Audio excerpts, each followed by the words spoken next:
go!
Yo, what's up, chat?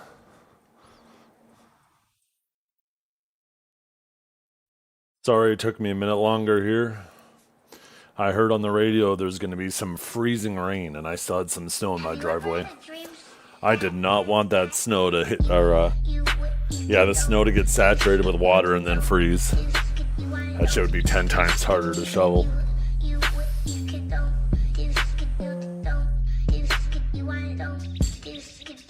Good morning. The numbers, what do they mean? Yeah, I have it open too.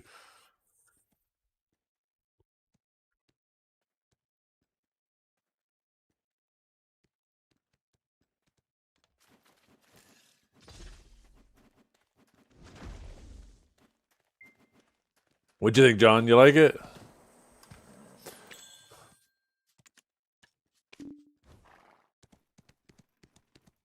Okay, we have. Oh, just a heads up, tomorrow morning, I will not be streaming at my normal time. My daughter I have to take her to the orthodontist for 9 a.m. I don't know how long we're going to be there for, but as soon as I get back, we'll fire up the stream. Unless for some reason I'm there for a few hours, which I highly doubt.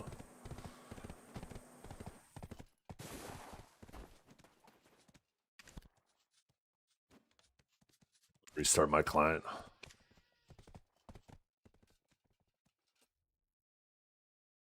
At midnight your time? No, it won't be that late. It'll be if I don't get to stream before like if it's noon and I get home, I probably won't fire up the stream because at that point I only have like 2 hours. But I do want to give a heads up and I want to make everybody much more aware of this. Is something that I want to start doing. Is when I am just fucking around streaming in the evening, I actually want to just fire up my kick stream more often when I'm just kind of like playing an off game or a short stream. So if you ever see me live on Kick and not Twitch, that's what I'm doing. Because I still have to play fucking the new Path of Exile. I haven't had a chance to do that. I've just had so much shit, and I've been working on this song so much. I was like, fuck, I gotta get this done because I want to get that Path of Exile thing. And I can't remember if Kanjara said that. Kanjara, are you there? You said something about beating Act 1 and getting a thing. Was that. Do I had. What was the time frame on that?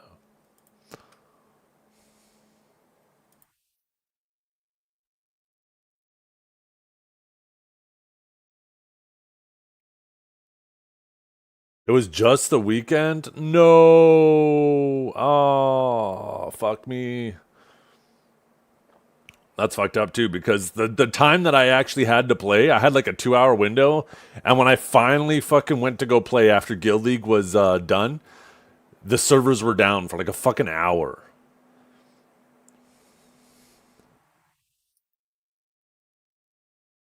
What was the reward? Is it actually maybe ignorance is bliss? Maybe I shouldn't know because if it's something cool, I'm gonna be mad.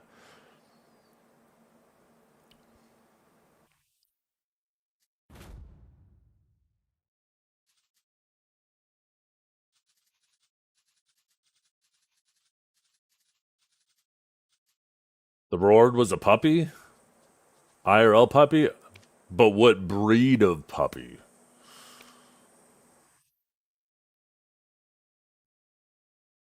Hey, Goral. Hey,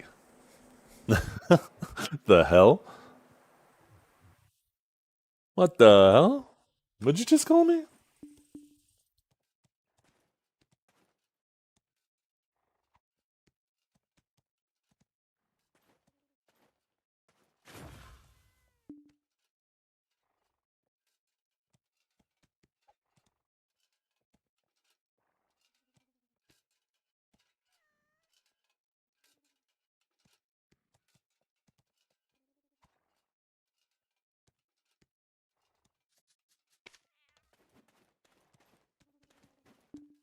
A Dalmatian that duplicates itself every day like mitosis. That sounds terrible. Although, although if I were Cruella de Vil? That would be the best thing ever. Unlimited supply of Dalmatians. Dalmatian fur. Yo, what's up, Golden Sway?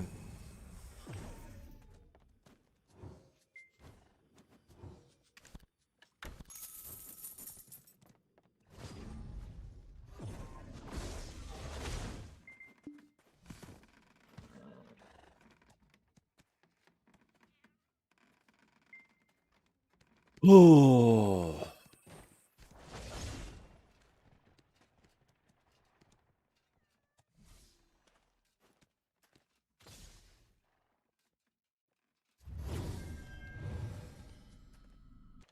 Want to change this a bit. I'm probably gonna dye the one that I have equipped, right? For the glow, now that I think about it.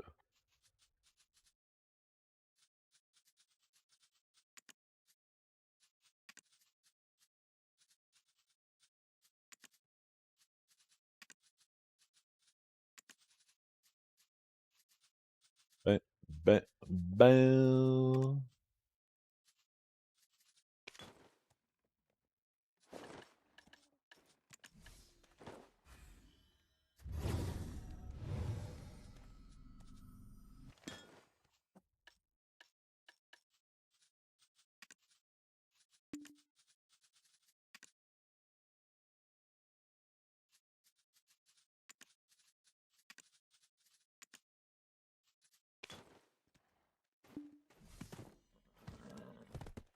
Like a smoking pike above that you wear on your hip and a level up effect.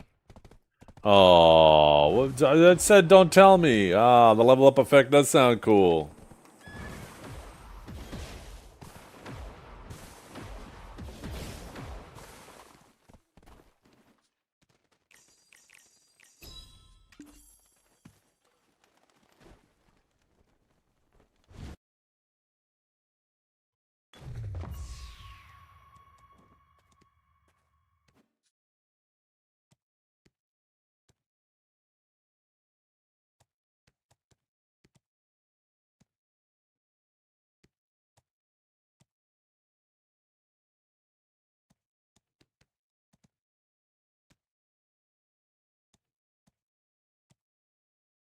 Oh, we should do a giveaway today.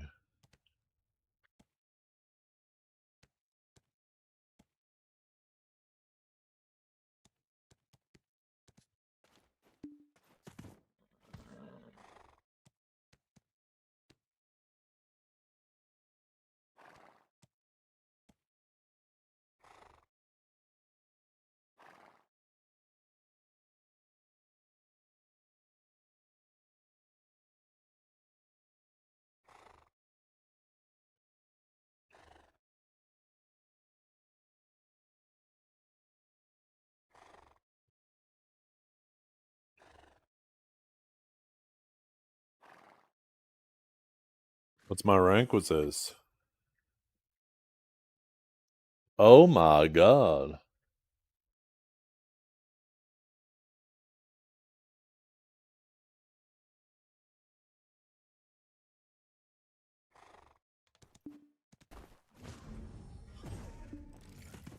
$1,212 hours. That's pretty high up there. Definitely not number one, but I wouldn't be surprised that puts you in the top 10. That's a lot of fucking time watching me. The question is, are those active watching hours, or are you putting me on the stream and going to work or going to bed? We might still be able to get them. Okay, we might actually do that later tonight then, chat. If you guys want to watch me fuck around with Druid on Path of Exile 2 this evening after I drop my kids off at dance, I'll probably fire up my kick stream and play some PoE 2 on there tonight. Do you have a watch time command? I don't think it works.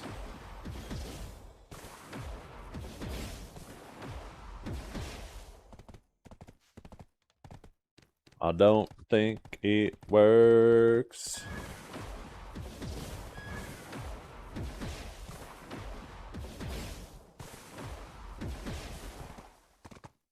I think I disabled it because even when it was enabled, it just said 0 all the time.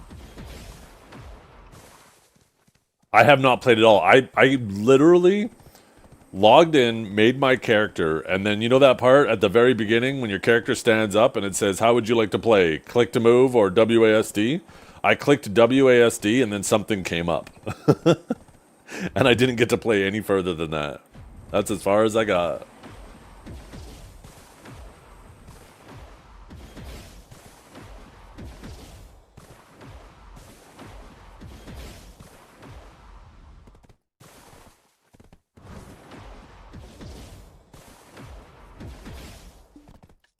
Well, we better start making some silver, chat, because we have the Heidel Ball is right around the corner, and we better make sure we're prepared for it.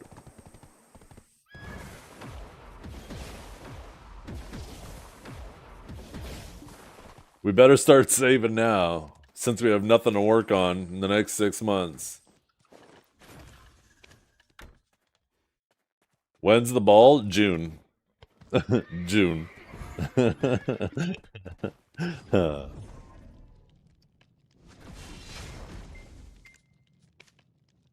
Yeah, I gotta hurry up. Oh my goodness.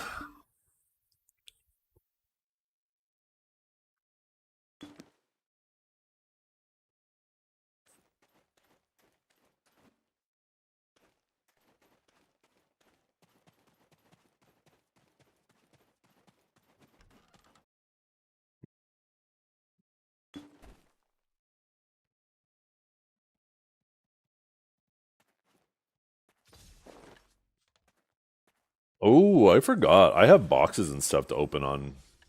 I can't wait to actually open up the Solar Knight outfit on my Savior on Thursday.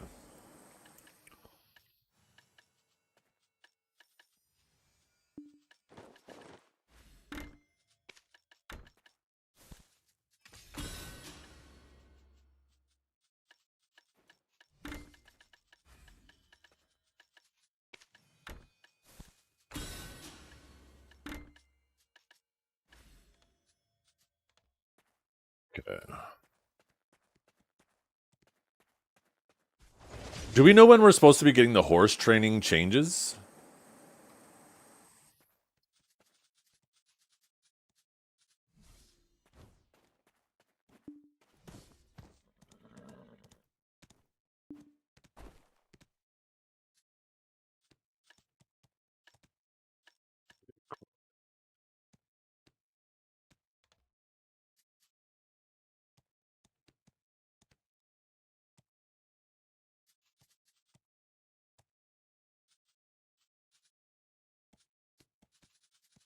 Damn, if I'm gonna buy a new set of Krogdalos for each one of my...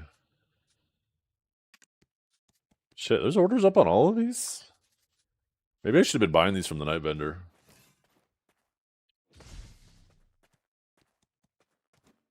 I can't remember. I just know that I want to have, when we get the new Krogdalo Sanctuary, I want to have the Krogdalo, the dad horse, and 4 Voltarians in there.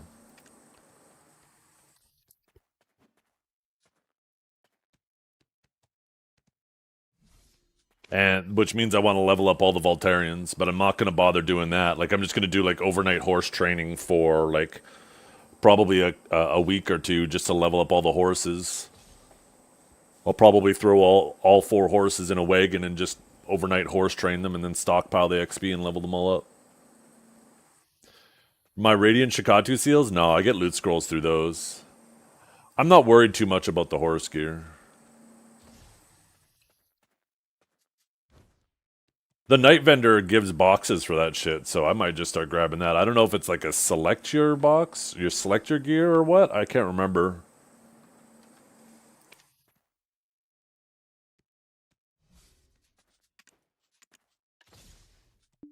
Oh, I need some more humans. Yeah, not me. I grind too much.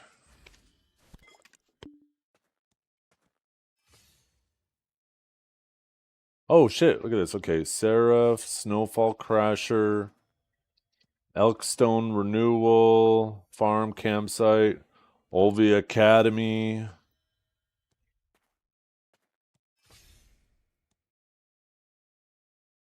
I almost want to put these all into one image and do a time on it. Wow, March. March. I gotta wait for that. Fuck you. That's annoying. So this week we have Seraph, Simplified Magnus use condition, season item and season pass revamp, choose your hammer box challenges, prawn stones for dark rifts and ataraxia progression updates. Then the following week is world bosses, snow crasher, additional wild horse varieties, War of the Roses balance improvements, adjustment to life skill byproduct contribution. Then January, we're getting Mirmok and Gyfin, the weapon and defense gear die effect.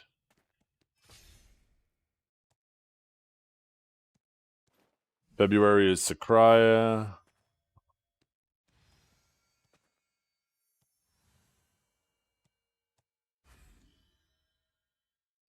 Well, okay. Okie dokie.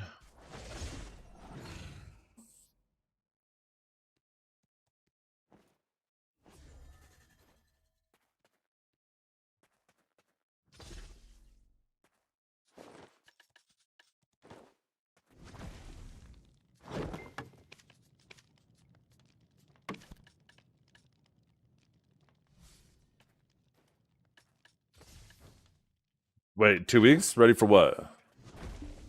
Sorry, I missed that. I was too busy reading.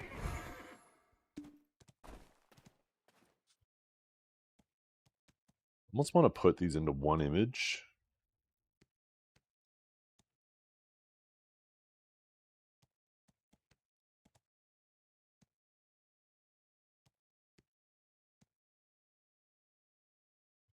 How many images do we have there? 1, 2, 3, 4.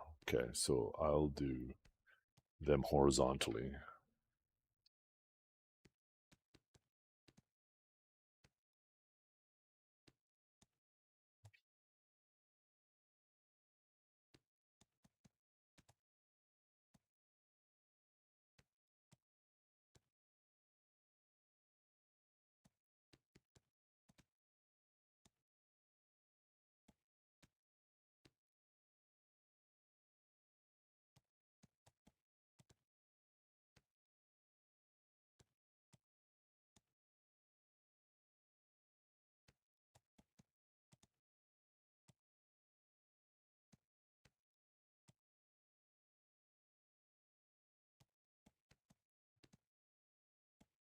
Oh, they actually line up horizontally.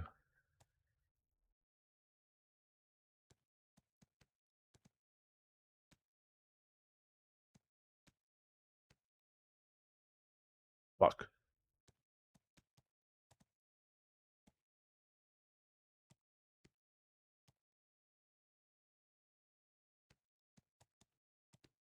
And then one more.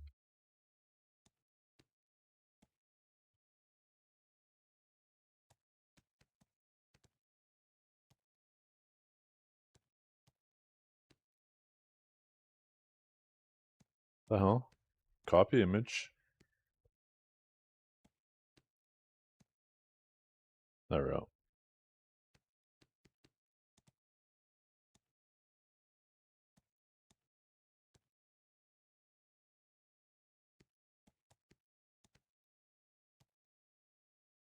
Beautiful.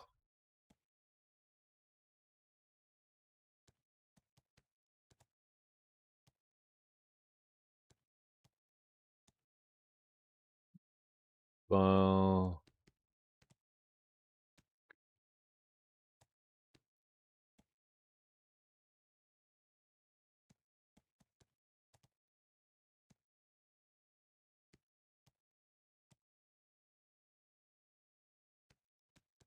do we have a schedule command? I think we have maybe the old one.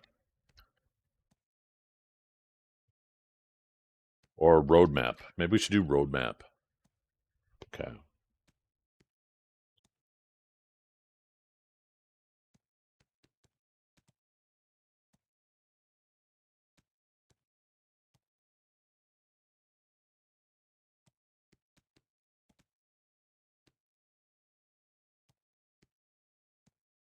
There you go.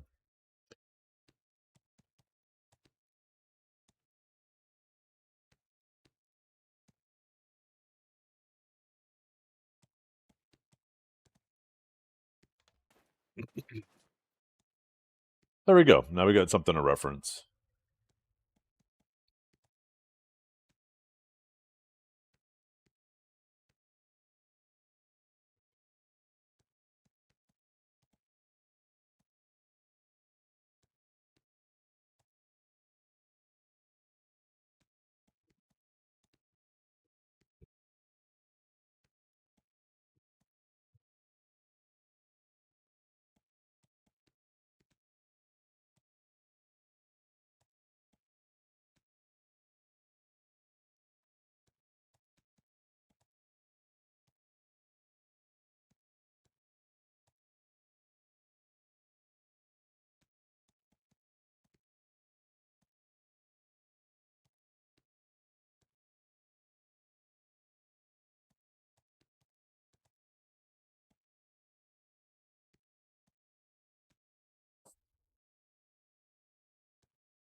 I don't know. Fallen God is.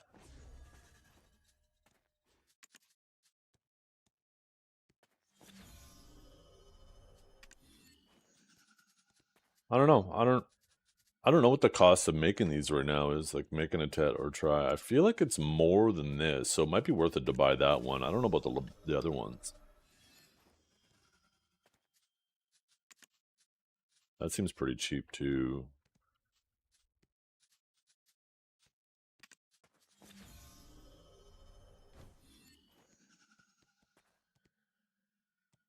I don't think they showed the new world boss times. If I'm not mistaken, that image they showed was the old world boss times, and they were just using it to show how annoying and how like often and all that shit was, right?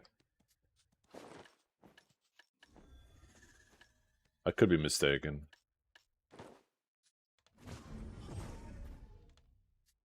Let's get the grind on. We got some XP to earn.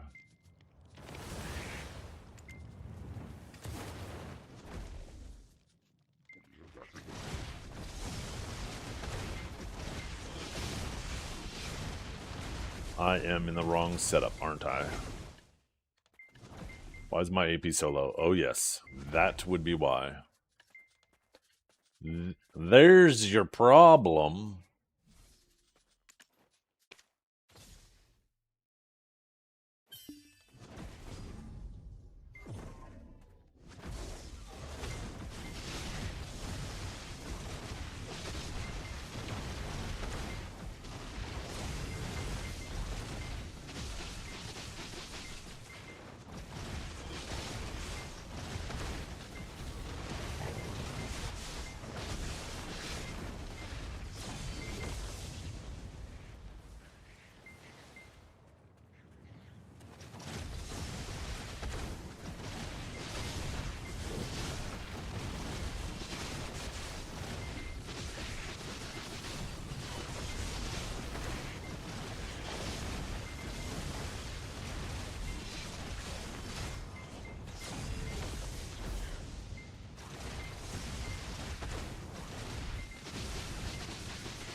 Yeah, it's super annoying.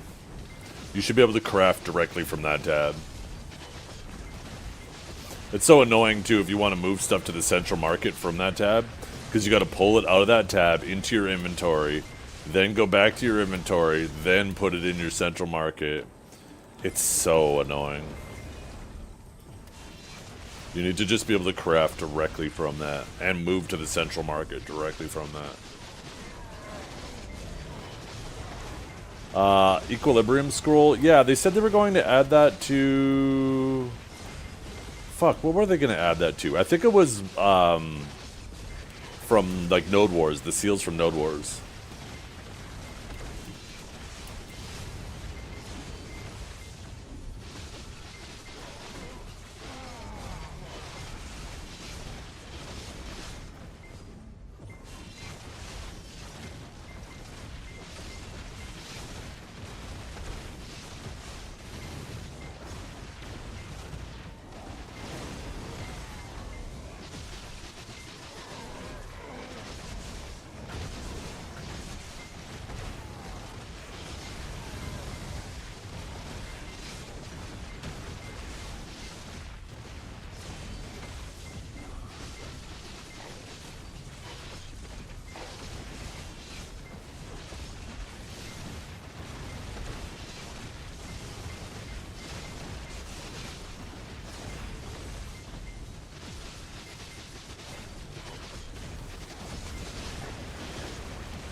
Oh, I'm still my PvP spec too. But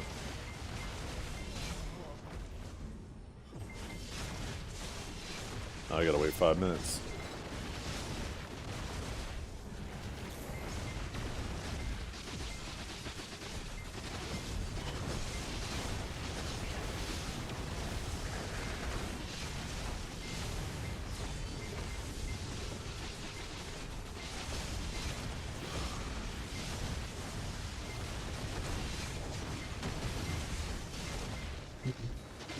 I'm surprised they didn't make the Han BSR crystals give more BSR regen too.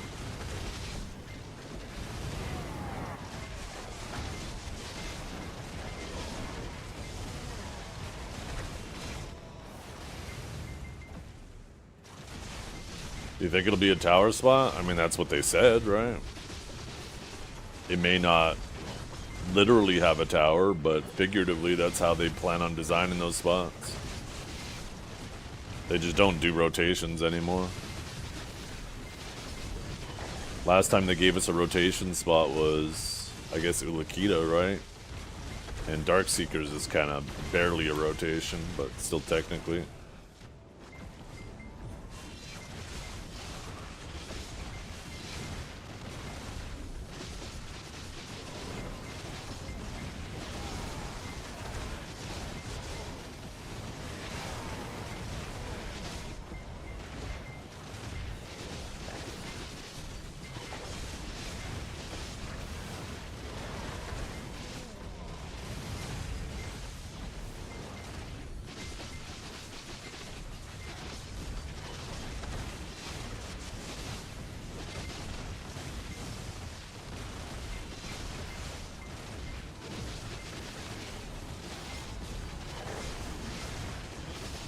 Thanks, okay.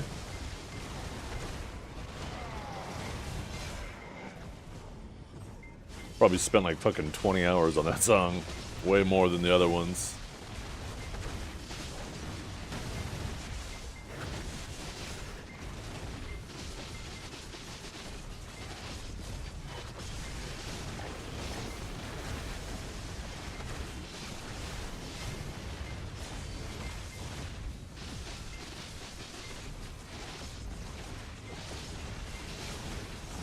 Time to find out if people like the songs or if the other song they just like the drama behind it.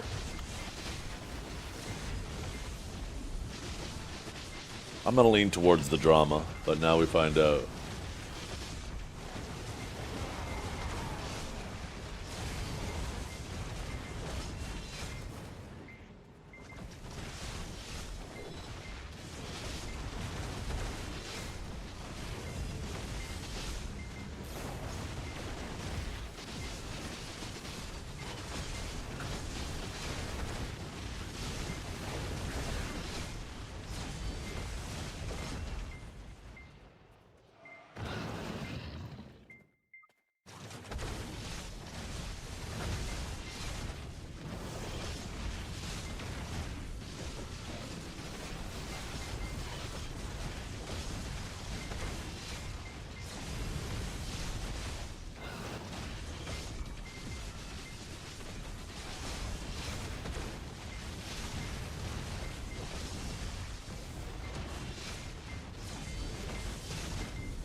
See, I don't even notice a whole lot of a difference when grinding my PvP add-ons, aside from not having my BSR. I feel like my add-ons are generally the same.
Yeah, but I have a pretty good feeling that underwater is going to be irrelevant.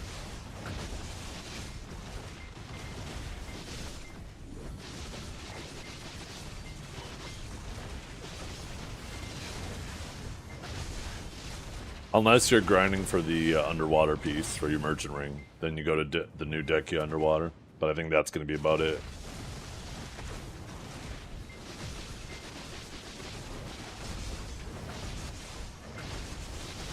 In the fashion game? Oh, I'm not worried about that.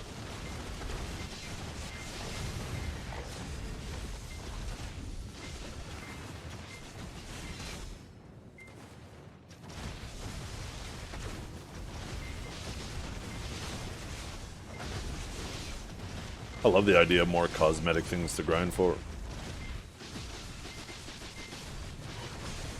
You'll probably grind it anyways. I don't know about that.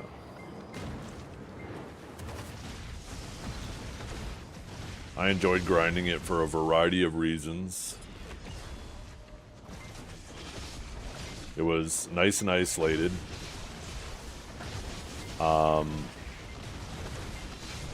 People slept on the money for it because they didn't understand how to get the full value out of it. Most people who didn't do it properly. And they didn't have an optimized life skilling setup to do it properly. And it was also an exciting spot to grind because of the drama at the same time.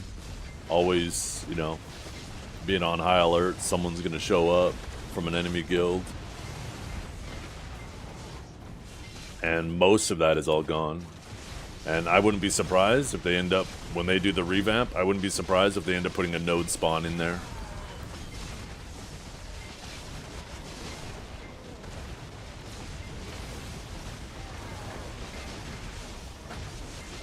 You had almost 10 things on your list that you were hyped for? What are you talking about?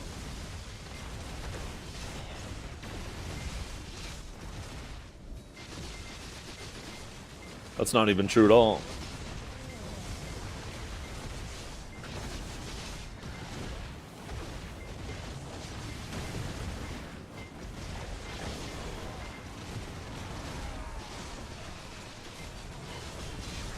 No, that wasn't things that I'm hyped for. Those are hype-worthy announcements for the community.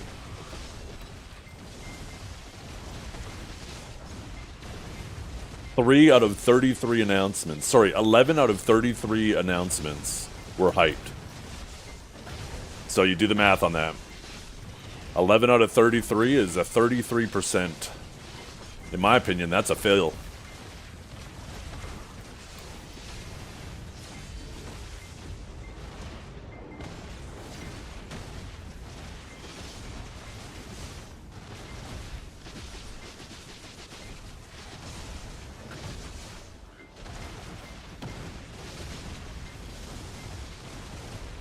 The other 22 things that they announced were either things they already talked about at previous balls and you're not allowed to get bonus points for that shit. Or get points a second time. You already earned the points the first time you talked about those things. And then the majority of the list was all stuff that very easily could have been just a global lab note.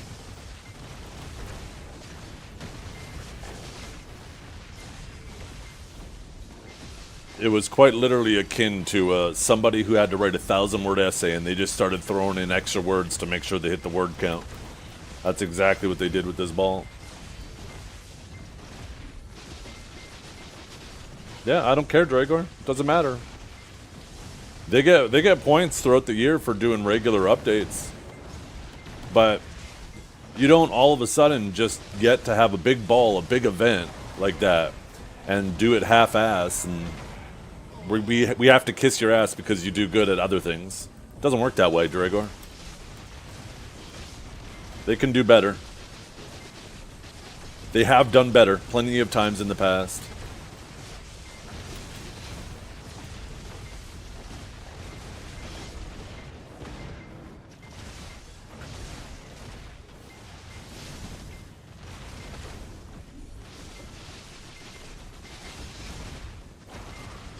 The ball would have legit been better if they kept half of that shit out and just did a 1.5 hour long ball and focused on the hype shit.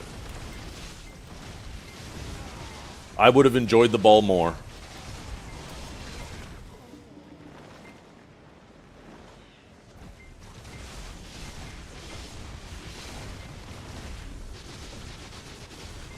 But just trying to hit a word count, you lose points for me. And if you don't like that, too fucking bad.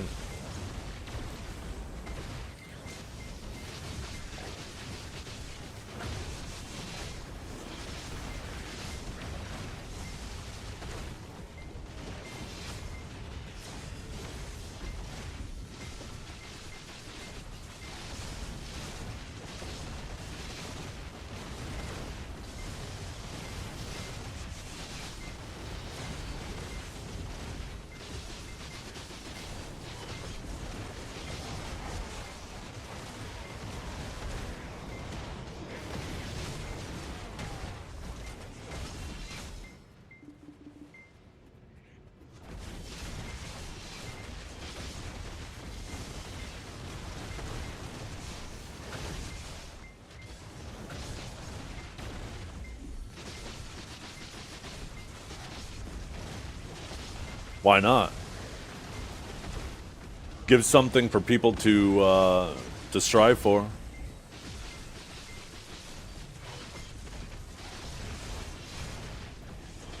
Have you even been playing this game, Dragor? You remember when they added history in Valencia? There was like maybe... When they first added that shit, there wasn't a single player that could do history. And a bit later, they could actually... some people could do Ackman in a group. It's not a bad thing to have spots that the majority of people can't do. Because then when you do see some people doing it, it inspires you. You're like, holy fuck, that person's strong. What the hell? It motivates you. And if nobody can do it, it motivates you to be the first.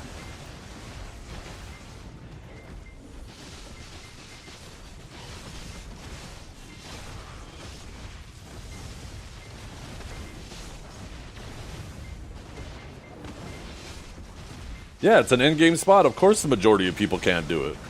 What are we playing? Hello Kitty Adventure Island? We got to make sure at least 50% of the player base can do endgame content? No. What the fuck?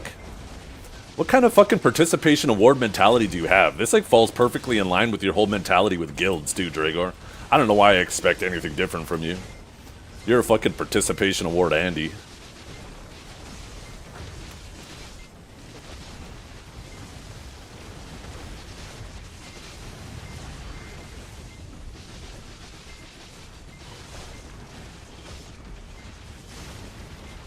People just don't want hard content that they can't do and they've got to work towards.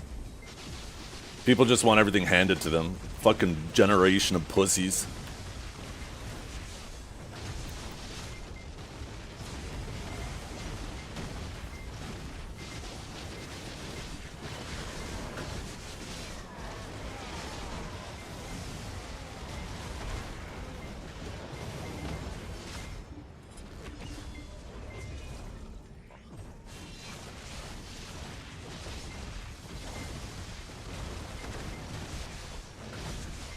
When there's nothing to strive for, why even play? Yeah, I mean, you gotta have stuff to work towards. It's the same reason why people want hard bosses too, right? Pearl Abyss has the same mentality with the boss splits. Or the Black Shrine bosses. It's like all the bosses are so fucking easy. It makes them very unexciting. It's a chore. It's like you do it for the rewards. Oh great, everybody can do it. And they even have different tiers to that shit, which is even crazier for that. They set up C10 so fucking everybody can do it.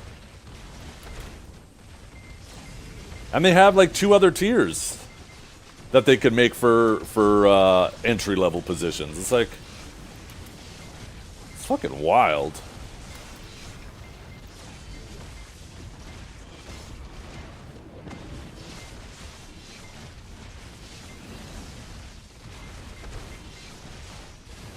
Yeah, they're not more difficult spots, Dragor. They're the exact same. Man's completely missing the message.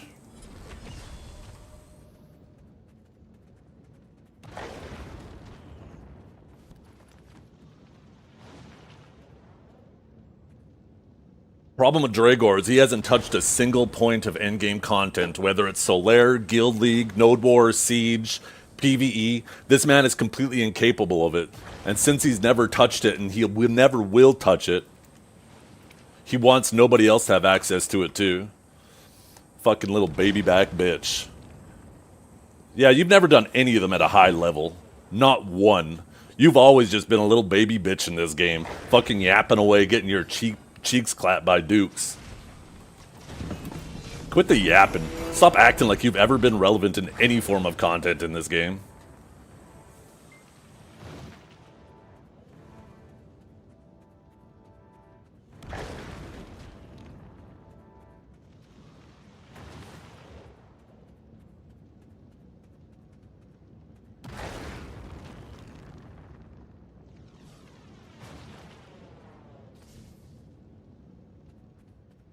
If you actually made it in a top 3 guild, you were absolutely a fucking charity case.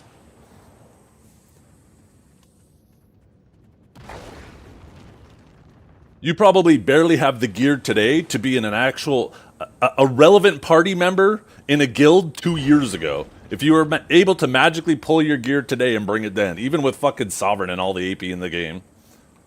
What's his gear score? Probably 700. Not actually. But this man has been always so far behind the curve to act like he's ever been a relevant member in his guild. He was 100% a charity case if he was in a top guild. There is not a doubt in my mind about it.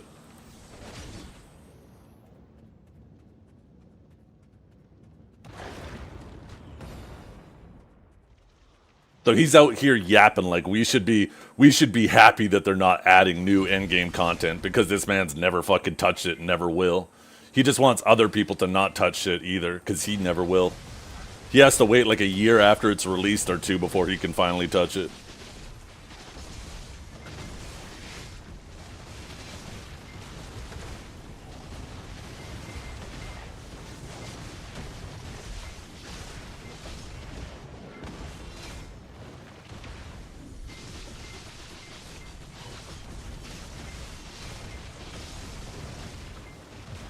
What's up, Maverick?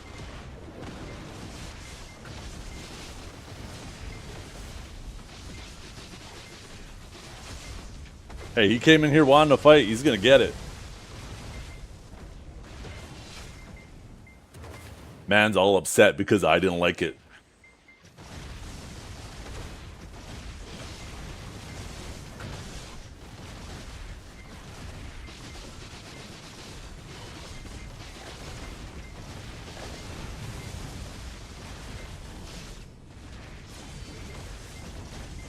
That's why it's called endgame content. You think everybody should have access to it? No, it's supposed to be for the sweatiest fucking people. That's the whole point. So you're at least motivated to be sweaty. That's like saying, oh, well, fuck, why do they only have the fucking professionals in the Olympics? They need to stop. They need to let everybody in there. Like, shut the fuck up.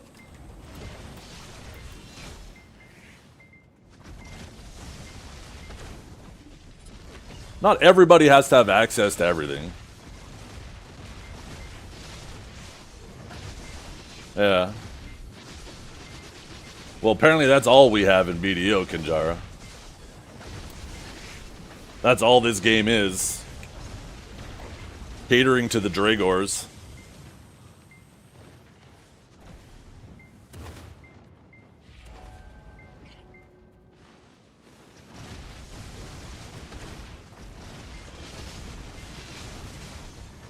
That's how the game was originally designed, though, Dragor, when I started playing it. There was shit that was so far out that even the sweatiest of sweaty people didn't have access to it. But it motivated people to push harder instead of this participation award, Andy. Bullshit. Trying to make sure everybody has access to everything and everybody gets a fair reward. Fuck off.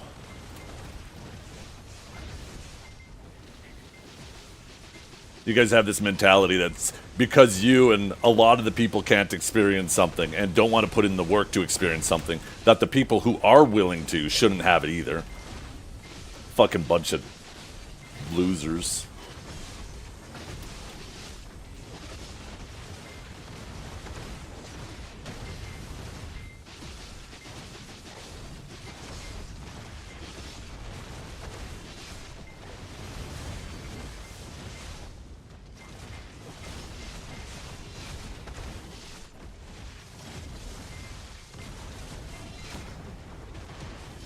That implies the work is worth putting into it, but it never will be unless you actually have stuff to aim for. Back in the day it was, because there was PvE content that nobody could do and you wanted to be one of the few to be able to do it. You did want to put in the work for your gear because you needed it to be in a strong guild and hold down Arsha and compete for the hardest spots because there was limited grind spots. That's what I'm talking about. It's an overarching issue across the whole game that has demotivated people and makes people not want to push for shit anymore. And guess what? They clearly recognize that people don't want to push for shit anymore because now they're just throwing shit at you guys. They're like, oh, well, you guys don't want to work for it? Fine, we'll just fucking give you almost $1 trillion silver worth of rewards at the ball since you guys don't want to do the work.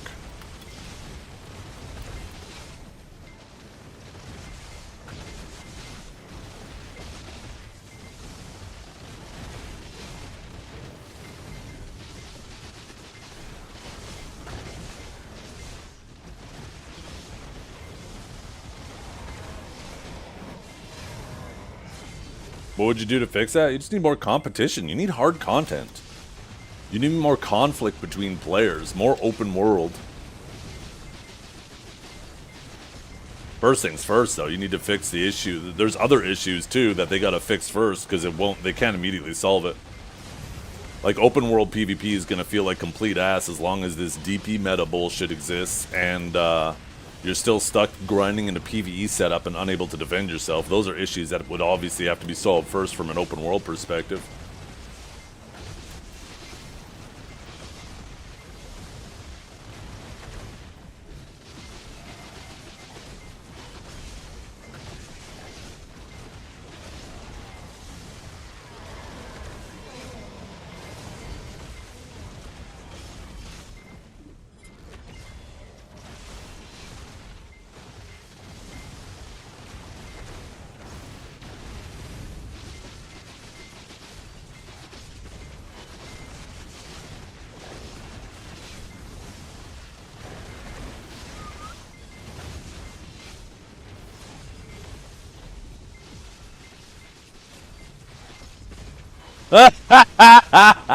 Dragor.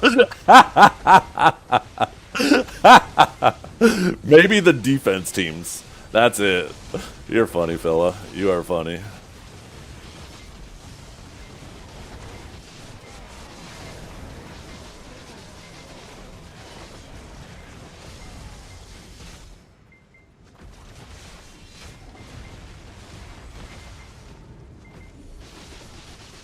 But yeah, like, the Black Shrine, too, is, like, infuriating. It's just, like, they already have C8, 9, 10. They have a tier system, so at least people can experience the lower tiers, and then they can make, like, C10 really fucking hard. That even, like, gear cap people have a difficult time with. But for some reason, like, they just make it so goddamn easy that you're one-shotting it day one. It's unfucking real.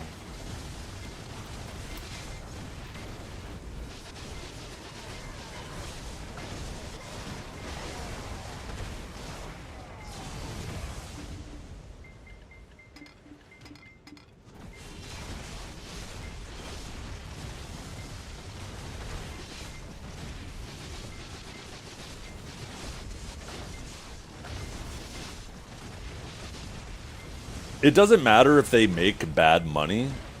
One of the issues is a lack of things to go for. People used to go to really shitty money spots because there was an item there that was specifically of value, like Original Ash Forest. Aside from the Debos, that place was terrible money, but people went there because they had to. They had to do it if they wanted to work to pen Debo. People originally wanted to do Histria and Kratuga, sorry, not Kratuga, Histria and Akhman, because if you wanted Tungrads, you had to do it. There was no other way to get it, right? And with the way the game's currently designed, there's nothing like that anymore. So now the only way to make a spot valuable or interesting is to just, it has to have good money, and that's it. And that's clearly a problem with the design. It makes you not want to have go to difficult spots. You just want to go to wherever the best money is.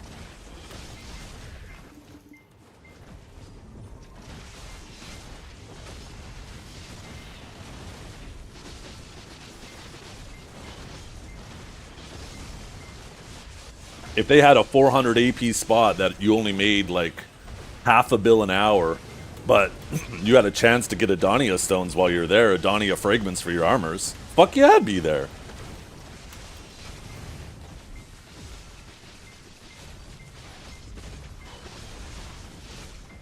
Right? The value of a spot doesn't have to be specifically determined by the silver of the spot. You put fucking rare shit there. Shit that people want. That they can only get there. And now the spot has value.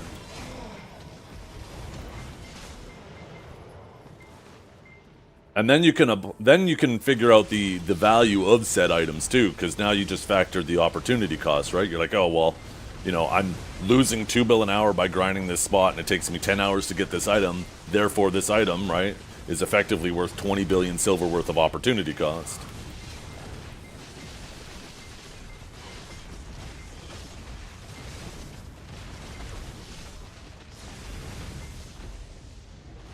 Damn, Drager, that stung, huh? You mad as a bitch.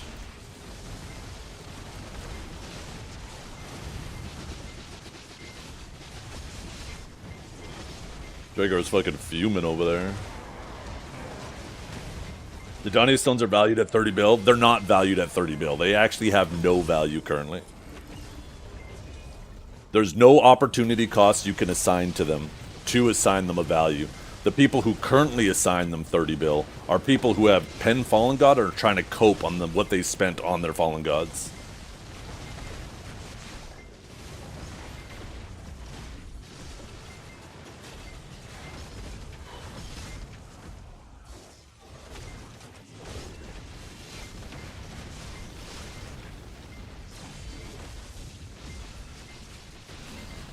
But, like I said, if said spot, for example, you had a 2 billion silver opportunity cost of grinding there, and it took 15 hours, then you could assign a 30 bill opportunity cost to the Adonia fragments.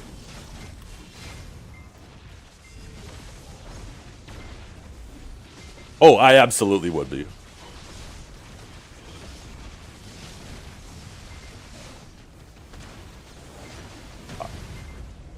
I thought that shit made spots exciting.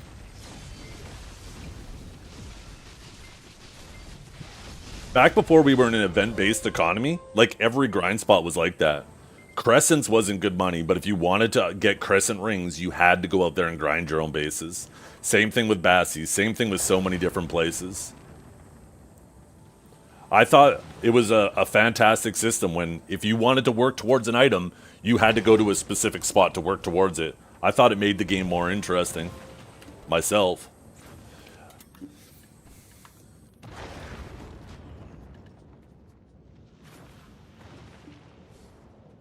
But that's the thing, right? I think you're getting hung up on the 1% of the population. That isn't 1% of the population. It's made for everybody because eventually other people get there too. And if they have motivation to get there, then they are more willing to put in the work to get there, right?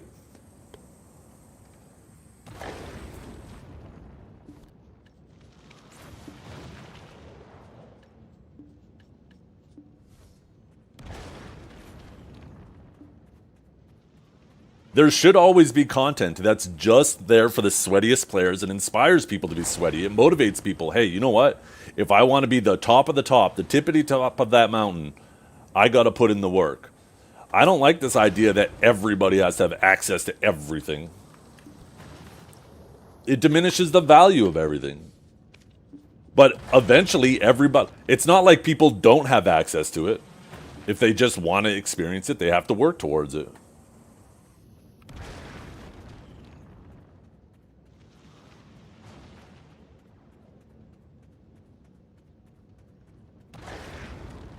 Oh yeah, the community is groomed to just focus exclusively on money per hour for sure. It is a collection of issues for sure.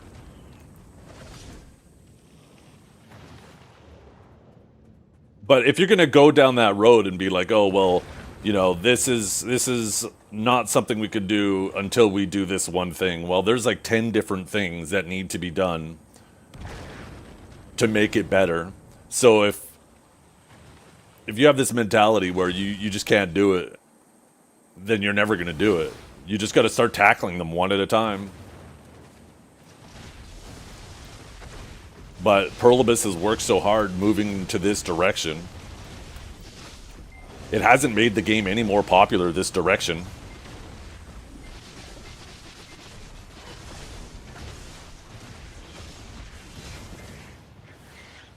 So it's not like this direction they've been taking of trying to make the game more casual has been working.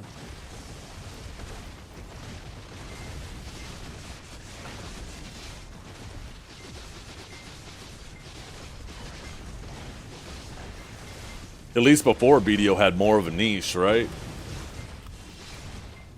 But that niche is slowly being whittled away.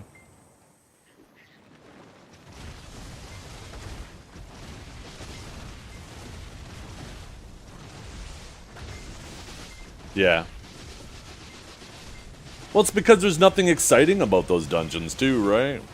Because it's all about the money, like you said, and it's cumbersome setting up a group, and then like when the group goes off perfectly, fantastic, right? Then it feels like, okay, that was worth it. But then you have 5 people involved, one person, maybe they show up late, maybe something comes up, you have to reschedule, it gets later in the week, you're trying to juggle now between 5 different schedules. It starts becoming a pain in the ass, right? And then, as this happens, people eventually are like, nah, I'd rather not do it anymore.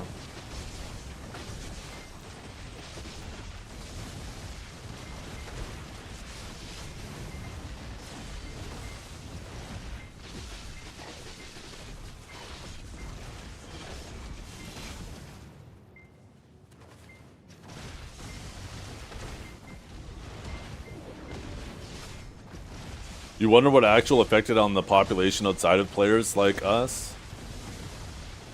Well, you don't need to wonder. You can just take a look at the Steam charts.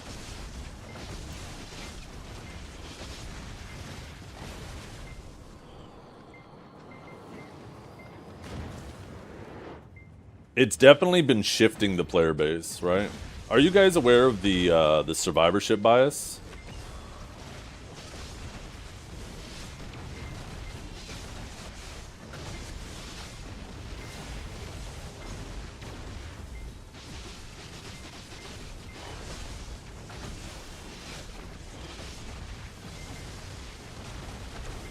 Insert plain image, yeah.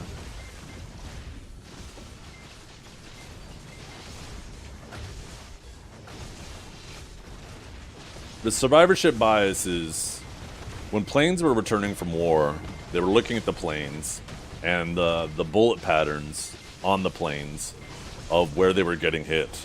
And at first thought, people were thinking, hey, this is where planes get hit the most. This is where we need to reinforce them. And the reality is those all of those planes that came back with significant damage to those areas, all that actually showed is were the areas of the planes that were least critical, where when the planes were hit, they could return. It was actually the areas of the plane that when they returned that had no hits were where they need to be reinforced, because that just meant that when those areas were hit, the plane was unable to be operated anymore, right?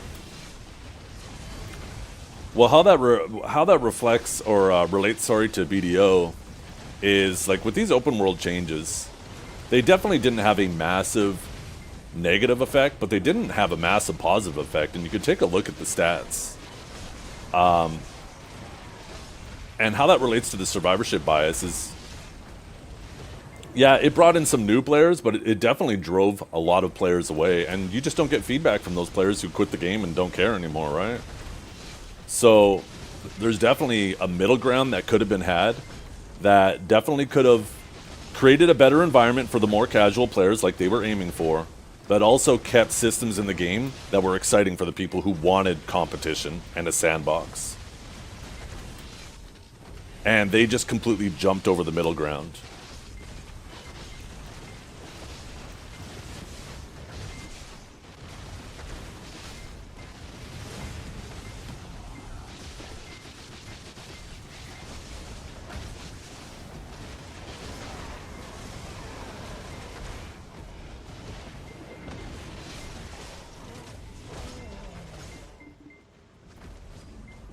But those players, right, where open world was one of the most meaningful things to them and the whole reason why they played the game, you know, there's a lot of them that quit. And they're just not giving feedback to PA anymore, right? And because PA is not getting that feedback, they probably think that they did a good job with that system.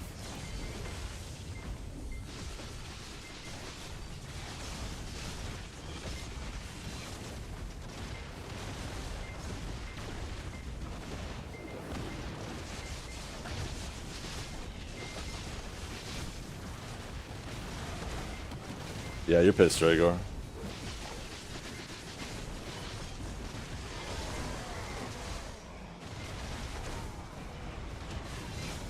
I just don't like this self-entitled mentality that you showed you have in multiple areas now. And I get equally as pissed off about participation awards IRL. This isn't a game-only thing. Because all they do is diminish the value of the people who are willing to put in the hard work.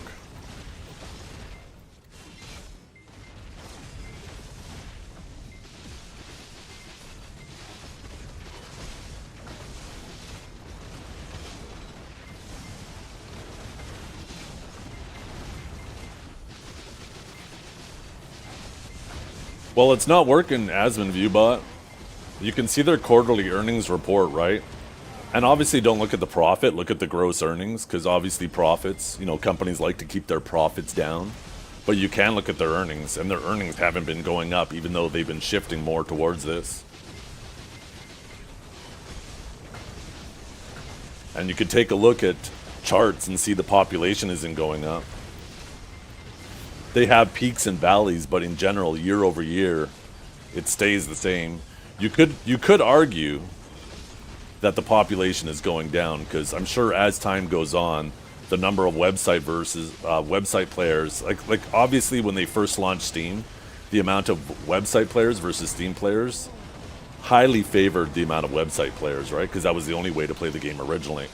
But I imagine as time goes on, that starts to balance more and more equally. So even though the amount of Steam players has been staying the same, I think it might be safe to say more of the website players have been quitting.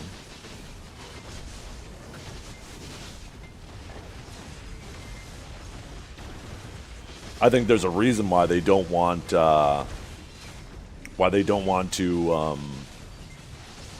ever show their actual population numbers. And I think there is a reason why they want to do everything in their power to keep people AFKing on the game too, to keep their numbers up. I am curious, if all AFK life skills died, what would the population dip to?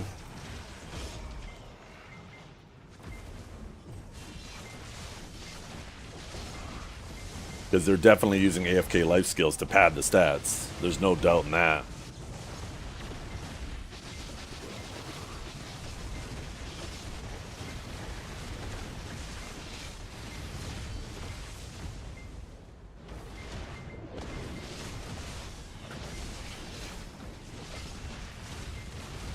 But that's the thing. You might like it, but it's not working for them. We have years and years of data, and they keep leaning more and more into it, and it's not having a positive effect.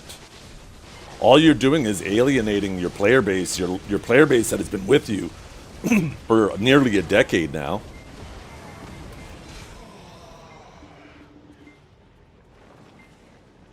Yeah, exactly. And that's what I'm saying, Ron, right? They can do both. It's not a one or the other. They can release stuff for the 1% and release stuff for everyone else at the same time. It doesn't have to be a one or the other. Same thing like with the war decks. There could have been a middle ground, but they just swung the pendulum to the other side and fucking glued it to the wall.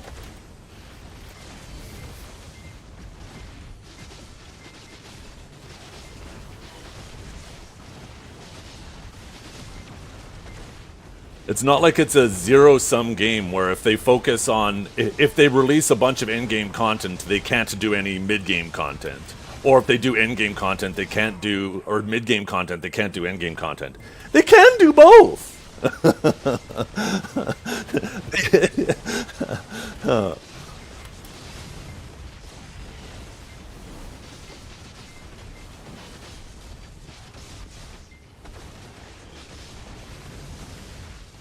Yeah.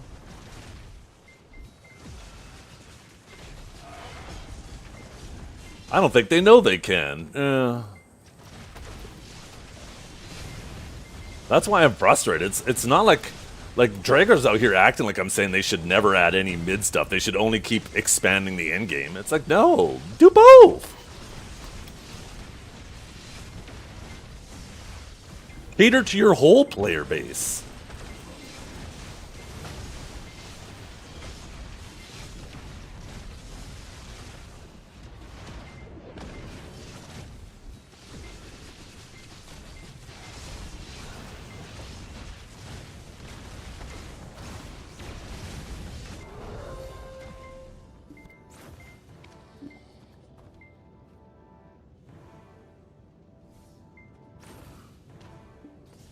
I think people miss.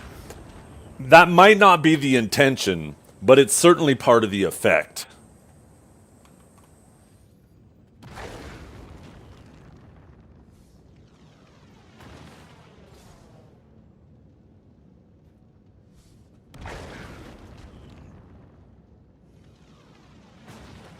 I think, correct me if I'm wrong, maybe you don't even know, but I think the primary focus of AFK activities is an attack on piloting. Because if you can at least let people make a reasonable amount of silver overnight, then they are much less likely to try to hire people to grind on their account while they're asleep. And it makes people who are unable to do that not feel like they are falling behind either, right? The Gamba boxes as well, for sure. And you know what's funny? Is piloting is primarily an issue in BDO more than a lot of other MMOs because we don't have a completely open economy. Because if you had a game like a lot of these other MMOs where you could just directly trade currency to other players, then people would just RMT instead. Why would you ever compromise your account, pay somebody to hop on your account, and have them grind a trillion silver for you when you could just directly pay them money and they could grind it on their account and then transfer it to you, right? But because we actually have a closed economy where you can't directly transfer silver, that's why piloting is one of the primary forms of trying to RMT money.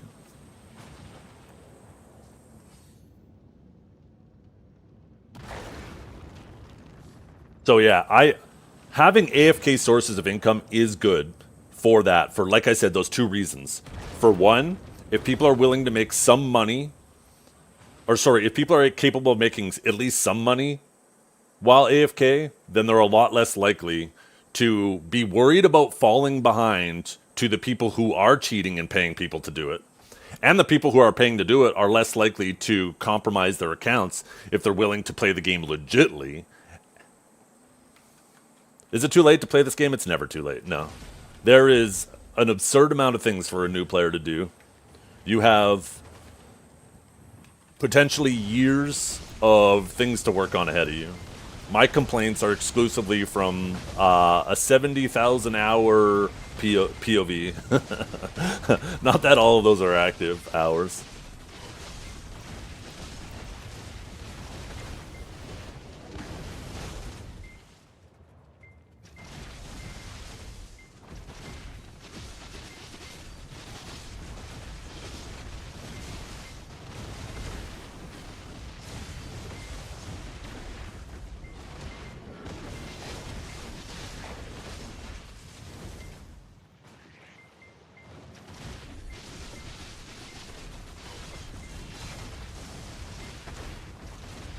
Time to watch those viewer metrics again? Yeah, they, oh, they just...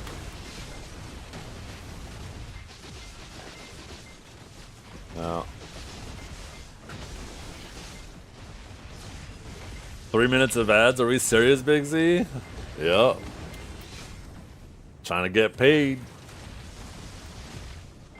How's the lab in this AM? Warm.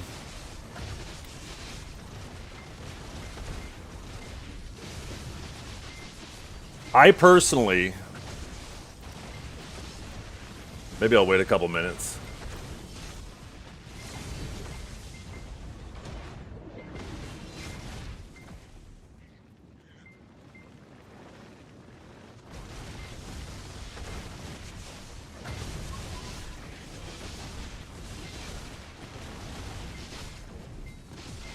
Yeah, I personally, if they had like AFK grinding, I wouldn't care.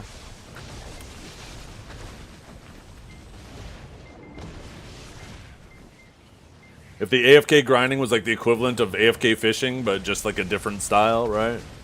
I also think that they should have like AFK, like, you know how you can AFK run around towns overnight, autopathing to work on your stamina? You can AFK train with a weight pack to get your strength up with a trade pack. They should also add being able to AFK in taverns and like inns and stuff, where you go to the innkeeper, you buy like a an all-you-can-eat buffet pass, and your character just sits there at a table eating all night, and you work on your health XP.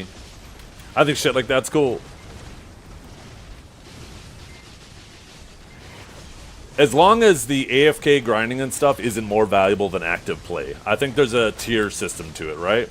I think anything where you're actively playing should be equally or reasonably equal. You obviously can't make anything perfectly equal, but reasonably equal to any other form of active play, assuming an equal investment, right? And what I mean by equal investment is like, right, if you've invested 100 billion gear silver into your life scaling gear, then it should make roughly the same as 100 bill into grinding gear, right? But as long as it's active play, it should be relatively similar. And then something that's less profitable is your semi-active play, where you go AFK 15, 20, 30 minutes at a time, but you do have to periodically check in. That should be more valuable than fully active, but not as valuable as fully inactive, right? Fully AFK. And then, of course, the AFK content, where you can go away for 8, 10, 20 hours. That should be the least valuable. But it should be tiered based off of a combination of investment and activity. That's why, like, people who fight against PvP rewards being similar to grinding, I think is goofy. Because active play is active play. Whether they're actively PvPing or actively grinding, it should be treated the same. Now, I understand it's more complicated when it comes to PvP, because now, like, when it comes to PvE, you have two sides of the transaction. You have the game, the environment, and you have the player, right? And PA can keep a real tight control on what the grind spot offers, what the environment offers. But when you have two players and then you have like a transaction, a potential transaction that could happen between them based on performance, then you open up the opportunities for abuse. But that doesn't mean that they should avoid it. It just means put systems in place that make it easier to recognize abuse, and then you could punish people who abuse it.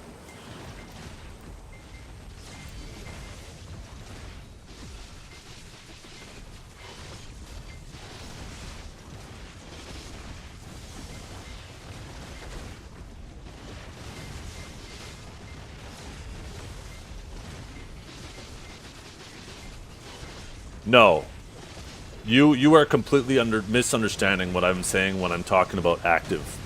I'm not talking about keeping the game full screen. I'm talking about sitting down at your PC and you're actively playing.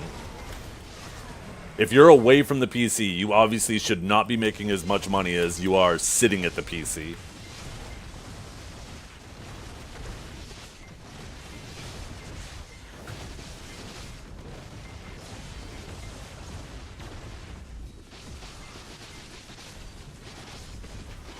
Oh, are you having a conversation with someone else?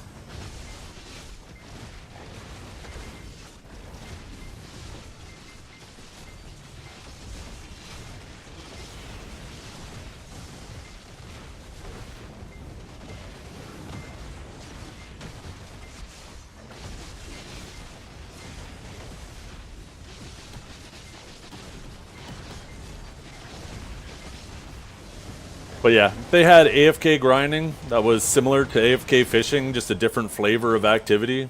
I have no problem with that.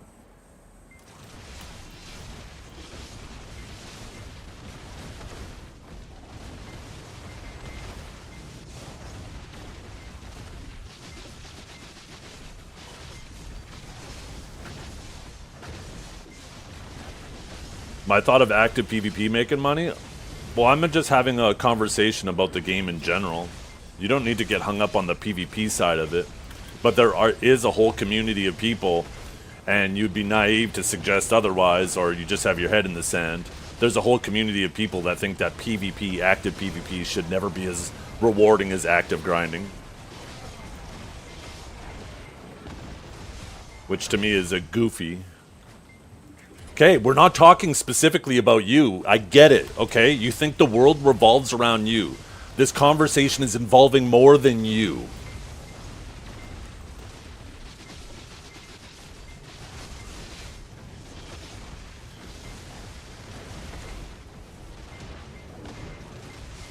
That creates a better gameplay loop, in my opinion. Having all activities, like different forms of active activities being lucrative? Yeah, 100%, right? I miss the days when you'd run around and you'd see people, you know, gathering. You'd see people running through the trees, sapping them. You'd go to Sheep Mountain and there was PvP going on because people wanted to fight over the sheep. It made the game feel more alive when you saw people doing a whole variety of activities instead of just one thing, right? Makes the game feel much more alive, and it also makes you feel like you have options.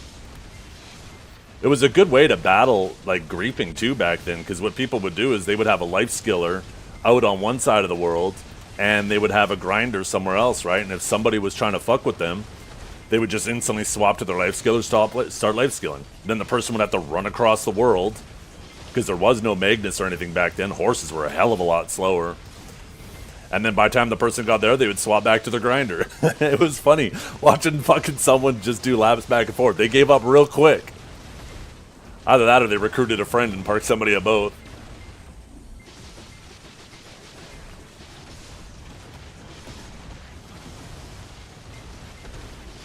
Wait. The hell, John? Don't worry, Never Ending North. I still see your message. I think these guys could learn something from you. I think John is gatekeeping the message.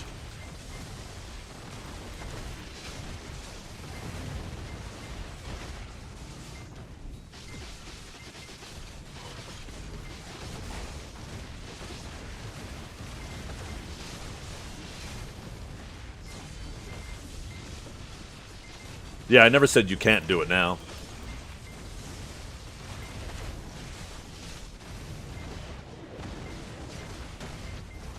I was just reflecting on the past and funny situations.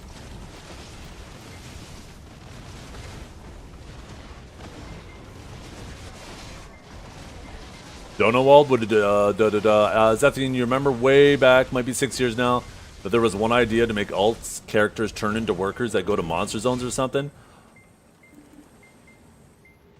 Very vaguely. 6 years ago, fella? Shit.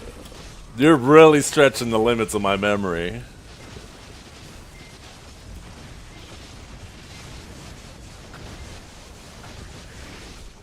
That would be cool, though. That was kind of... I mean, there kind of was that concept, though, right, Enlave? When you sent workers to go to places like... I don't even know if those worker nodes exist anymore. But there were worker nodes that you would send your workers to, and they would basically just collect trash, right? And then you would occasionally have to sell it. So in a sense, those spots kind of worked like that, but not really, right?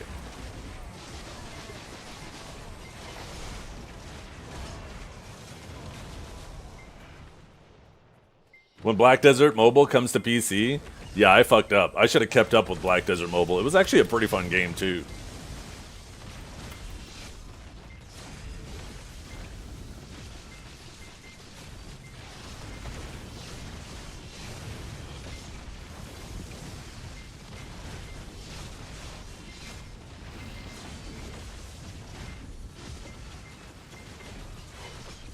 Mobile has AFK life skilling, if I remember correctly, where you could get like a treasure pickaxe, for example, and then overnight you could just have your character mine. Shit like that. Which is kind of cool. I love chase items. I love when they add items that are difficult to get and take time, and had me super excited when they announced that they're adding a new treasure item, although it looks like you're going to have to gather all the time for it. So I don't know if the gathering... I guess it really depends how valuable this item is, if it'll get more people gathering. But I suspect there's probably not enough gatherers right now to... Well, I guess we don't know the drop rate of the item. I guess there's a whole bunch of variables that I have no idea about. But let's just say I hope that it isn't like something that is completely sold out because they undervalued it and there's not enough life skillers going out to do it. So if you want that shit, you have to constantly go out and gather yourself. I think everybody would agree that gathering could use a buff, and that item should be valued relatively high. So at least the demand will determine the price, instead of them just having a too low of a ceiling price that doesn't add any more incentive to go gather.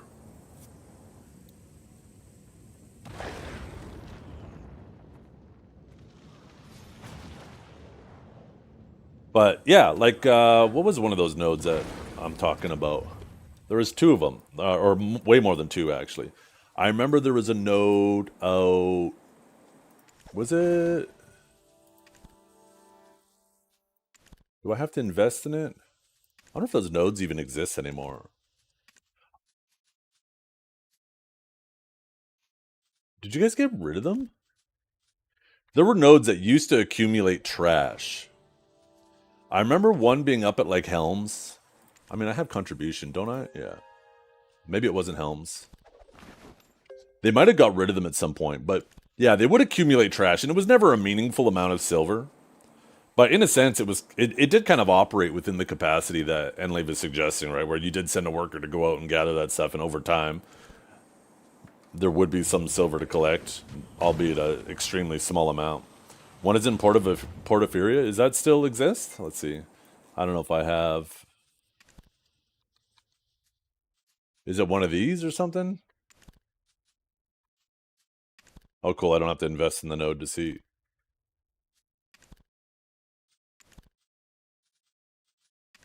Are you sure?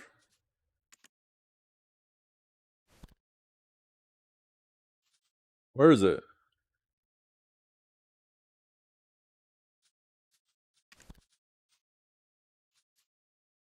Yeah, yeah, Shattered Star Fragment. There used to be more things, though.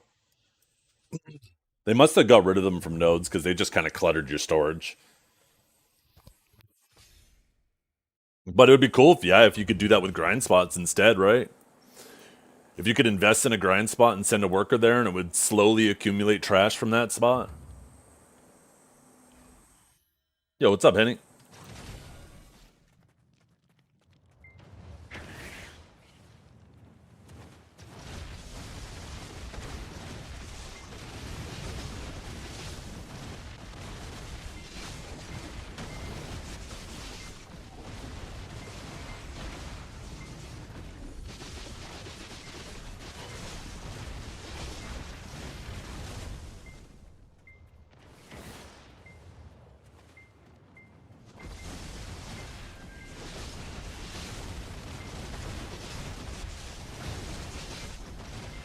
Boxing a frog? Could you imagine?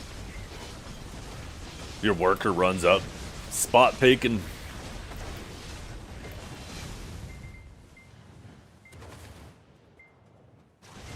That would be kind of cool, though. If you actually did go to the spot and you just see, like, in some random spot, you just see your worker actually, like, boxing a frog. Or wrestling a frog or something. Oh, shit.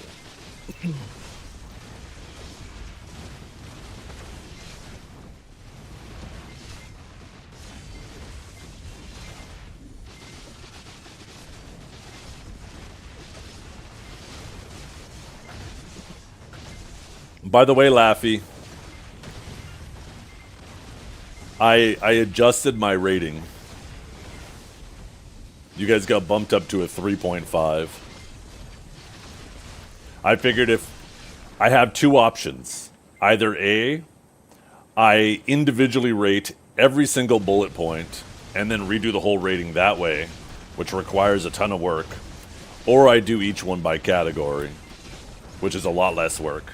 So I ended up consolidating all the life skills into one category, which basically moved the 3 that were in the global lab note category to just be grouped up with the life as like a whole life skill one in the hype category, since the training was pretty hype, which bumped the overall rating from 29% to 33%, moving it from a 3 to a 3.5.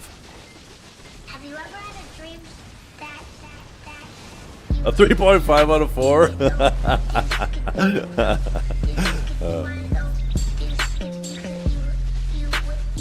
So we can round it to a 4. Oh, you little bastards. How am I this morning? I'm doing really good.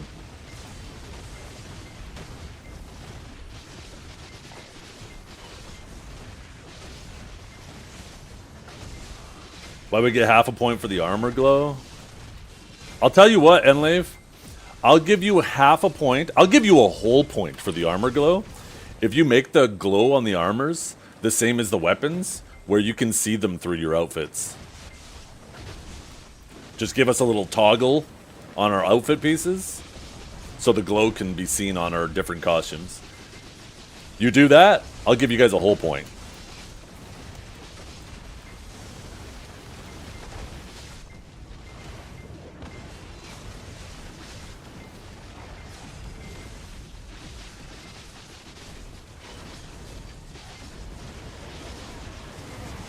Let me get coding? Perfect.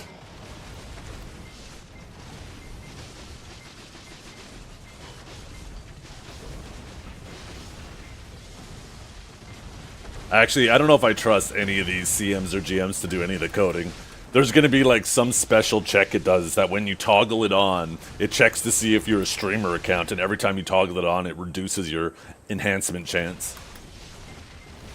I actually don't want them anywhere near the coding.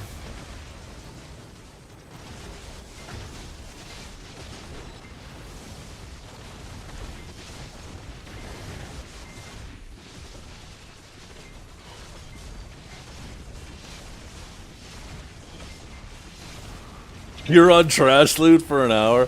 You know what I thought would be cool though? In the Monster Zone info,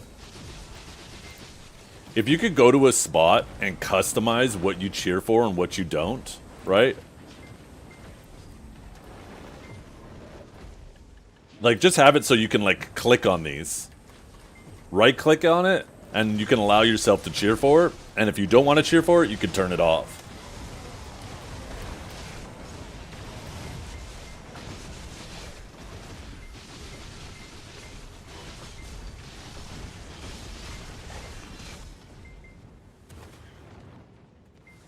Banned from underwater for 1 month on launch. Well, that's the thing I was explaining earlier. Lots of people have been like, oh, are you so excited you could go back to underwater? It's like, well, the things that made underwater exciting to me, they don't exist anymore. Underwater's a lot more accessible now that everybody has a unicorn. I wouldn't be surprised if you guys end up adding a node spawn down there. I liked how quiet it was. Also, one of the main reasons why it was quiet down there was because very few people wanted to put in the work through life skilling to extract the full value from the frenzies, and that doesn't exist anymore either. Also, I enjoyed the rotations, like having actual rotation spots. I prefer that. It's most likely going to be a tower spot. So now I like the ambience, and that'll stay the same, but that's about it. Everything else has changed about it, so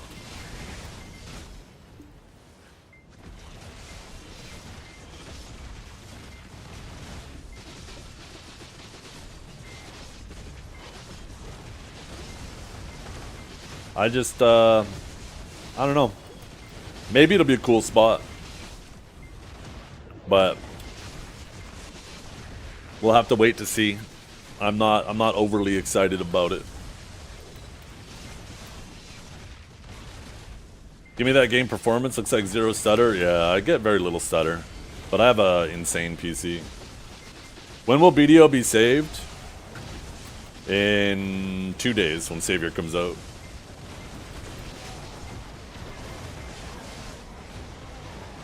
We all get to play Awakened Warrior 2.0.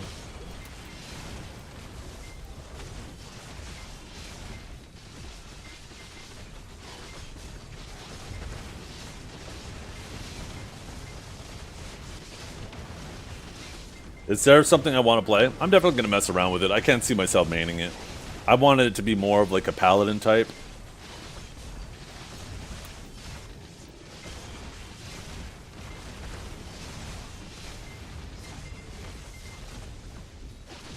Yeah, classes in BDO aren't difficult, Pen Vibrator. That class is super flowy too. Not to mention it has like 90% of the warrior kit, so if you've already played warrior, it's gonna feel very intuitive to immediately jump on her.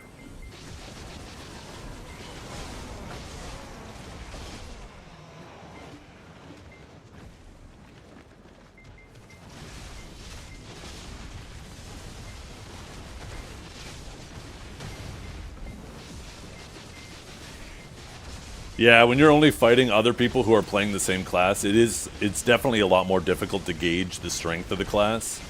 Because everybody you're fighting has the same strengths and weaknesses. It'll be interesting once it gets into a more dynamic environment.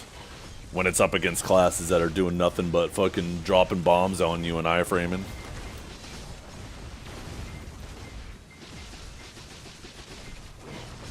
They could have given us Paladin, but instead we get Male Gunner. Yeah. I mean, to be honest, I've never expected them to release a Paladin, because we have Velk, right? Velk is a Paladin, but I'm just not into the Lance.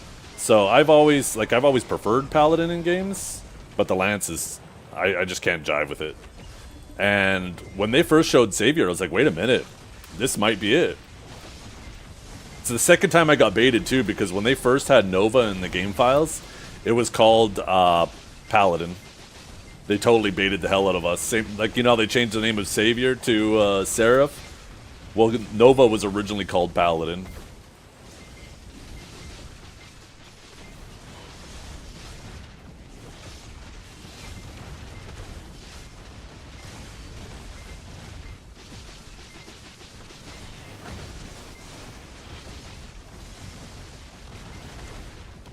Oh, what's this?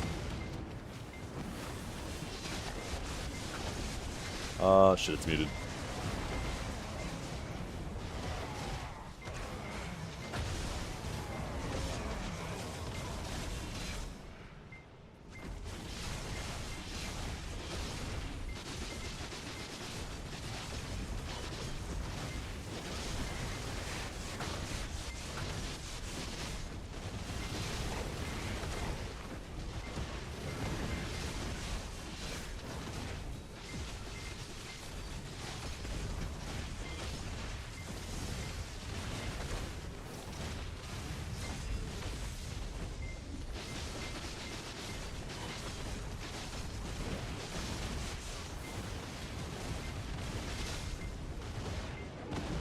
That seems kind of contradictory, unless I'm misunderstanding it, but you guys say with the early Adana spots, you didn't want there to be too many hurdles, so there's simple spots with breaks in it. And then and that almost implies that you're planning to deviate from that with Star's End and Underwater. But then in the next breath you say that you're going to have distinct styles from Adana. Which is like basically this, sitting in a tower spot. So I feel like those two, unless I'm misunderstanding them, it feels like those two statements back to back conflict with each other.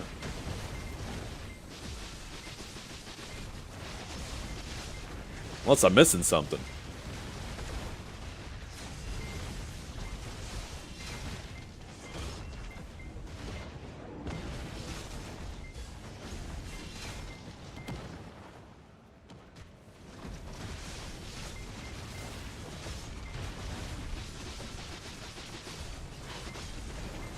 You're just hyped for stars and beach fights again?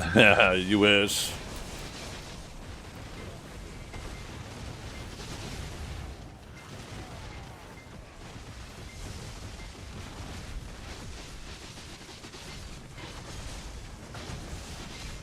So it's just going to be Adonia Tower spots without breaks. I kind of like the breaks.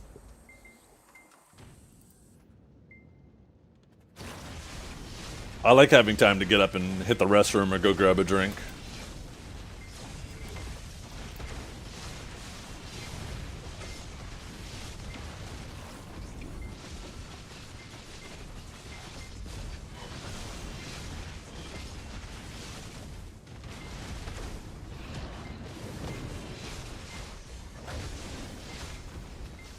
Ooh, it's nighttime, isn't it? I need to make sure I go roll my energy.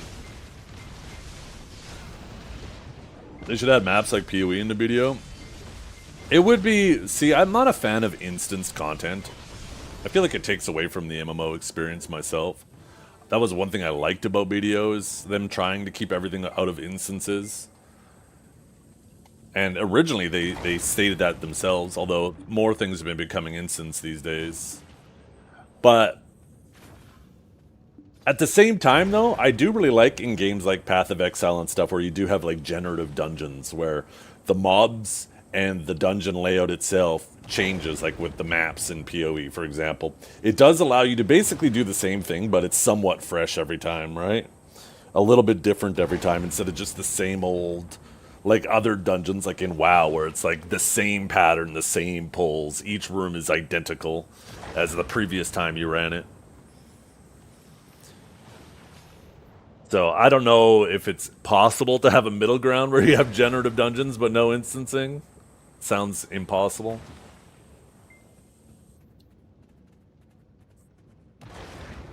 I am curious to see how that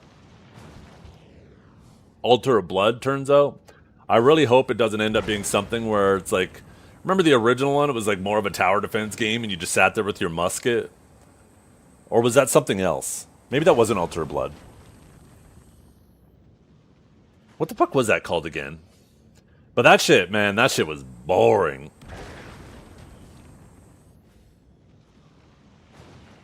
So I hope this doesn't end up like that. I hope it is something where you can use your gear, go in there, and see how far you can get. And it does seem like that's what they're aiming for. Oh, yeah, that's what I'm thinking. Savage Rift. Savage Rift was so boring. It was fun to do the first time, and then... But, like, BDO has a fantastic combat system, right? It's definitely carried by its combat. And then whenever they have activities like that where you don't even use your character anymore, really, it's like, why? I think Altar Blood... I remember Altar Blood now. That's the one where you had waves and they got harder. And that was actually challenging at first, too. A little bit. I mean, it wasn't super challenging. But I would like to see... yeah, that with variation. Where, like... And I know I'm not the first to suggest it within this capacity. But, like, just... Every wave is random mobs. They get random bonuses. And it gradually gets more and more difficult until you reach your, your plateau for your I guess your group or your class, depending whether you're doing it solo or by group. I don't want it to be the same pattern over and over again. If this new Altar of Blood just ends up being like wave 1 to 10 is always the same, wave 11 to 20 is always the same, wave 21 to 30 is always the same, it's going to get boring. I want there to be variation to it. I wonder why other games don't copy BDO combat combined with their content, because in order to copy it, they need to have an engine for it. You can't exactly just copy and paste the code from BDO and dump it in the Unreal Engine and expect it to work, right? And Pearl Abyss has their own engine. They're not selling it to anybody. And apparently devs have a very difficult time making good combat on the Unreal Engine. There are some games that have come close, but combat is difficult for MMO devs to make for some reason.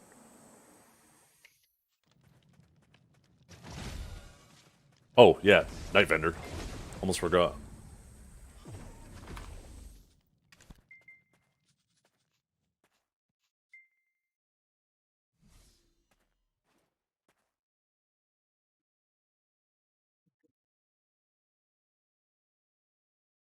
Yeah, sneaky, yeah. Ah, shit. It's over. If they ever made a game that had like BDO's combat, but with like Path of Exile's progression and like the way gear is in those games, right? Where it's like there's three prefixes, three suffixes. They're randomly generated when you get the drop, and the values are randomly generated. I love that shit. I love it. You could get one drop 1,000 times and it ends up being crap. But then you get that one that just has the god tier rolls. All the stats you want, all high values. I love that shit. But I want that with BDO's combat so bad.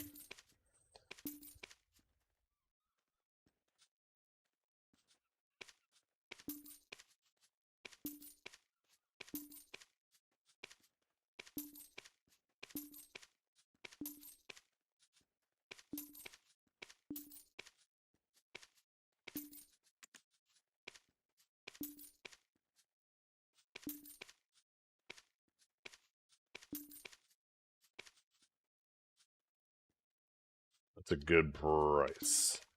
Not that I need 200 stacks, but I can't pass up that price.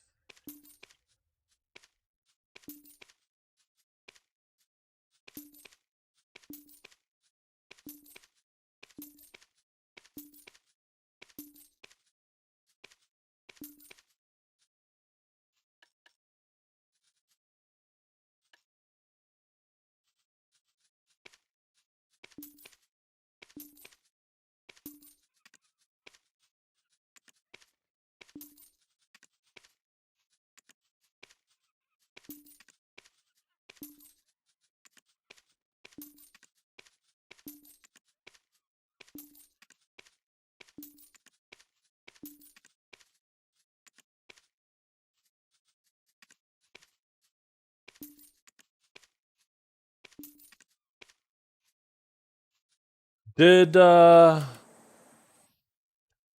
Woo! Yo, what is a min roll on that? That has to be real close to min price.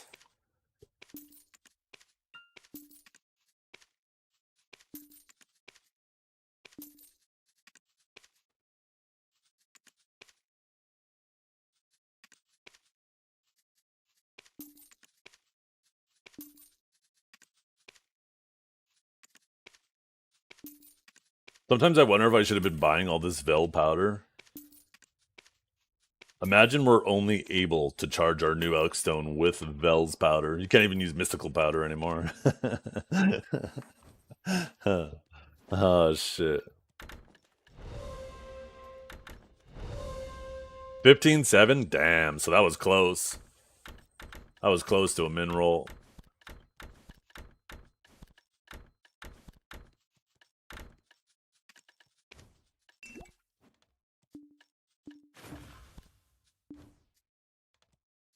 You can only charge it with crons? Hey. Yeah. We're gonna get something massive from this just to spite Ronin right now. Oh my god, that's actually awful. Del, get that shit out of here. I shouldn't have said anything. Fuck.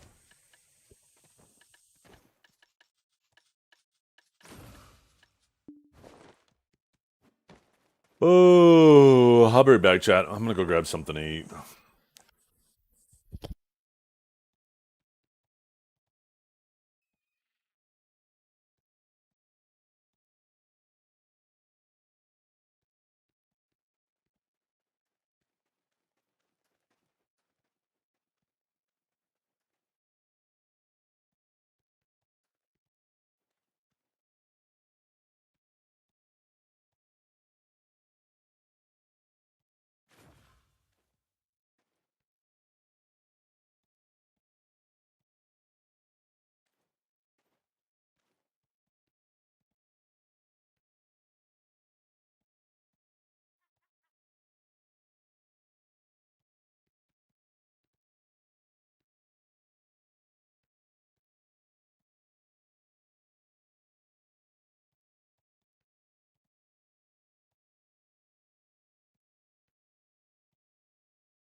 Holy fuck. My lunch was ready 5 minutes ago. I made myself a bowl of ramen and replaced the noodles with some zucchini noodles. But I made so much it filled the bowl to the rim and it was so blistering hot I couldn't carry it down. So I was sitting up there blowing on it and trying to eat as much of it as possible to finally get it to the point where I could bring it downstairs.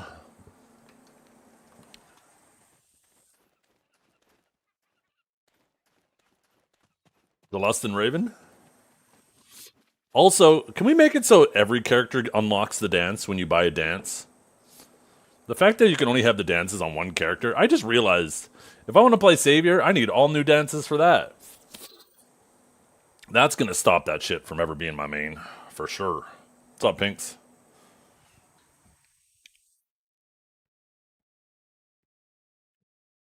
Why do dances have to be character bound? It's so lame. Shit, double the price, triple the price, and make them family bound. Hmm. I don't know if you guys like zucchini, but I highly recommend zucchini noodles in the frozen vegetable section of your store.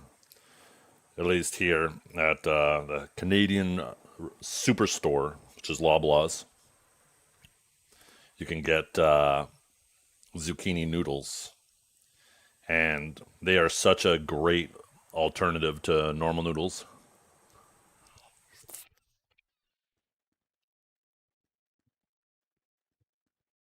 You don't go to Loblaws? How come? Is there a reason? You know something I don't know? Food Basic? Oh, I don't know what Food Basic is. Sounds basic.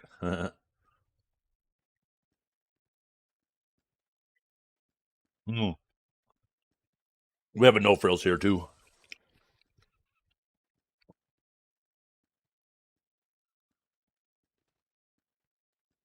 Why are magical shards sold out now? Because everybody's grinding Adonia. Remember that content where you say nobody's grinding it? Everybody's grinding there and not getting BMCs, and everybody needs BMCs now. Especially the people who are grinding Adonia need BMCs for all the stuff that they're making to sell. When I run out of Agris, do I still grind? Yeah.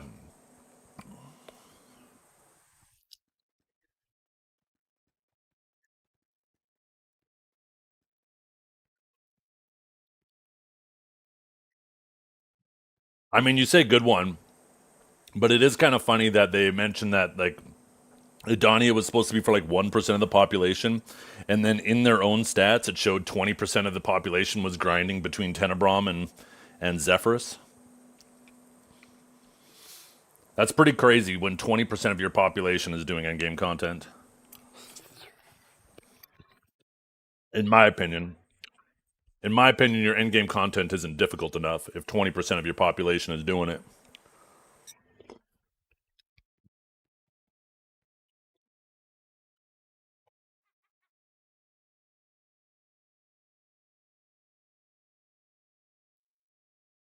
But hey, I guess I just like challenging experiences.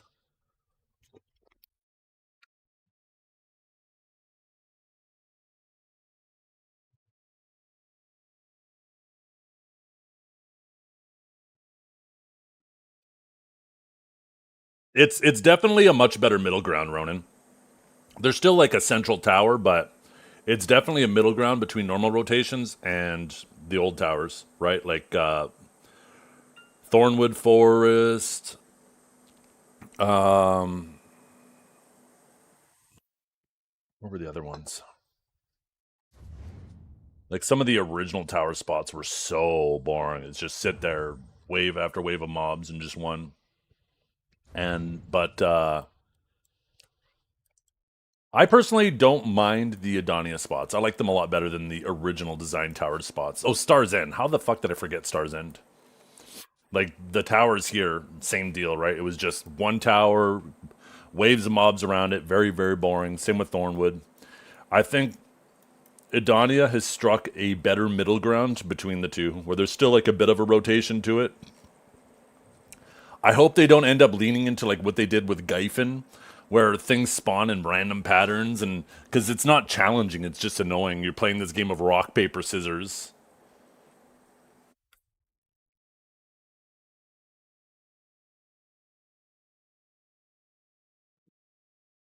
So I hope they don't go to that. I wonder what they're going to do with Upper Gyphon, if it's going to be like,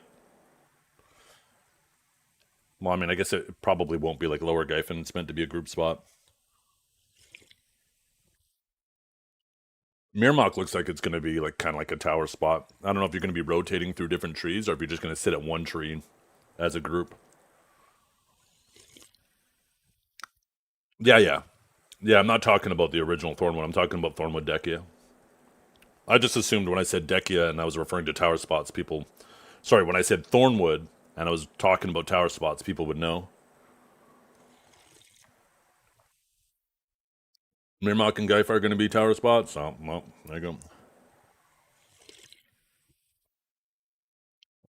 Yeah.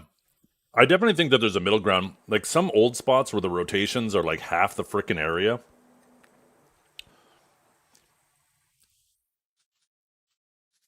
Just creates a problem. All Dekias are tower spots? Yes.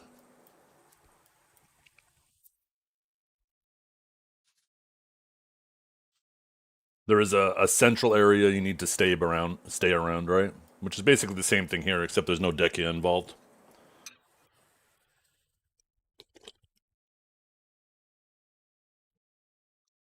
We need more Elvia spots? No, I didn't like Elvia at all. I wasn't a fan of Elvia. Just because of the ambience. I hated the AP caps too, but now everything is capped the way Elvia was. Don't even get me started on that. I don't know how many times I was like, I hate Elvia. Those fucking caps are nonsense. I hate that shit. And now the whole fucking game is that. Oh my god.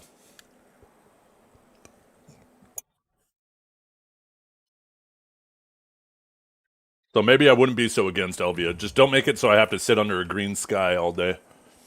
I like my sky blue. And more importantly, I like my sky full of rocks.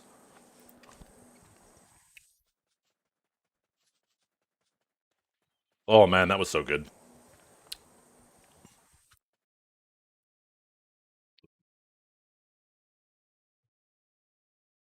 It's crazy when you replace the noodles in your ramen with zucchini noodles instead. You just bring down the carbs and the calories so much. It's so good. Sakurai had no sky. But it had rocks. See, that's what I'm talking about.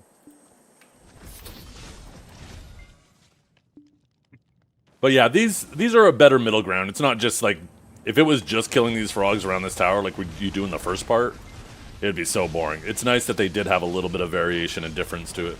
That's why I don't mind this spot. I don't mind Orbita. I don't mind. I would actually grind Tenebrom a lot more, but the little pad it's on I find annoying.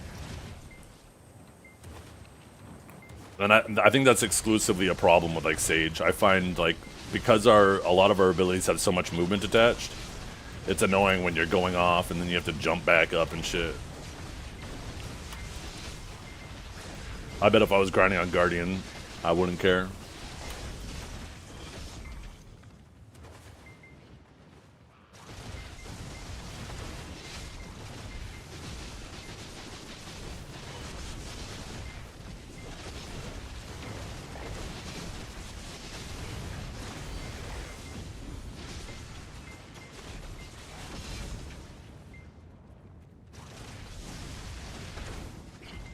Yeah. Yeah, exactly, Valkyria.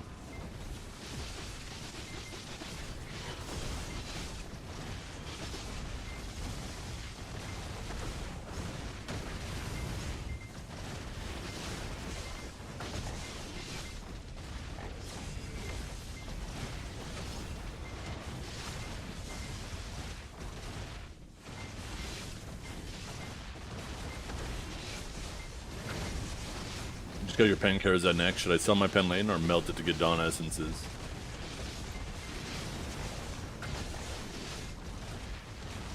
I guess it depends. You got to mathematically calculate how much it's worth in essences and how much it's worth in silver.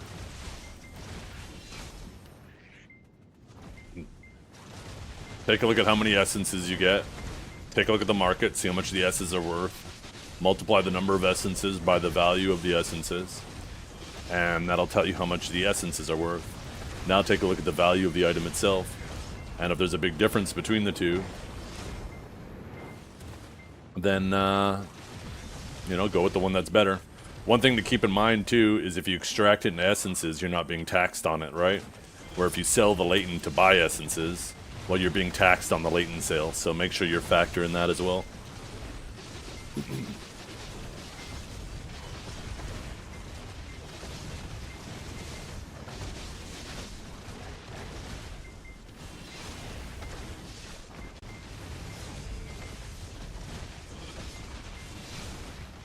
Gregor, can we go back to yelling at each other? That was more fun.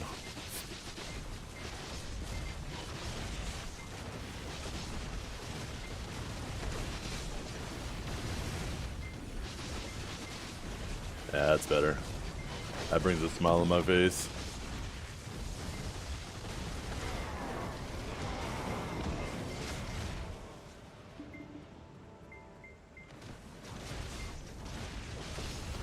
You put 24 hours and you're enjoying it more than PoE? Really? I haven't installed it yet.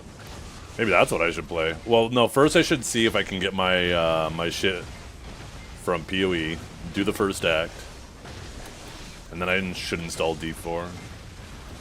How's Paladin feel? Does it feel more like D2 Paladin or D3 Crusader?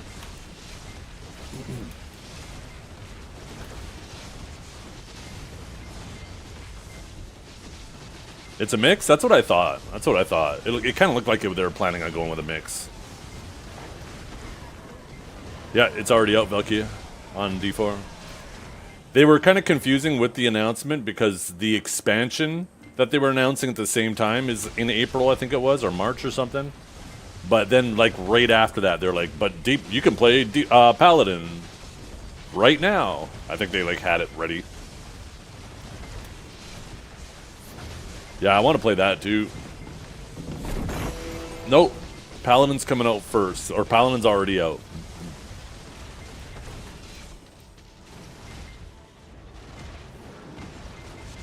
Like I said, I'm going to be doing that tonight. So if you guys want to watch that, I won't be streaming it on Twitch. But I'm going to fire up the kick stream later tonight. Unless something comes up. And play some PoE 2.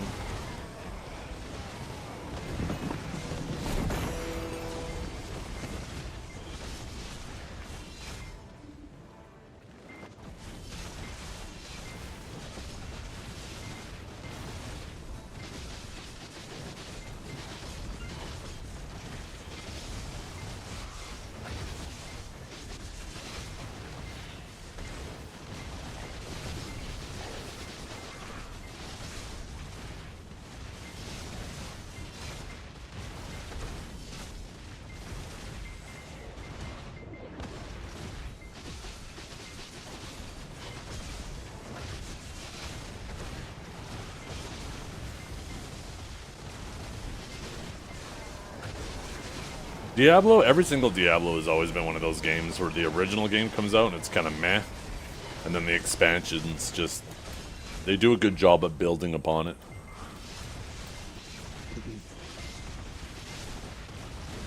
Looks like D4 is following that same trajectory.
No, I don't think there's a node to invest into.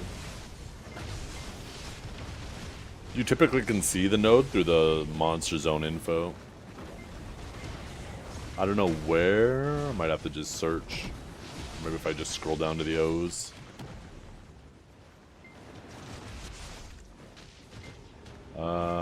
None. Yeah, connected node, none. So there's nothing to invest into.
Am I over 70k crons now? Ooh.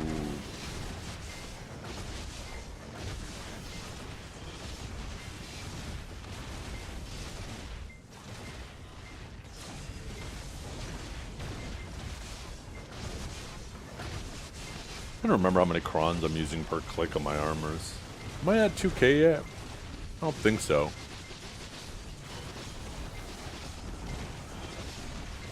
Grinding to kill your bitch ass now? Oh, I am not worried one bit.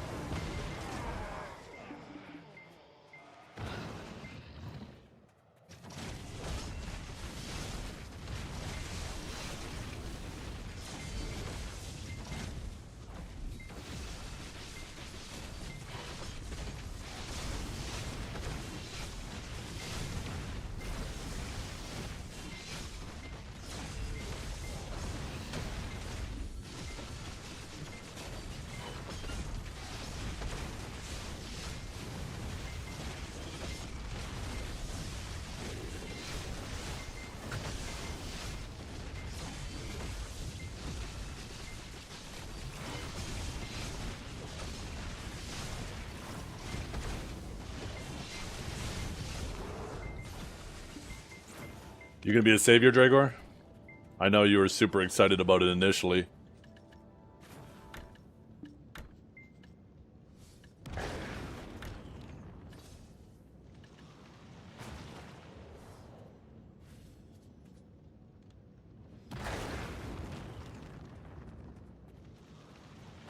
That'll be your opportunity, Dragor. You gotta find me on Thursday when I'm doing my first hours on Savior.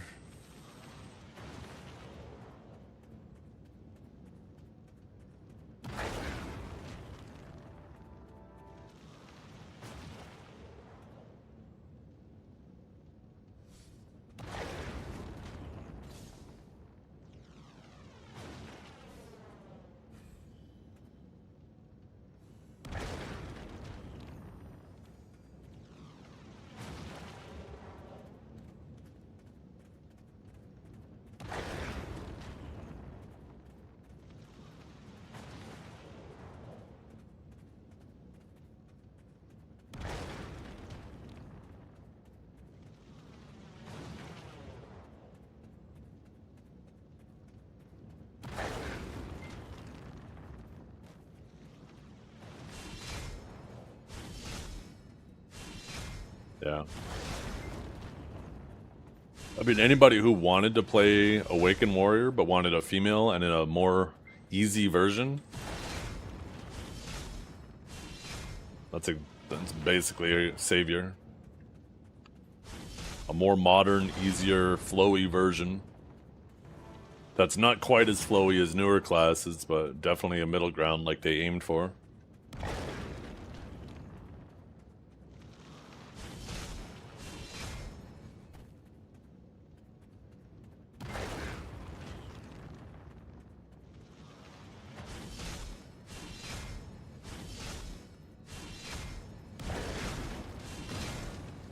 Yeah. Well, there's a clear difference between like the good Awakened Warriors and like the people who stand out heavily on Awakened Warrior. And then you have a class like Deadeye, where you can't really tell the difference between the top Deadeyes. Which implies that it's more of just a Deadeye thing than a player thing.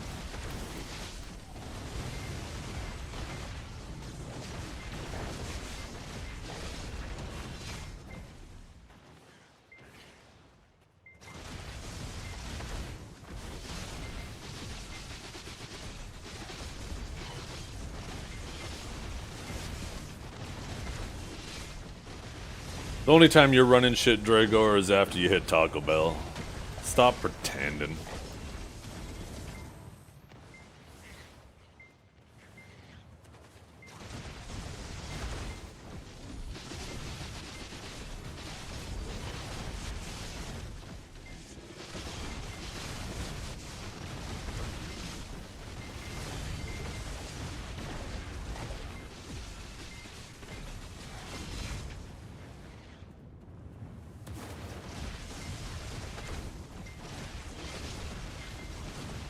And Sage? Definitely not Sage. There's definitely a very easy baseline to do well on Sage, but Calb is definitely different on it.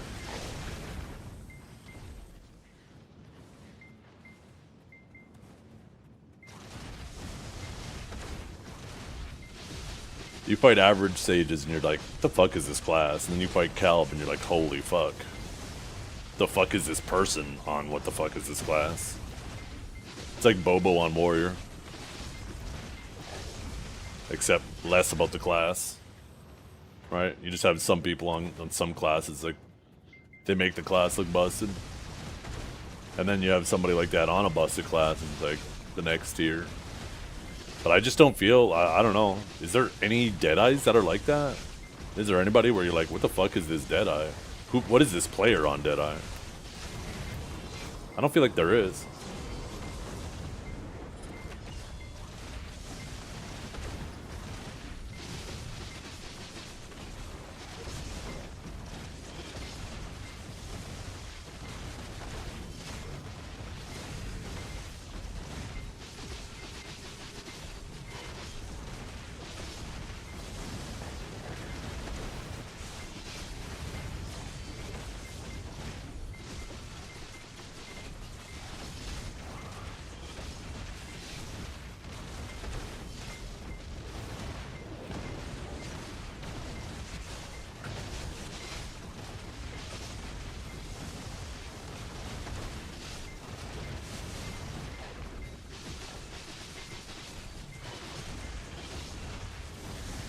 Maybe I should have watched the Deadeye Masterclass.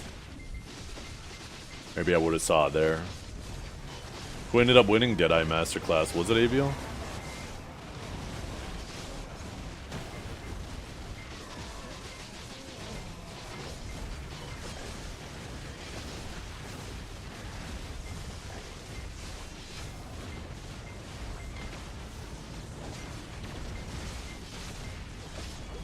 I know, that's how I feel too, Hunter. Like, there's some shit ones, but like from the average ones and the good ones, it seems like there's not a massive difference.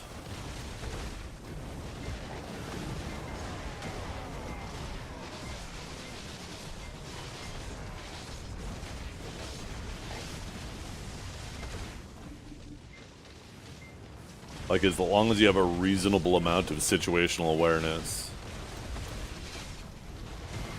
you seem to do quite well on it.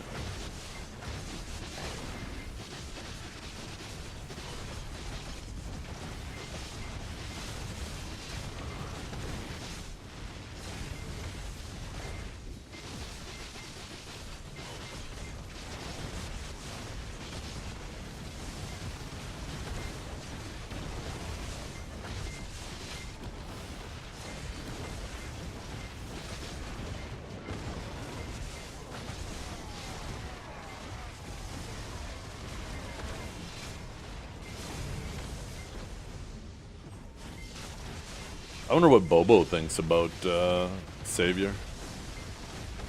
I imagine anybody, unless they're the type of person who doesn't like female characters, I imagine everybody who plays Awakened Warrior is interested in it.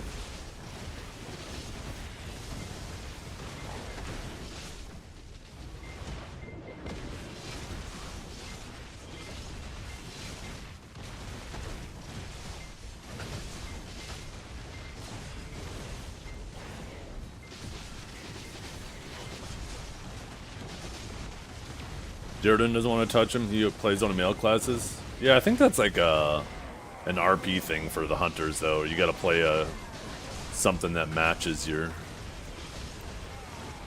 genitalia or something. I don't know. Maybe that's just a rumor.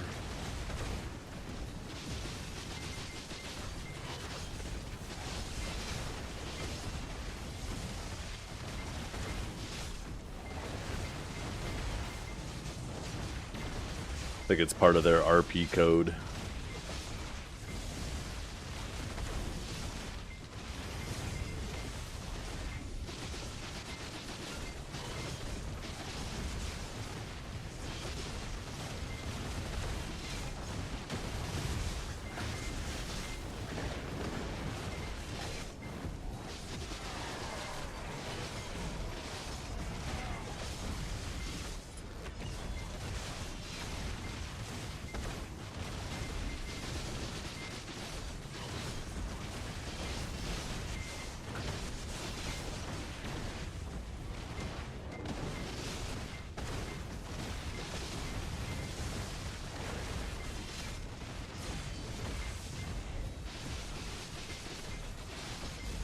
Well, it solves the problems Warrior has, right?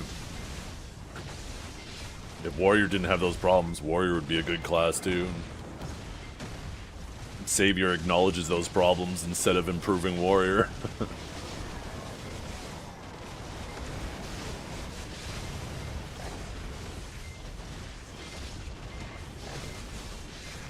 It has better movement, more protected movement, more sustain. Or not sustain, sorry. More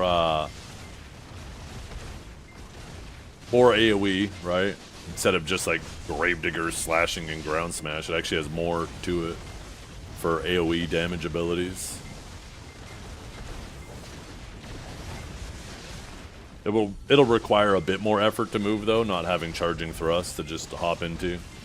So it'll definitely require more effort for movement, but it'll move more protected in general, right? Traditionally, at least up until the charging thrust change, like, you ever want to catch a warrior, just make him move.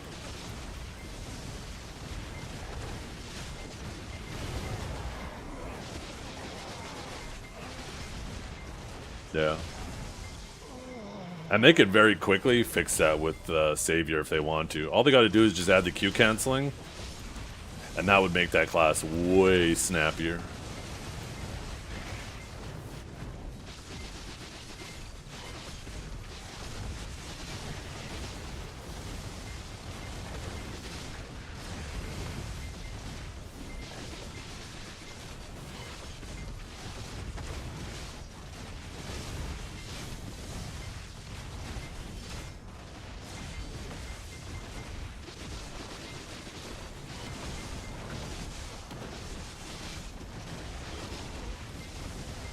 It does look like it'll have a disadvantage against Awakening Sage, which isn't really saying much. Awakening Sage is kind of a demon in 1v1.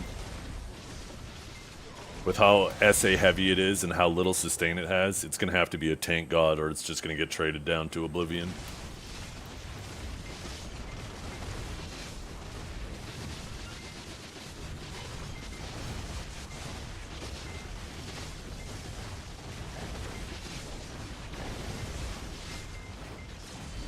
Yeah. Oh, the grab's insane. It might be the new best grab in the game.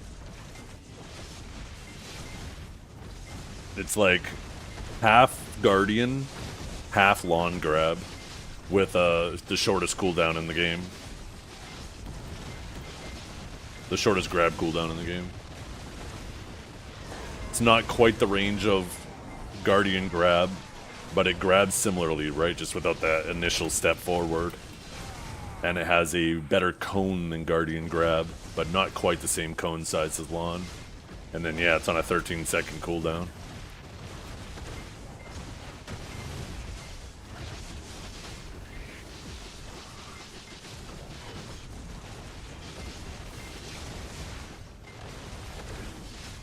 Which is kind of silly since 15-second grabs were supposed to be reserved for melee grabs.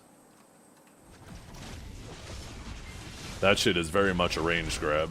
She sticks that sword out quite far and grabs you.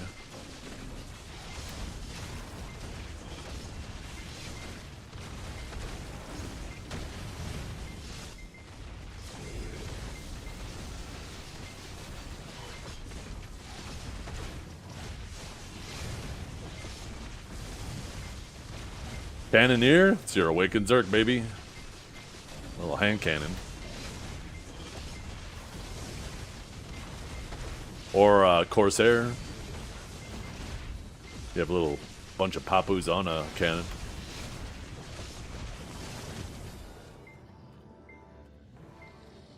It's not just demon mode that's locked behind BSR, it's both, right? Both the angel and demon form.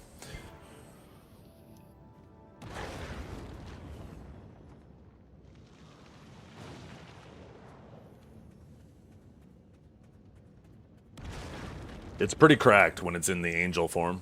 The demon form is PvE exclusive, and people might not even PvE with it. But I imagine they'll buff the PvE in the demon form. The thing is, even if it had demon form up 24/7, you can legit hold W and walk away from it when it's in demon form. It's actually hilarious how slow it is. It might legit be the new slowest class in the game when it's in demon form. When it's in angel form, though, it fucking zooms.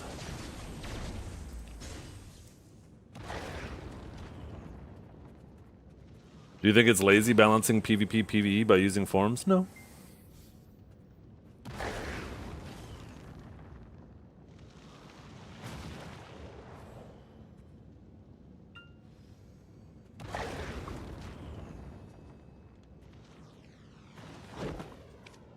All the grind spots are balanced as it is. There's a ceiling to all these grind spots. There's some classes that could use some buffs to get higher, but PvE balance is the closest it's ever been, and that's because of these 5% caps. I actually don't like it. I don't care if PvE is balanced. I just want how fast you grind to be relative to the effort and the risk. If your class has a high risk of dying or requires a lot of inputs, I don't care if your class grinds a lot faster then. If your class is, you know, put something on Netflix and sit there staring at your side monitor while you're hitting buttons, then it should be a slower grinder.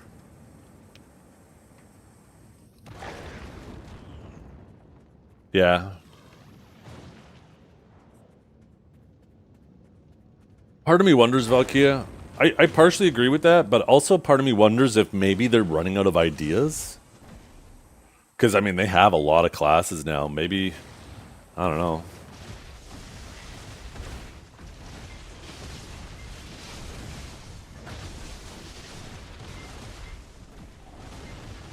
Deadeye 2.0, yeah. Shit. Maybe this is the new trend. Maybe we're going to see them start going through every class and add like a opposite sex version of it. We're going to see a male warrior, and then I'm going to finally have, or male Velk, and I'm finally going to have my paladin.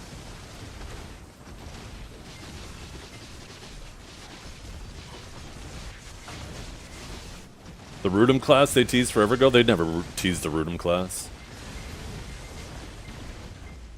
You kidding me? I would have been so excited about that. When everybody was asking for a dwarf before Scholar came out, I said they should make it a Rudum instead if they want a hammer class.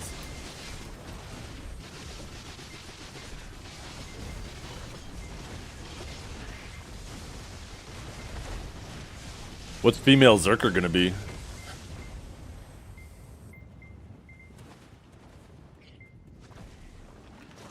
You're gonna be gorgeous, that's what. Male Guardian? Damn. What'll that look like? Maybe that's gonna be the trend going forward. Everybody's complained about their classes being gender locked. Maybe they're just gonna start adding like opposite genders for all the classes. And that's gonna be the new class design. Mostly the same class with minor variations. I don't know, it makes me wonder. When you compare Awakened Wizard to Awakened Witch, does that have a similar amount of variation as Seraph has to Awakened Warrior? I know there's a ton of overlap with Witch and Wizard.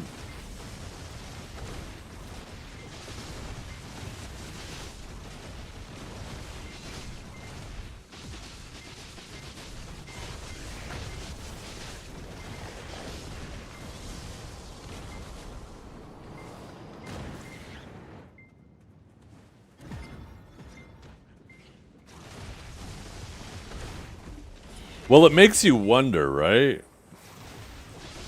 Because it was apparently Goyen's grandfather that trained both Goyen and Enslar.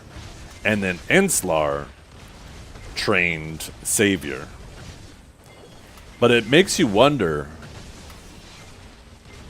what happened to Goyen's father then? Why didn't his grandfather train Goyen's father? Why was there no mention of him?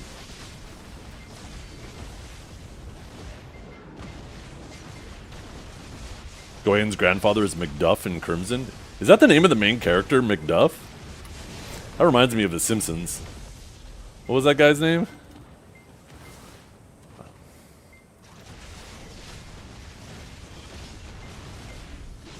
McLovin? No, not that. Duffman, yeah. Oh, I guess it wasn't McDuff, it was Duffman. I don't know why. When you said McDuff, it reminded me of him.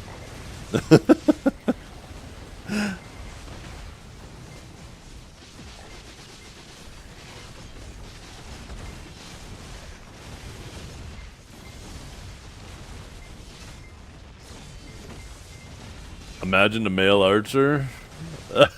Shut up. Fuck. Goyen's father got sucked into another time? Maybe. That would be an interesting twist if the main character on Crimson Desert did end up being Goyen's father, especially since he's a warrior. Maybe that's why they made no mention of him, because they were worried about some Crimson Desert spoilers.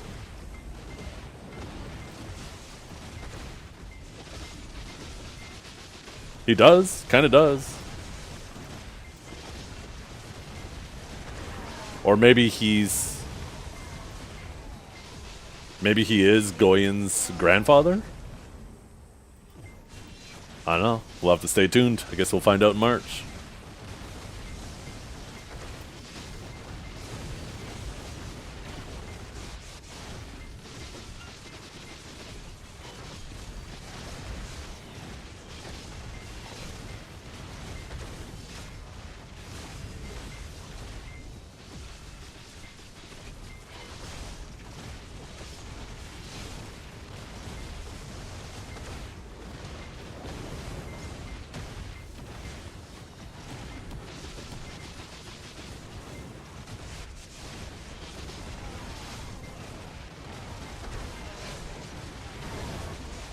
Oh, I do really like my chair, yeah.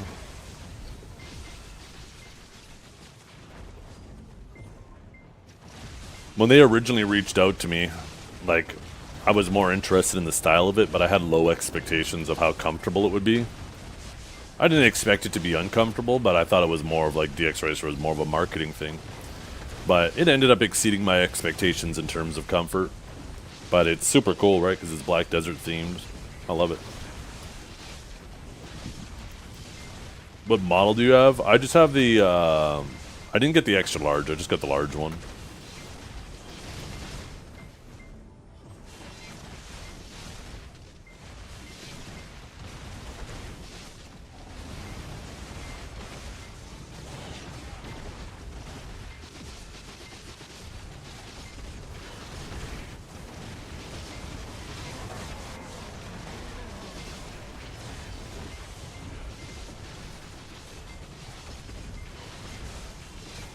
Yeah, it's true, Valkyria. Anything's possible now.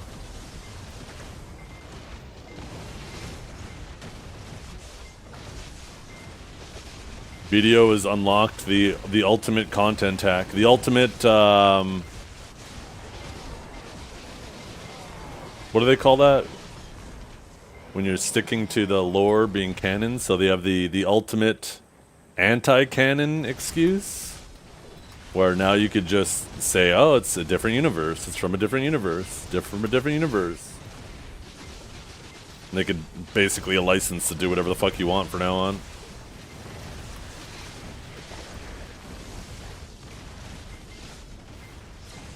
I find that shit so lazy.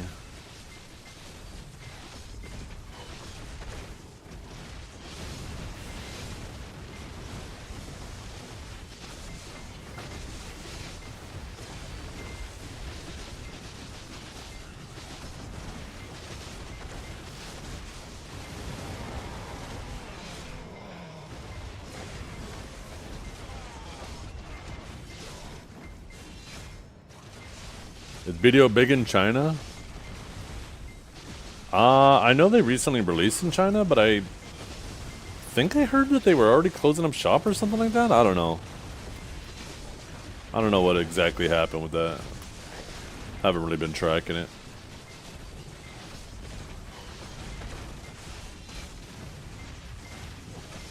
Basically everything I've heard of it has been through word of mouth, which isn't exactly a very credible resource.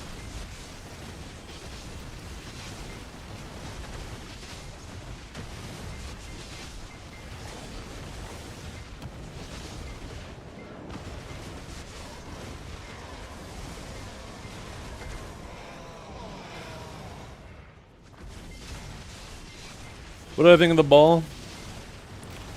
I felt like they mostly wasted my time. Over half of what they talked about could have been just a global app note. I would have enjoyed the ball even if they didn't announce anything else different or new.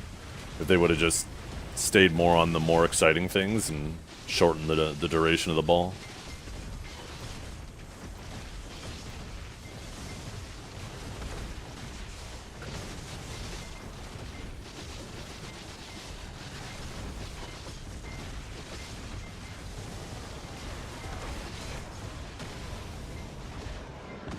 Kind of a mixed bag.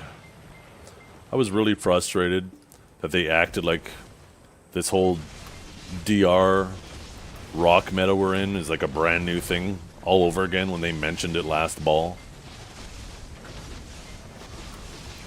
That annoyed the hell out of me.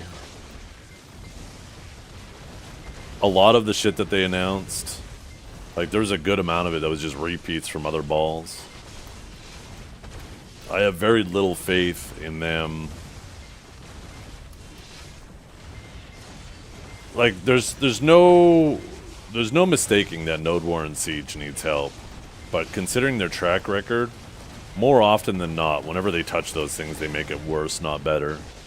So, it makes me more nervous than excited when they talk about tampering with that shit again.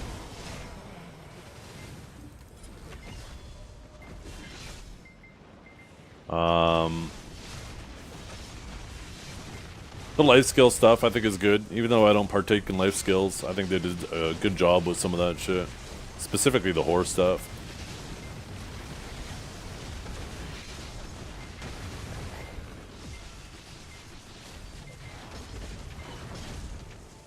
The Elkstone rework kind of got me pissed off.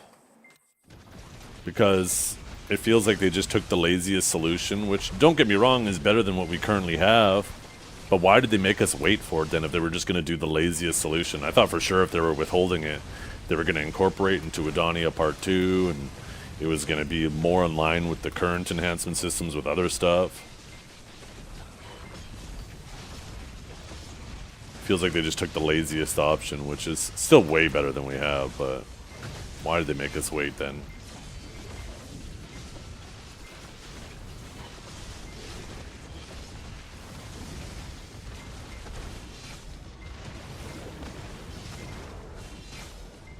Yeah.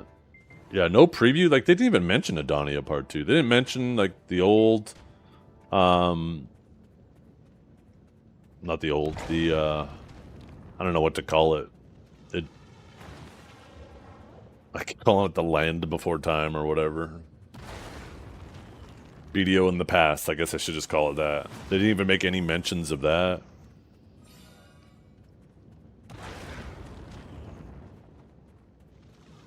I don't know.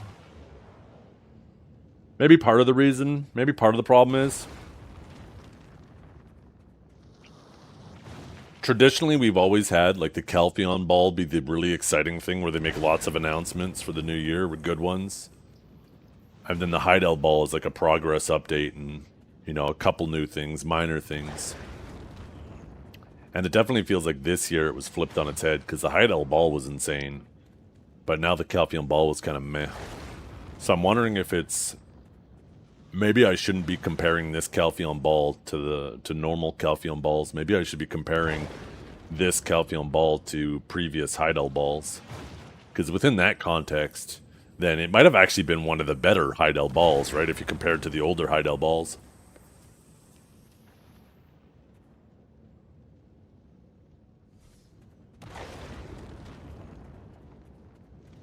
Because if you do that, then this ball was actually solid compared to the old Heidel balls. Well, they're definitely getting ready for Crimson Desert for sure.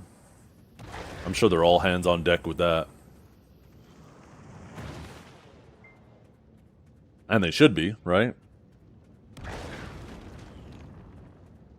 The launch of your title is super, super, super important. And if you flop the launch, it doesn't matter how good your game becomes, that could be devastating for your overall perception of the game, and your potential new player acquisition to it, right? So, I fully expect them to be all hands on deck with Crimson Desert. And I don't think it's unreasonable to... Sorry, let me rephrase that. I think it's unreasonable to be upset about that.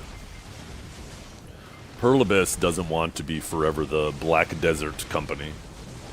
They want to eventually be, you know, just an overall gaming company, right? Potentially like the next Blizzard or something, right?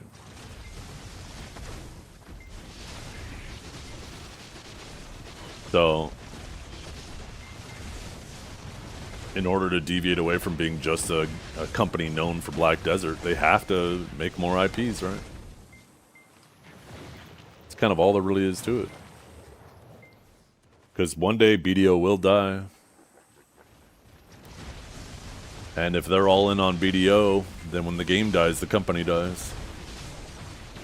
But if they start diversifying their IPs and have a variety of products that are generating revenue,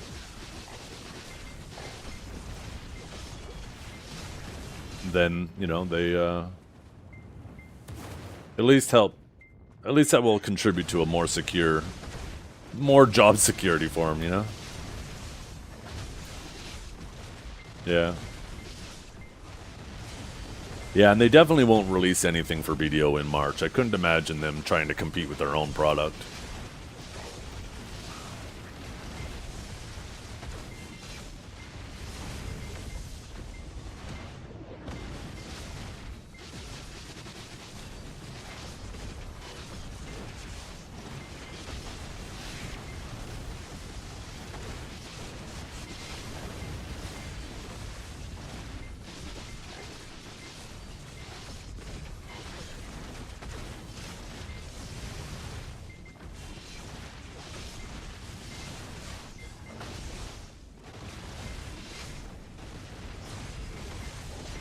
As much as I've criticized that ball, I still really enjoy this game. I still think it's at least the best game for me on the market.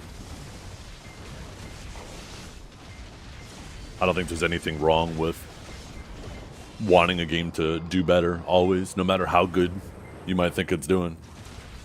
Even if it's completely undisputable that it's doing the best. Not saying BDO is, but even if you had a game that was indisputably doing the best, I don't think it's unreasonable to still want it to do better.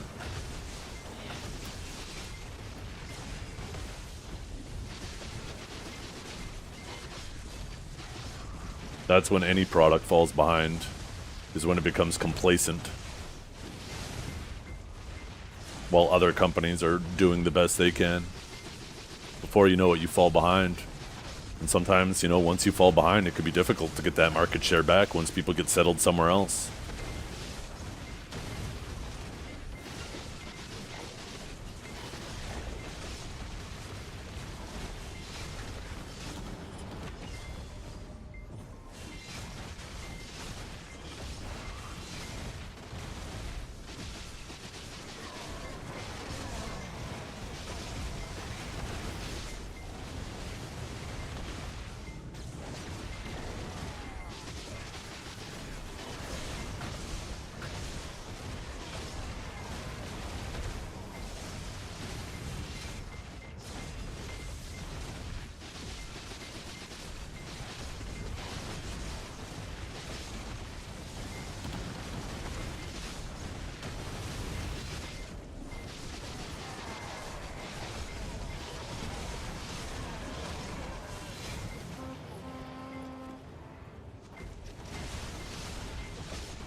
It does feel like it's moving towards a seasonal game.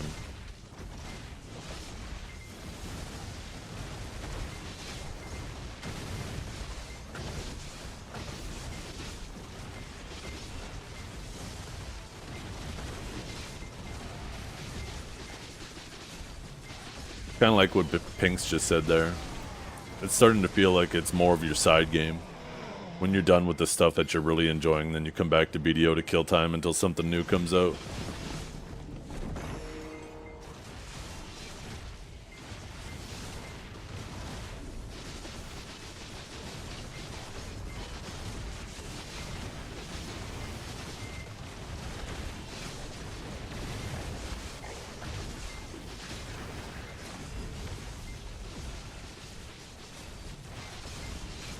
Hey Drago, are you still grinding?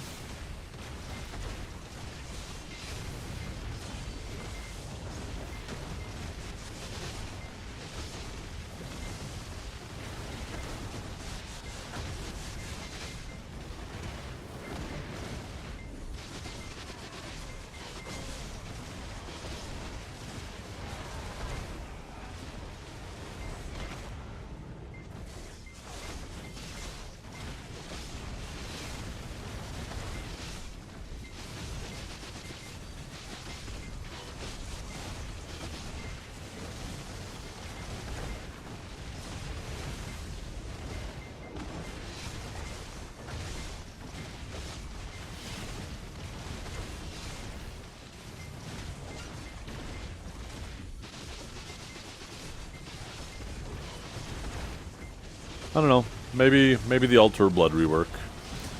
Even though that's not... Actually, I think that's in March, isn't it?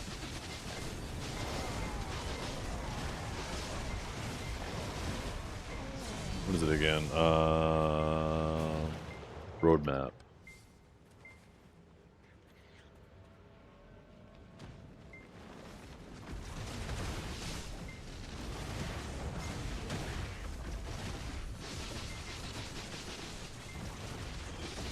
Can't fucking read that, it's all too small. Yeah, March. Shit. The Altar of Blood rework is gonna actually be at the same time as Crimson Desert.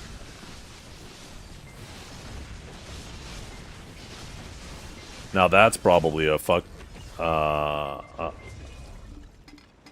decision for them. Because Altar of Blood could have actually been a great thing to tie us over until Crimson Desert.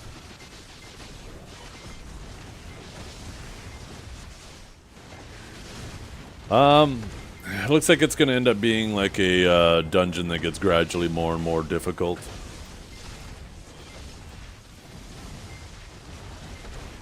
Although I think it's going to be party content, right? Did they mention if you could do it solo or not? Might already be dead in the water for me.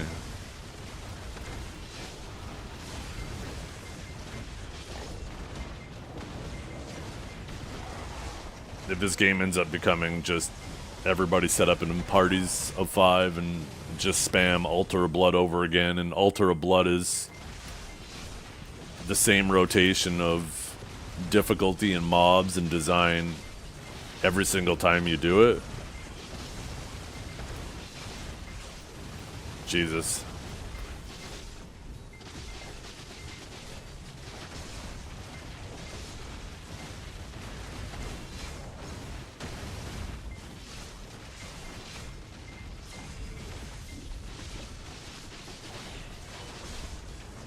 Yeah, it's such a goofy mentality. I don't understand why they're so against grind spots having specific purposes. I don't think there's anything wrong with people going back to a different spot because they're trying to collect specific things. It's also really good too because like when Hungers and Faints were starting to go up in price, it actually made like Tungrad and Darkseekers good spots again, and the people who love those spots could go there and make decent money. I don't think there's anything wrong with that. But just because of a gear score number, they don't want you there. Sorry, you're having too much fun. We don't want you to have fun at this spot. You're not allowed. Your gear score is too high. You have to go to a different spot to have fun. God damn. South Korea is turning into North Korea. They're importing it in BDO.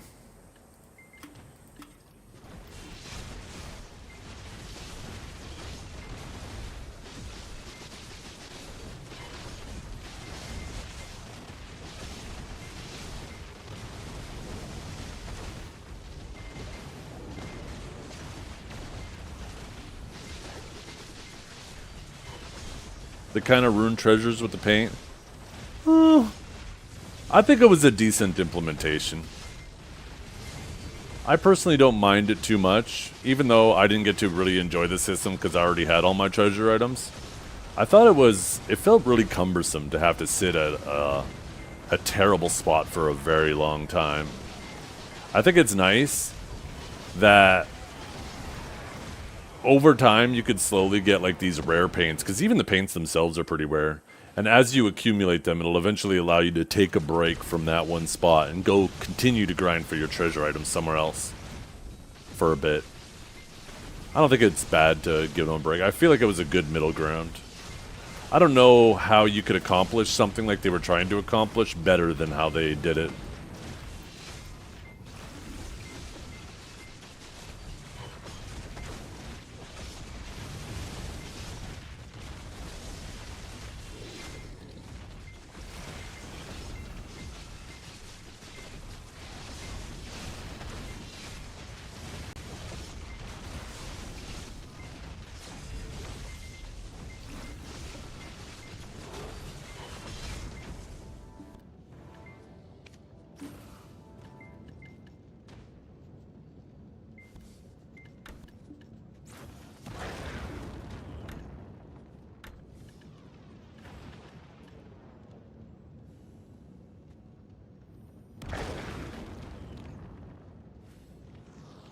Well, yeah, I guess I get Seraph.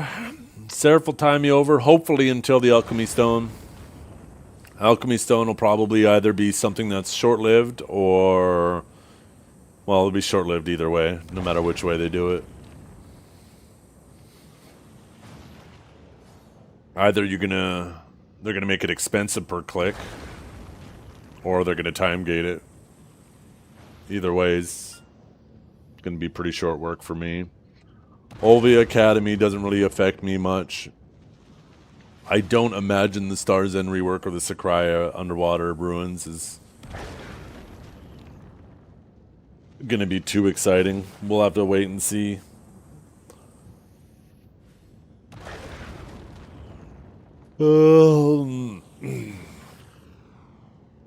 And then Altar of Blood. I mean, Crimson Desert comes out at that point. How many Grandpa Crowns you get every hour? I don't know. Not many. Don't really keep track. Oh.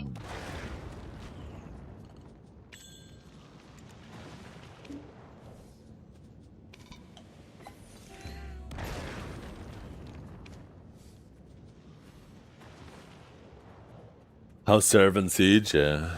What about nodes? During the little break, or right before the little break, I added the Black Desert channel because I knew, I had a feeling that they would see it. And I said, how much trash per hour is Seraph? And Enlave's like, Zeth, you're going to have to be the one to answer that on stream.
Are the new drops over? Are we back to the normal drops?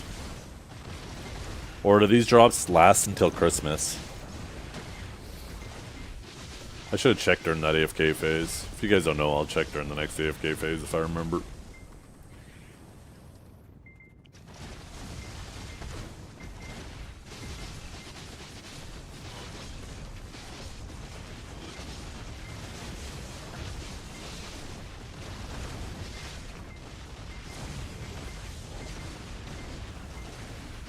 Yep, Awakened Sage is a good grinder.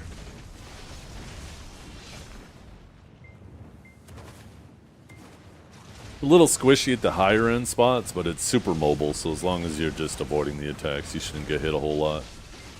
You can't face tank like other classes can.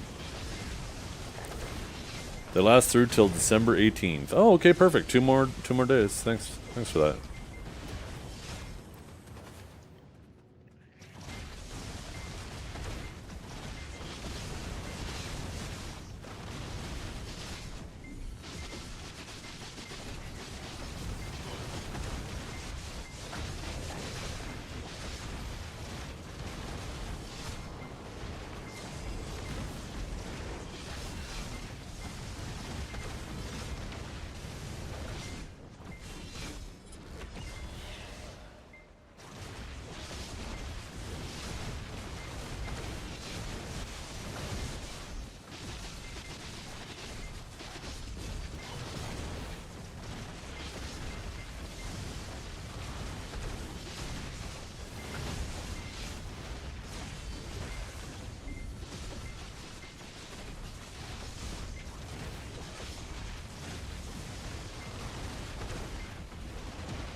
I don't know.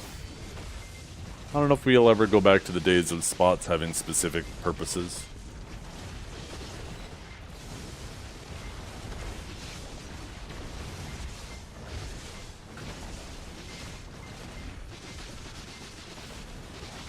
Divinity 3? Oh yeah, I saw it at the Game Awards. Will I play Savior? I am going to be playing Seraph, yeah.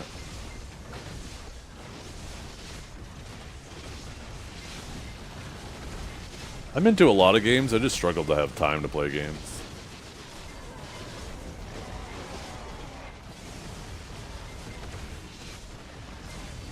You might be asking yourself, what do you mean? You sitting here playing BDO 6 hours a day? That's different. This is like my job. But in the evenings when I have free time, I don't get as much time as I'd like. I have other priorities. Spending time with the fam. What's up, Briskindo?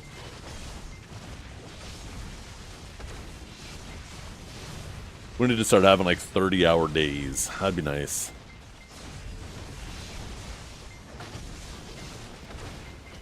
Extra 6 hours every day.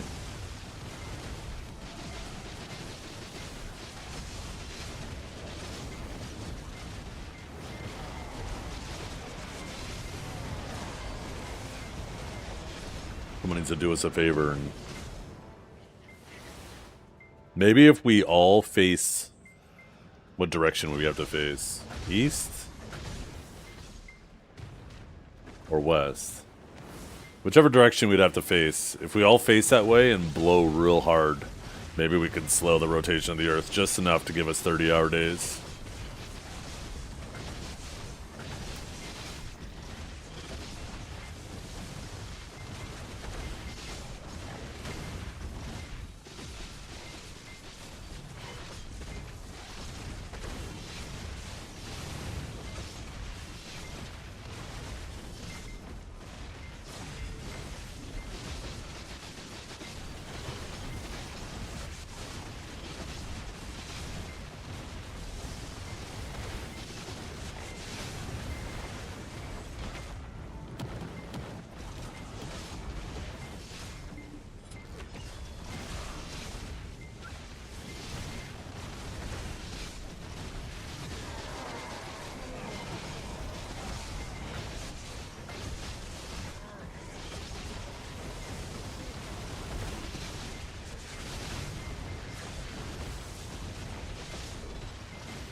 Is it foggy there?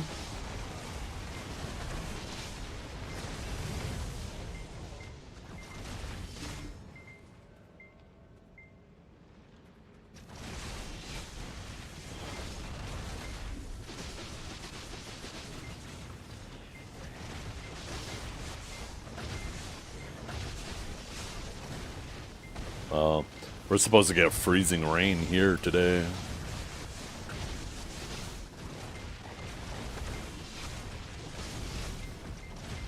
I should make sure I take a little peek outside a little bit early before I go,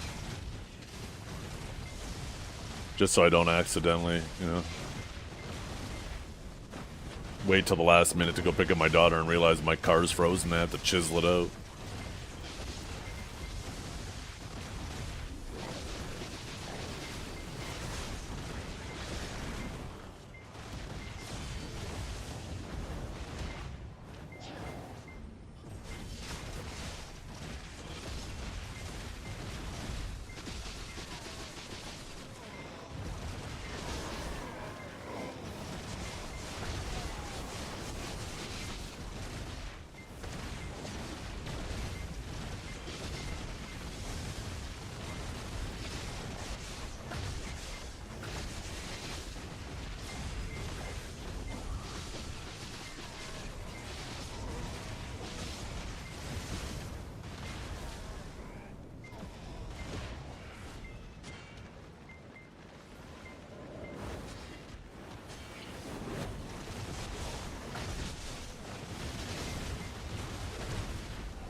What do you mean tanks rejoice? What did your tanks even do?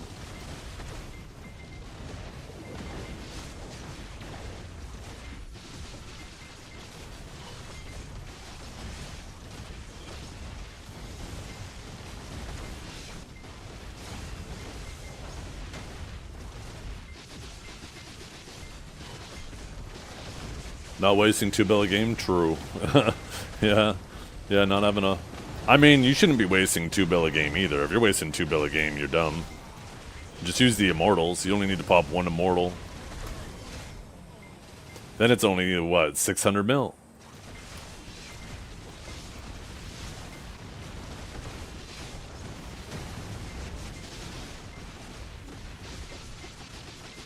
Whales? True. Yeah, I guess you're still using whales.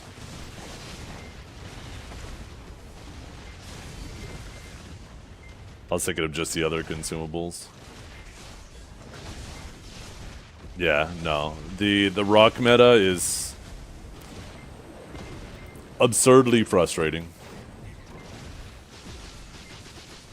Absurdly frustrating because they commented that they were going to fix it at the last Heidel Ball, and then they did nothing to fix it, and then they gave us another season of Guild League. And now it's even worse because people got proportionally even more DP than everybody's got AP. So the problem's worse, not better. It's not even like the problem stayed the same. It legit just got worse. And then they had the nerve to act at this ball like it was something new all over again. Like, oh, yeah, we noticed that people are complaining about the rock. Shut the fuck up, you notice. What are you talking about? We've been complaining about this for over 6 months.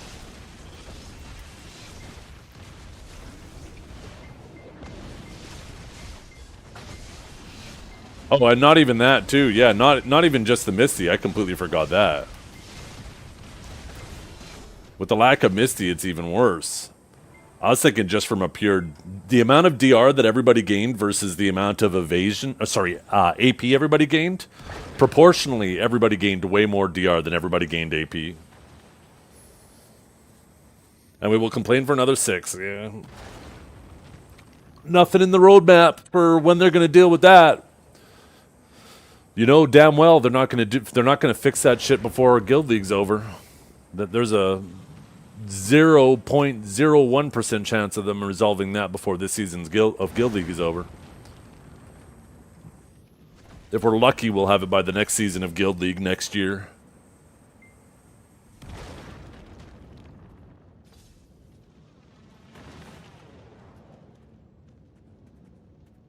It's just the DR ones are too good. The evasion ones are fine. It's easy to counter evasion. If you're fighting an evasion person and you put on... For every evasion Dawn they put on, you put on an accuracy Dawn. They're proportionally... They cancel each other out. But they're proportionally giving up way more damage than you are to counter their evasion.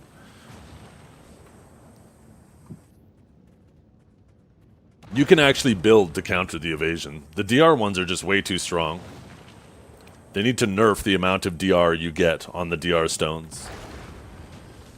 A lot of people say they need to buff the AP ones, but if you do that, then range classes and iframe classes just go super crazy. And then the actual glass builds... They already, like, one-shot each other, a glass build against a glass build. You just make that way worse. These specifically need to be nerfed.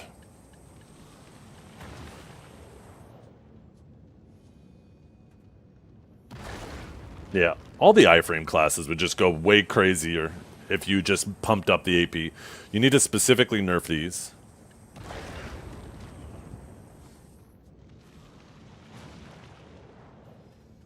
Take like 10 DR off of each of them. Make them 20 plus 20 instead of 25 plus 25. So if you're running 6, that means they drop 60 DR. That's a pretty substantial amount. Them losing 60 DR is a substantial amount.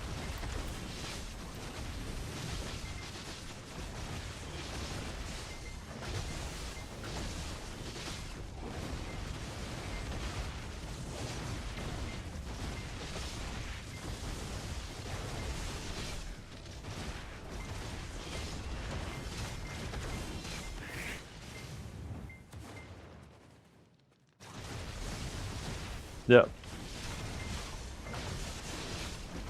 Yeah, they would still be good, but the thing is it's like a rock, paper, scissors setup, right? But with 4 instead of 3, right? 8, you have accuracy counters evasion, evasion counters AP, AP counters DR, DR counters accuracy.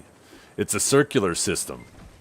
And right now, you can actually get so much DR that your counter can't counter you anymore. That's the fucking problem.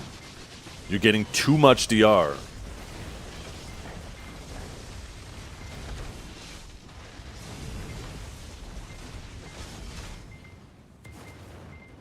Putting accuracy makes you do less damage to an evasion? That's not true. If someone's actually building proper evasion, and you put on an accuracy, you do a ton more damage to them. The thing is evasion works differently than it used to. And you will see misses all the time now, even when the misses are completely inconsequential.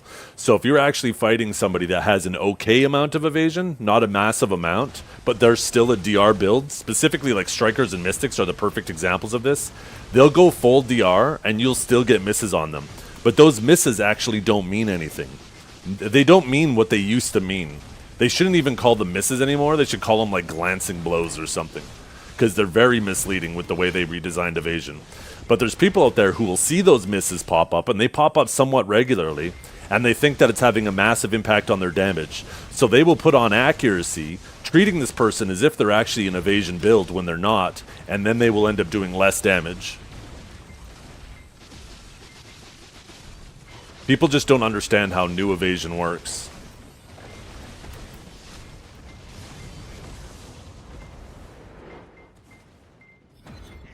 Oh yeah, if we had damage numbers now, people would see how wrong they are about when they put on accuracy and when they shouldn't.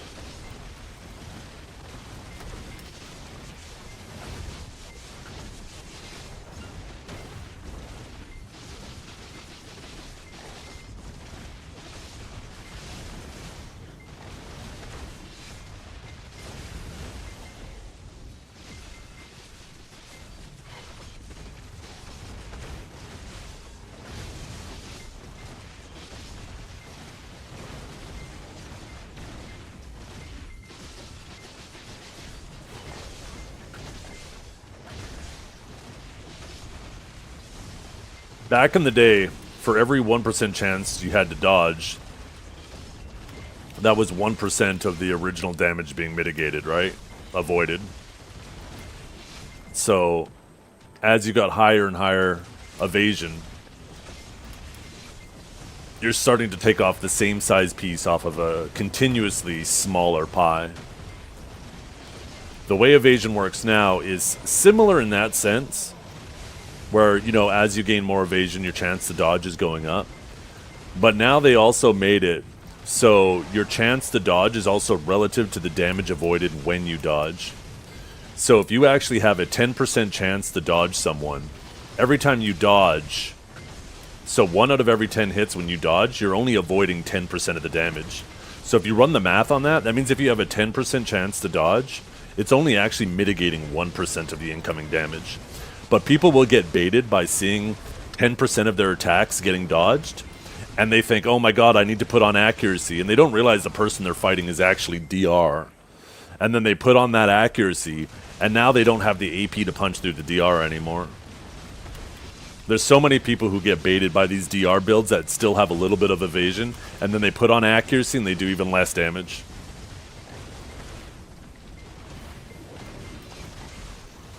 Because of this new scaling that they did with evasion too, it's created this environment that if they ever do buff evasion a little bit too much, evasion's going to go absolutely crazier than it ever has.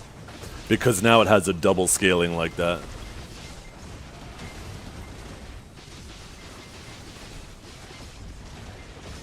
I'm worried that they're going to swing that pendulum too far in the other direction, and we're going to be right back to like the old days before they had the accuracy accessories in the game, and evasion had no counter. Because that's what this is akin to, right? This isn't like the evasion days back when we still had accuracy accessories. This is like before then. This was back in the day when you could only have red coral earrings. Those were your or an accuracy offhand. But nobody had the AP to support the accuracy offhand.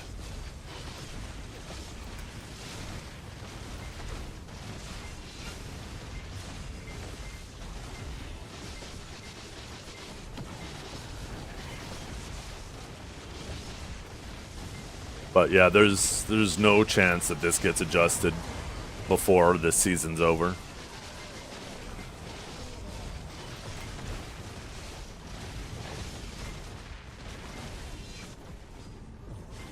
This season of Guild League is definitely cooked. Although, the strongest team on NA right now runs primarily DPS. I think they run like one fucking tank. So maybe the DP builds are only doing, the DP setups are only doing so well because they only, what am I trying to say here? Maybe this rock meta is only working because there's too many people running rock meta.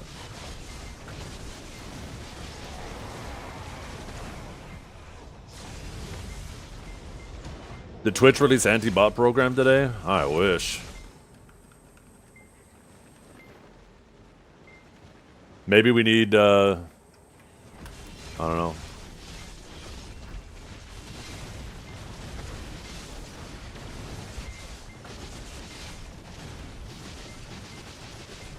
No, I mean, if you take a look at the Digicomp, I think the reason why that shit's working as well as it is not only are they running, like they definitely are running a lower tank setup, but they're running a high iframe setup.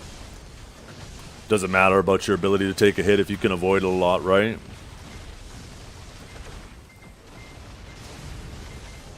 Yeah, 2 Sorks, 2 Dosas, and then they have like Force Hunter and Siphont that are always around the outsides. Both of them are really, really good players with their positioning.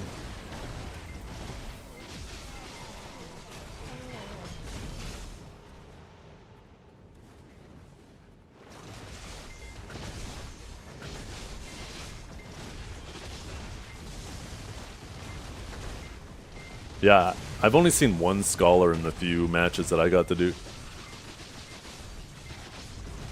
So yeah, I think that's kind of it. You either run tank meta or you run high damage iframe classes. If you're a super armor heavy class and you're not running tank build, you're kind of fucked. Although Pig does well. But the Striker is able to get pretty tanky without having to run tank build.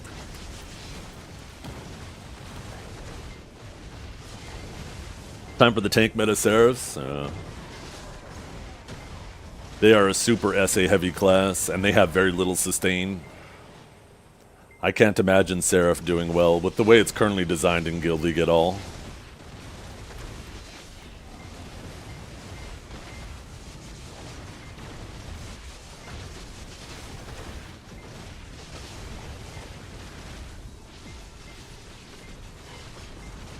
Lifesteal's the future? Well, we already have a lot of classes that, even though it's not lore accurate that it's lifesteal, in terms of the way it plays, it's effectively the same thing, right? You have Guardian, you know, it's hits heal. You have Sage, it's hits heal. You have lots of classes where it's hits heals these days. Which is effectively the same thing, just doesn't have the lore behind it, right?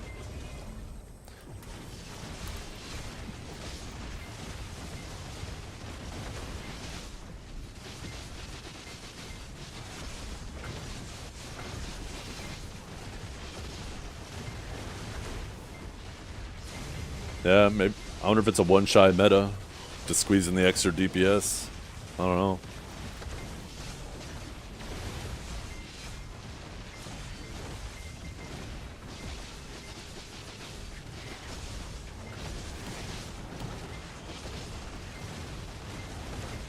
You better make damn sure your Shy keeps himself safe and keeps buffing, though. Because if your Shy isn't getting buffs off, then it's going to be a lot easier for the enemy to lock down one Shy.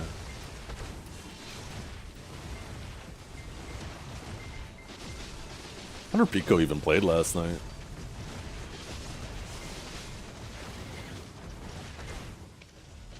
Doesn't look like it. Oh, Vega's actually been killing it. Holy fuck. I guess Vega and Digi haven't got a single match against each other yet. But looks like Vega's been running Shameless.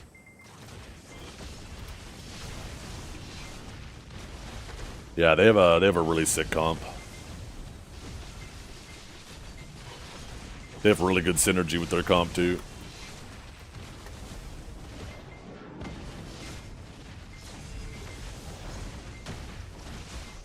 Vega hasn't played Shameless either? Really? What the fuck? Who are they playing then? How do we get those games? I want those games. I thought for sure you guys would have at least played each other. Fuck, that's crazy. Vega versus Faded? Poor Faded, what the hell? They're too busy trying to Q dodge Digi Perma? How do you even do that? The Q times are always the same. Only way you're able to Q dodge is if you have somebody in the guild to tell you who's, like, when they're queuing and when they're not, I guess.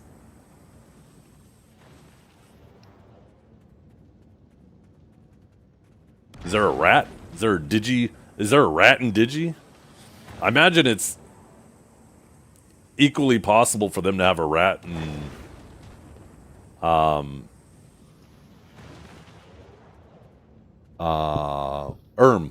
was trying to think of the guild.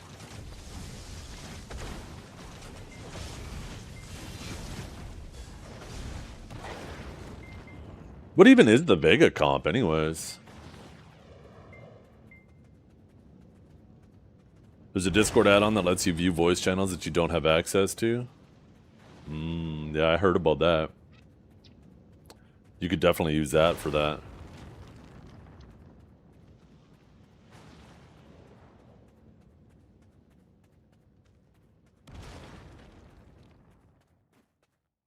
What is Godsby talking about?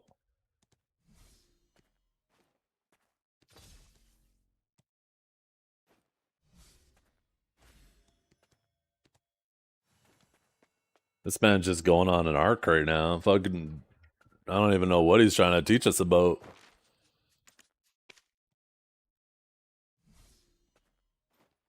Join Pico B if you want to fight Digi. It's 80% of her fights. But then you fight Digi B too, right?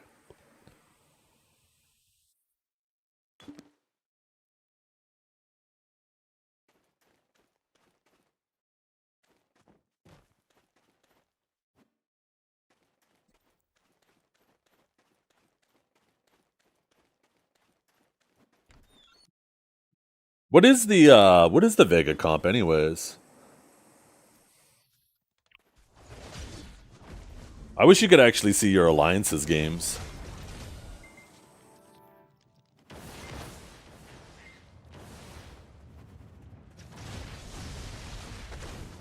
They should be able to verse the same guild. The problem with that then is potential trading, right?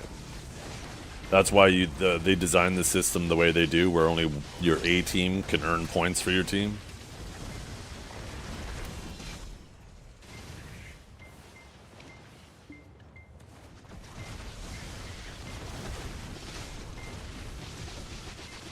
Nine tanks and Huntler. Wait, that sounds like the easiest game ever. You just get your iframe classes sit on Huntler and they have 0 damage.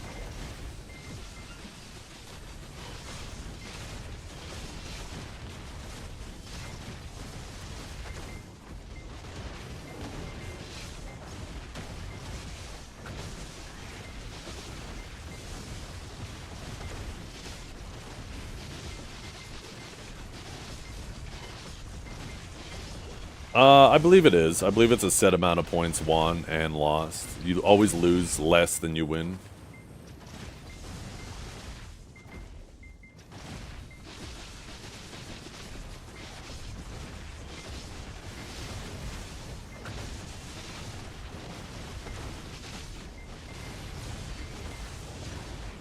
It'd actually be cool if you could click on each guild in the list and actually see their history.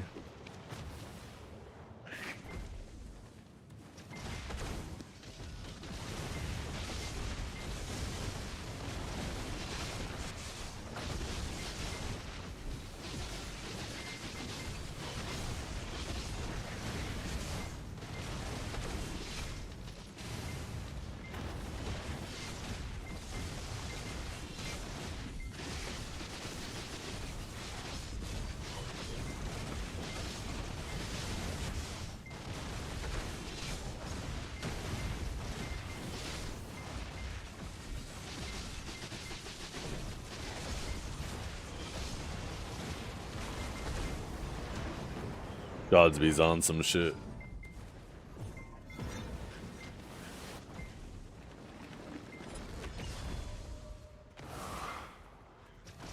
I recommend some social skills, fella. Just going around to people you don't know and start trying to tell them what they should be doing. It's kind of goofy.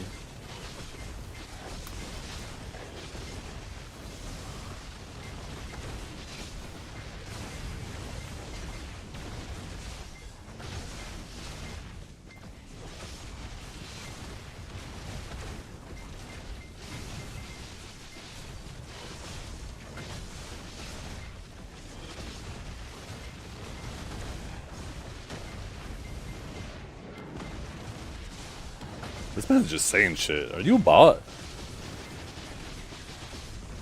No clankers allowed. You're about to get a kick.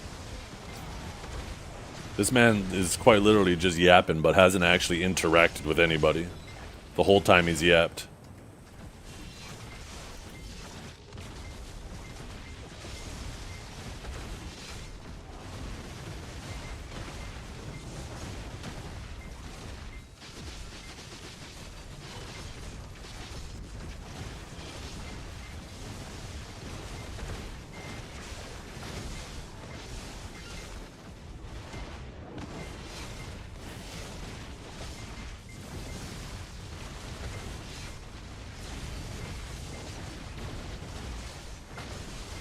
Godsby, you're beating a dead horse, fella.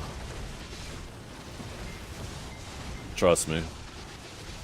People have been yapping about a lot of things for a long time. There are times where it feels like Pearl Abyss listens. There's times where it feels like they don't.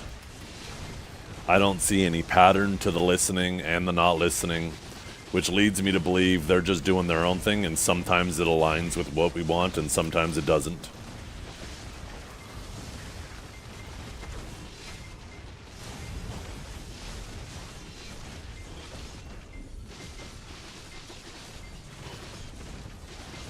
So at this point you just gotta ask yourself one question. Do you want to stay on this roller coaster or do you want to go home?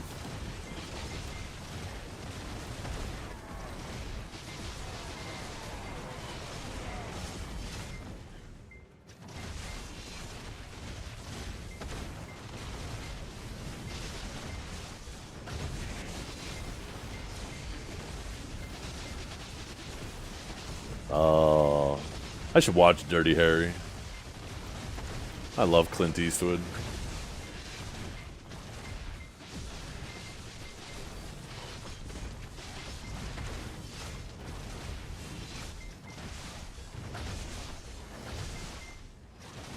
How can you learn the Sage combo?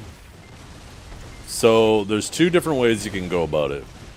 You can either start by putting your left ear on the left shift key and then roll your head until your right ear hits the right shift key. Or you can go to, you could type !Sage Guide in my chat, and there'll be a whole document there that you can refer to.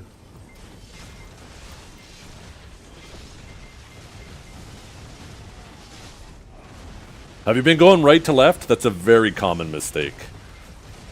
Always left to right. Always.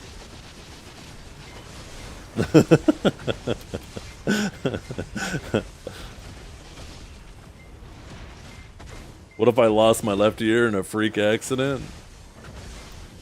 Well, you might have to find a new game.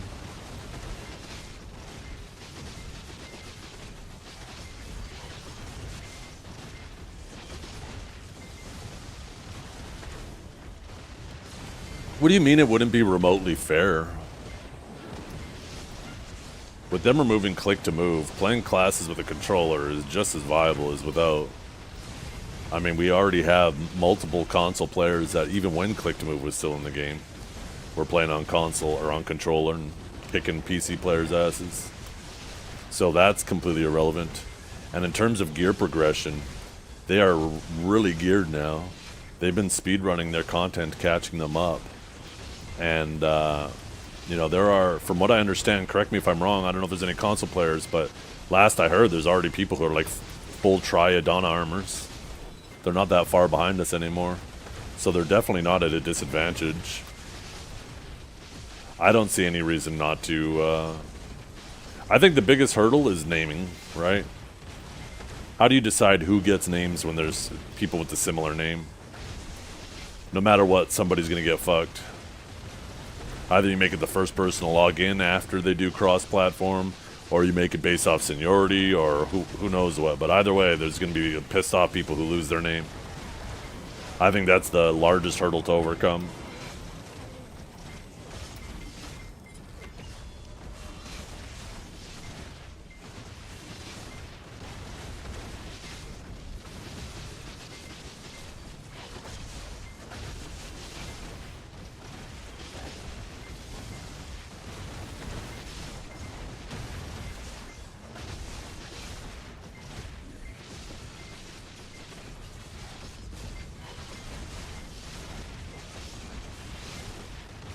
Higher gear score gets the name. Now we're talking, Dragor. Oh my goodness. Did we just become best friends?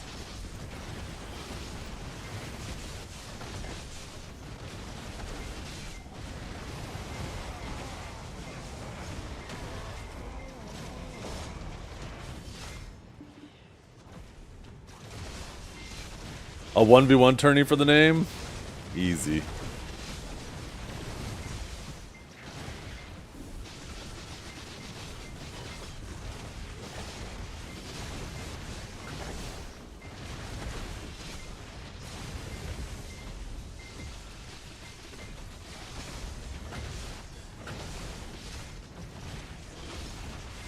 Or you can keep the name with Xbox at the end. Yeah, you could maybe do like a prefix or a suffix. That would work, for sure.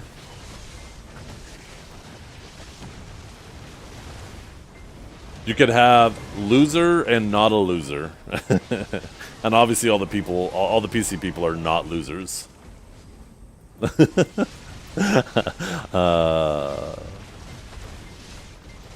Time to reel them in, chat. Time to reel them in. Wait for it.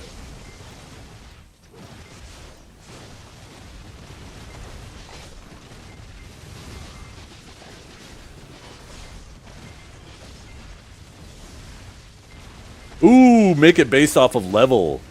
True.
Yeah. Fucking making me hungry. I can't wait to make spaghetti later. Oh, hell yeah.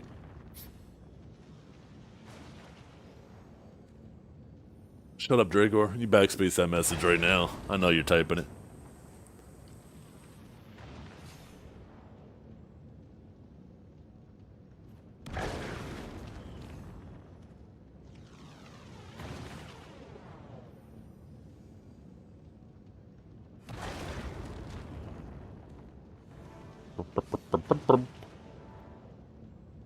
right? That's not what I was looking for. Where the fuck did it go?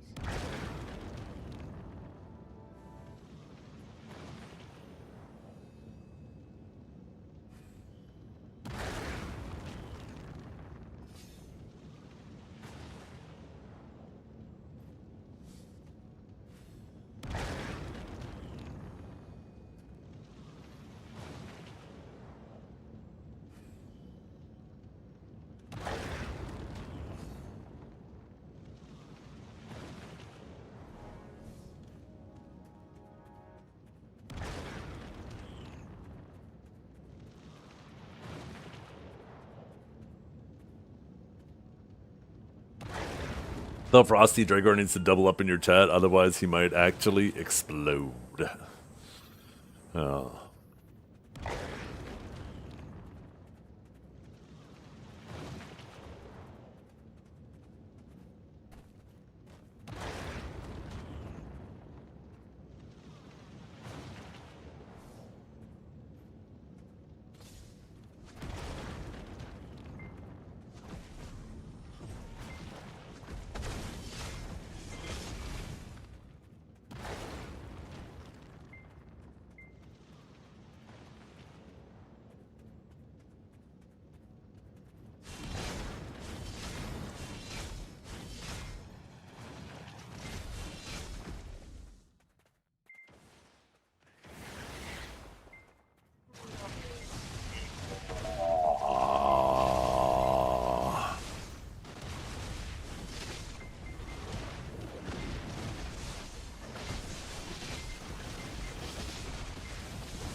I don't think it'll affect it at all, to be completely honest. The differences in markets are regional because of the differences in currency and the value of the local currency compared to the region being played on. So if you had all the NA console players move to NA PC and had crossplay, proportionally they're going to be paying similar amounts, right? That's the reason why costumes don't sell as well, or it's harder to get costumes in EU, is because you have a larger variety of countries with a significantly different average income. And obviously the people in countries that aren't as wealthy are going to be significantly less capable of or willing to spend money on costumes, right? Because you have to have the central market balanced around a singular currency for that region. And if you have it balanced around the least valuable currency, then the people with a valuable currency are going to be able to swipe to no end and have an infinite money hack. So they balance it around the more expensive currency, right? Or at least it would appear so. Because, you know, we have North America here, you have Mexico, US, and Canada, and they have it balanced around US, and EU, they have it balanced around the euro, right? Imagine if they balance. Well, I guess that's Mina. I was about to say the lira, but I guess Turkish players are typically supposed to be playing on Mina, right? Not EU. I don't know. What if they balance the currency around? Shit, what's the name of the currency for Greece? I know that's, or at least at one point, it was in a pretty rough spot, right?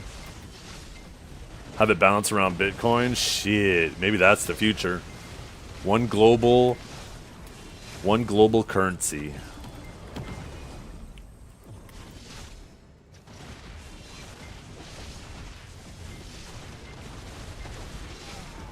I can't wait to buy a costume for $10,000 because it costs one Bitcoin.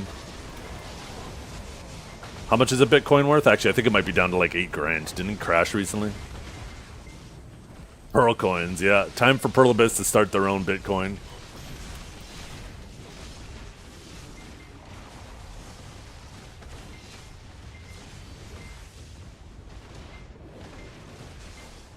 Globalism is a double-edged sword? Oh, 1000% it is, for sure.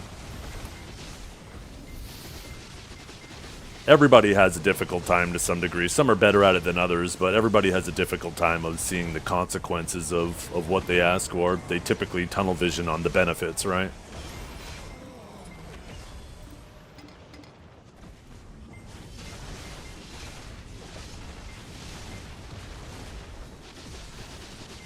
Wait, is it $87,000? What did I say again? 8,000? Shit. I was missing a digit.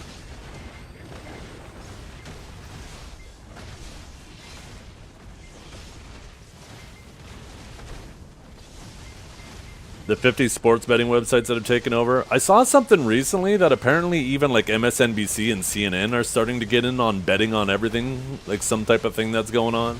There's some guy who wants to legit start gambling on anything. What is it called?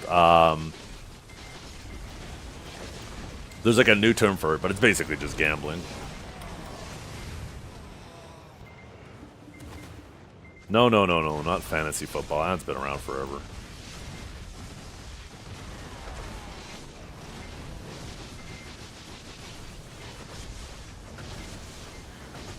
Will Trump tweet at 2 a.m.? That's the thing. No, not prediction market. There was a new name for it. Maybe not a new name for it, but a different name for it. But, fuck, 1 second. Let me take a look at my browser history. It was legit something I watched yesterday.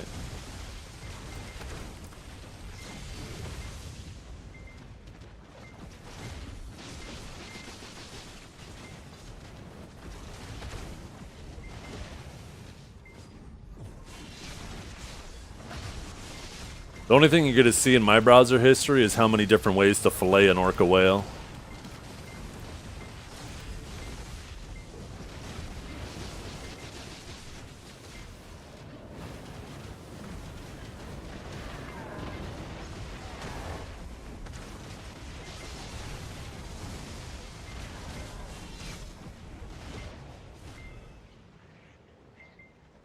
What the hell is my...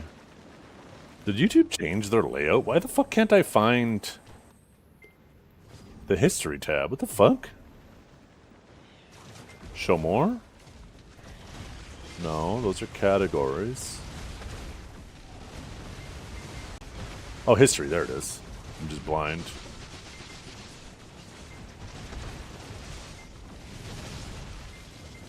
Before this.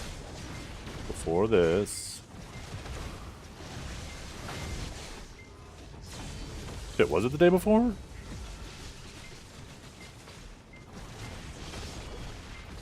Shit, maybe it was the day before.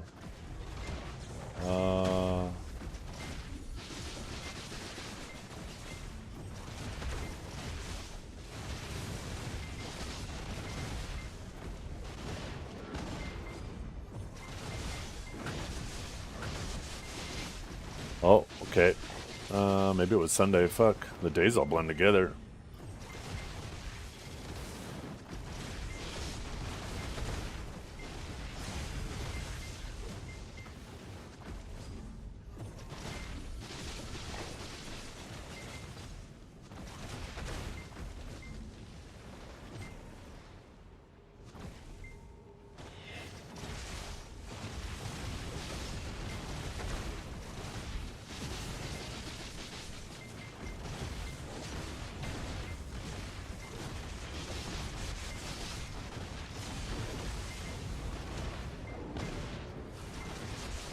Oh, I can't seem to find it.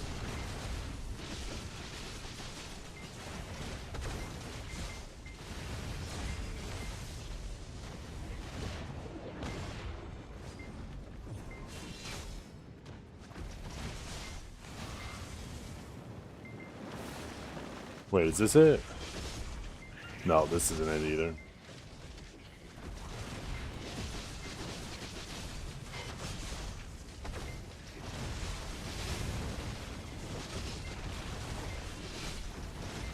You're a human and half AI? Definitely not the I part. maybe the A part. Nah, I'm sorry. I'm just playing.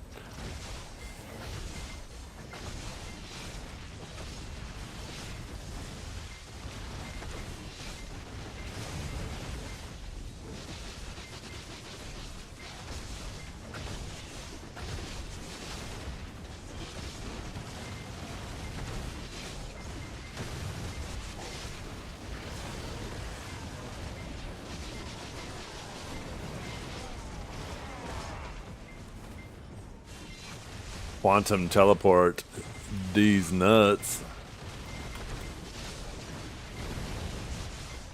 What? Did you just say, John?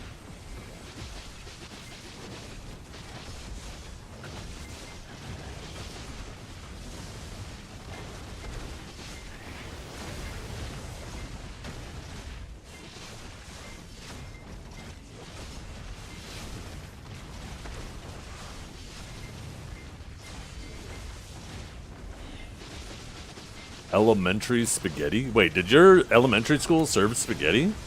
Fucking bougie bitch. What the hell?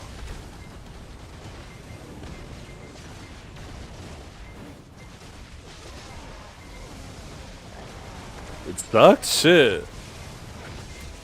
I love spaghetti. Is there such thing as bad spaghetti?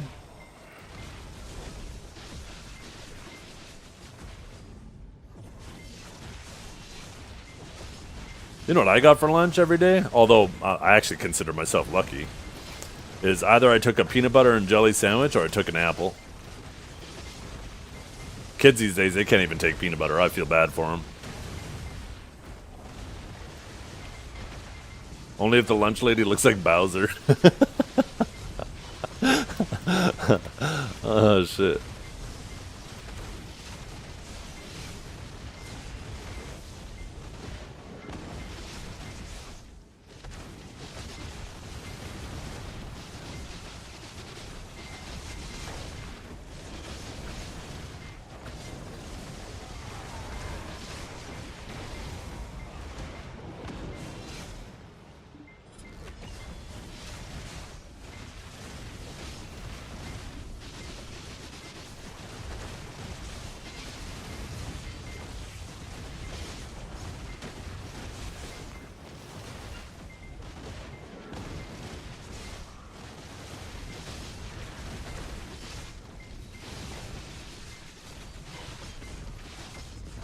More like the canned stuff. It's not bougie.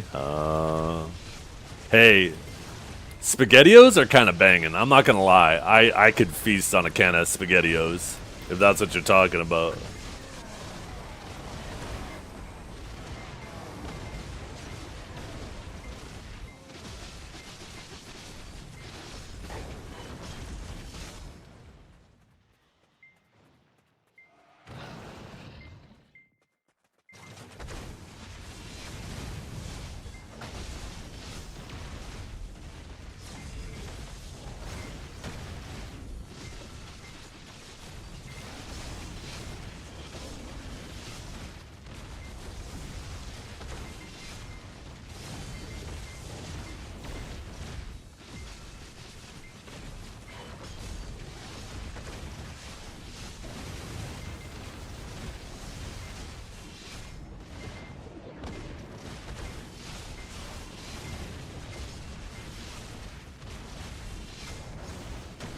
Ooh, jalapeno cheese spread. I got this really nice seasoning that's a spicy cheddar seasoning. And if I'm making homemade queso, if I'm making mac and cheese, if I'm making anything, if I'm making cheesy broccoli, I just put a sprinkle of that in with it. It kicks up the cheddar taste, it kicks up the spice. It's so fucking good. Here, I'll be right back. We're supposed to get freezing rain. I need to go make sure my car's not frozen. 1 second.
Vegetable crumble. What the hell is vegetable crumble? Can't go wrong with a good French onion soup. A good homemade French onion soup.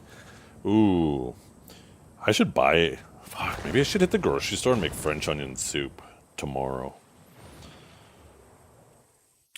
The amount of onions you need is deceiving. You actually need like a whole bag of French onion soup. But it is so good when you make it properly. Oh my god.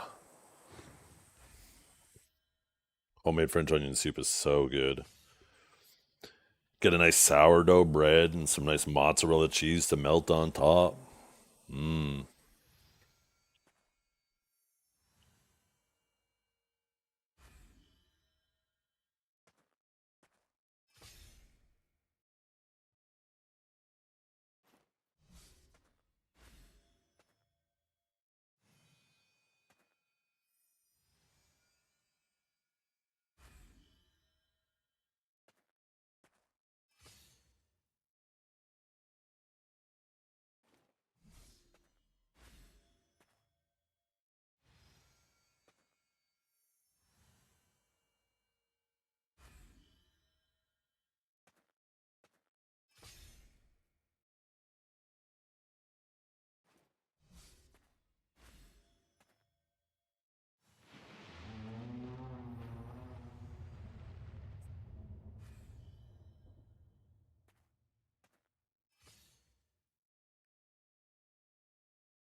By the way, hasn't even started raining outside.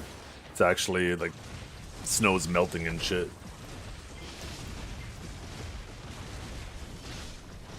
It's actually warm enough. It makes me actually want to go out there with my metal shovel and get as much of the chunks of snow and ice off the driveway as possible.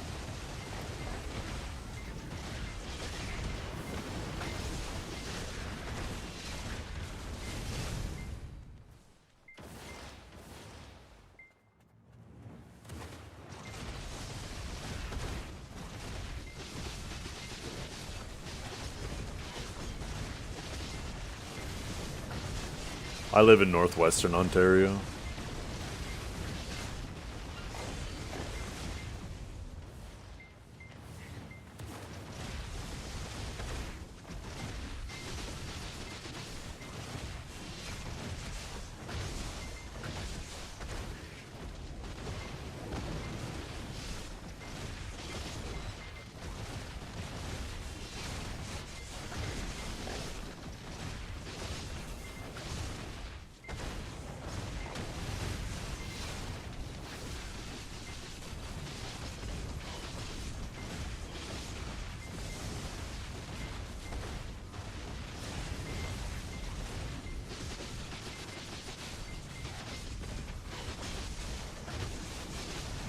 Yeah, it's warm today. It's actually 3 degrees Celsius, which is kind of crazy.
Loot scroll? I'll appreciate you.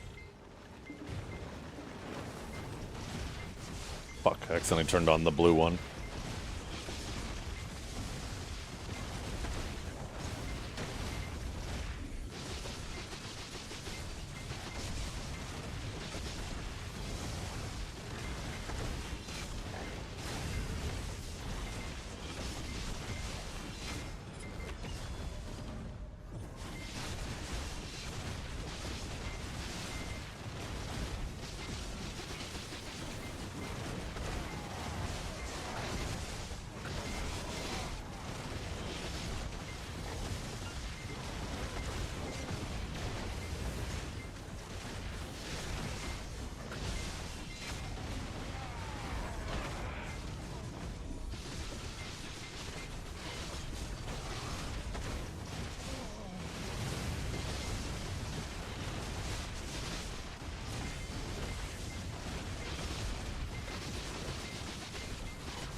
There we go.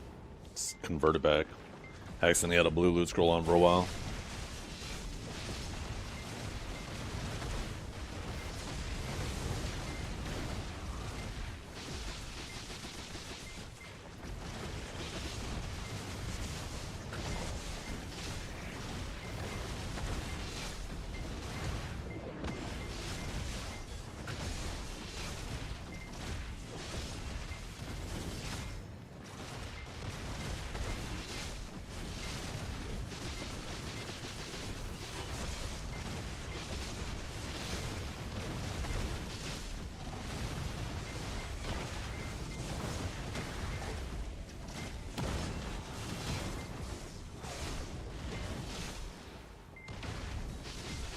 Tell him, John.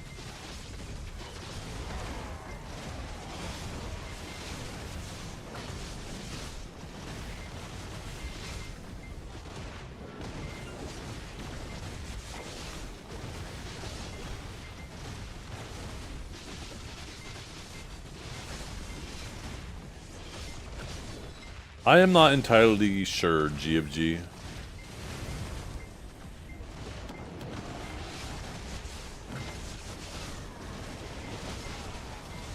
It did sound like they were giving out more pen black stars.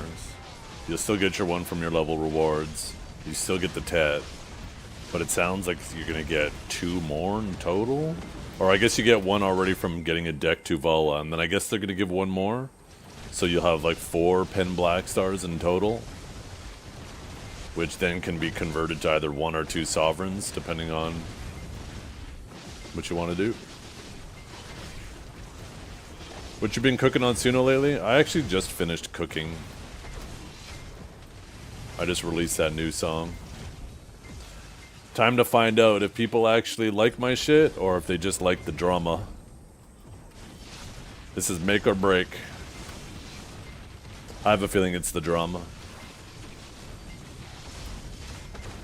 Did they like the drama from the original video or did they actually like the song? I have a feeling it's more the drama.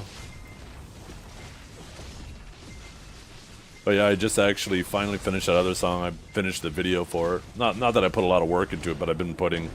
Ever since I got Suno's studio, it ended up like tripling the amount of time I put into the song itself. I ended up realizing that the synthesizer in it ended up being like... It ended up being kind of... noisy, more than anything. Like... It accented the songs nicely, but it sounded kind of noisy at the same time. And then I had the epiphany that, you know what, maybe a violin would provide more value, but do it more clearly. So I ended up replacing it with a violin.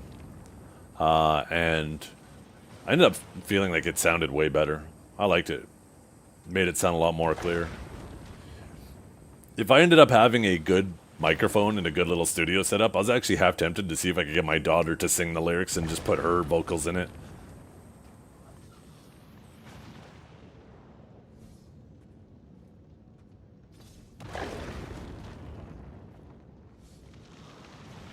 But honestly, my daughter has enough on her plate between school and dance and her own singing lessons and all the extracurricular shit she does.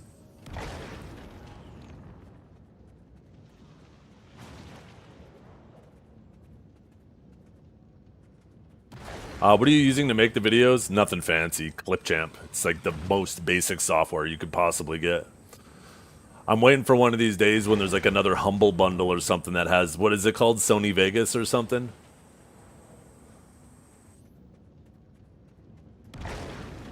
I'm not even happy that I spent the $30 on a month of Suno for the studio.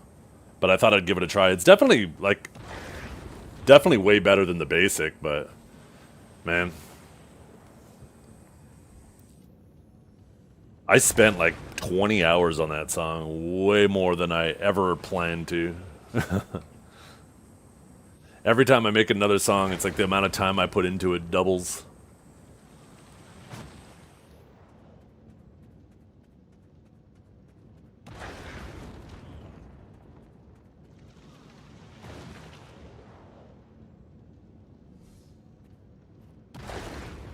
Try recording the vocals yourself? Oh, I could just imagine. I could just imagine.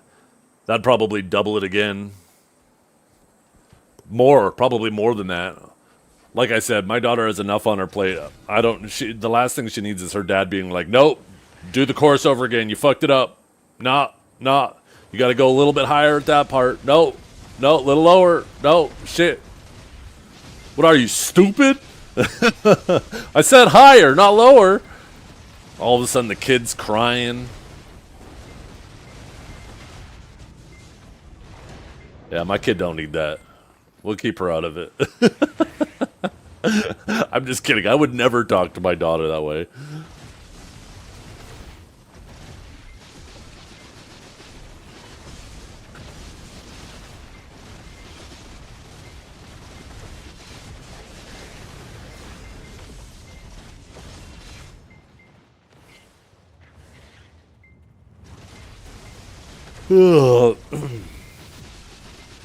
But yeah, I mean, if you guys listen to the song, any feedback would be nice. If you guys like it, whatever.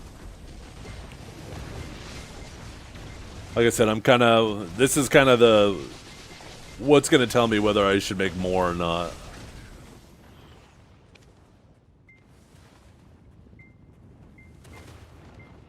The other one I made about about view botting, you know, that one, I think that one kind of hits for people because they love seeing people roasted, and they love drama. So I think that's gonna do a lot of carrying. But this one's just good vibes. Song from me to you guys.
So throughout the song, I was doing the video last night, and throughout the song, I had like a whole folder of a whole fucking bunch of Pepes. And depending on the lyrics at the time, I was having different Pepes pop up that related to the lyrics. But it ended up getting actually so distracting that I was like, So it's mostly just the same. It ended up getting way too distracting having all these Pepes, different Pepes constantly popping up.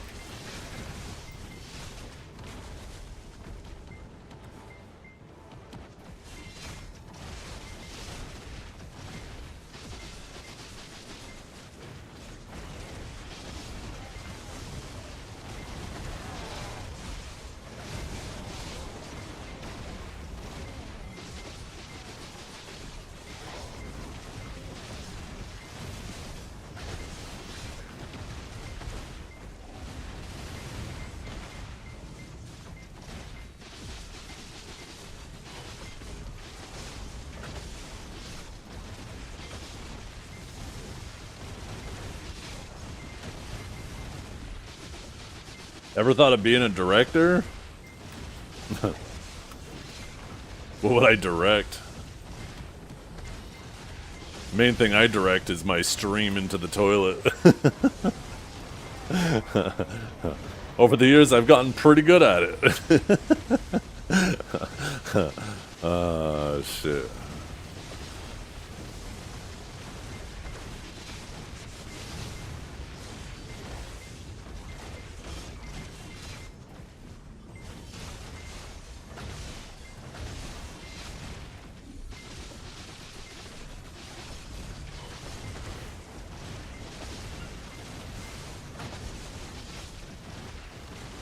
Remix against it.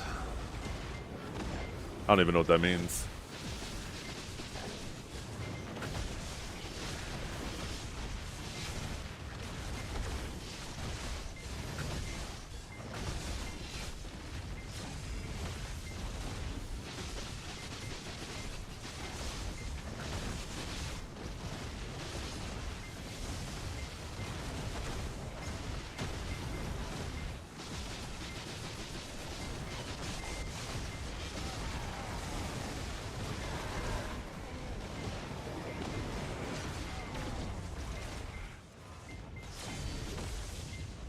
Oh.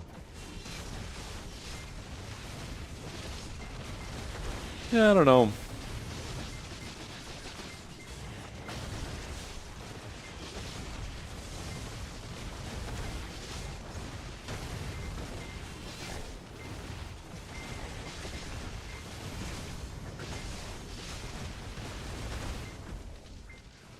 What I originally was planning was I was going to actually have the stream chat up on the monitor, and then I was going to have all of you guys typing the messages. So I was going to have the lyrics coming up like they were messages being typed in the chat instead.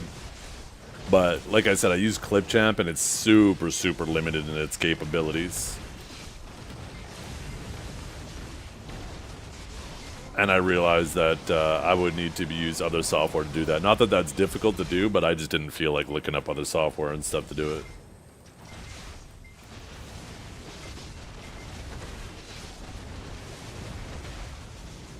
Spotify went. Shit, maybe I should upload these songs to Spotify. I could totally do that.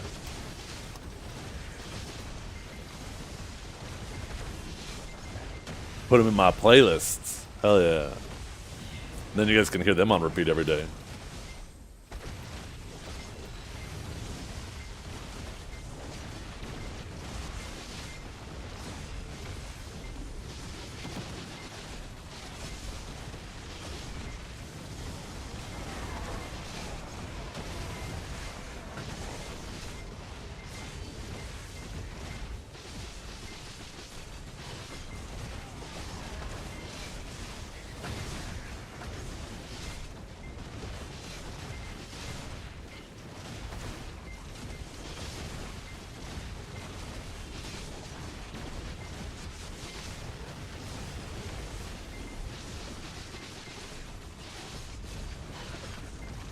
No, no.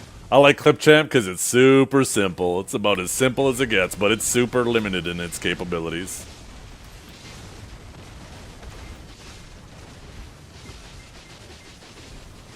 Have you thought more about streaming on Kick and YouTube at night? Yeah, when I have time. I was actually saying that earlier. I should have some time tonight to fuck around while the kids are at dance. So what I'm probably going to do is fire up the Kick stream, and I'm going to try to play through the first act with Druid. Because apparently there was rewards for it, and apparently you might still be able to get them. So it'd be cool to try to get that if that ends up being the case. But I definitely do want to do that more often, yeah.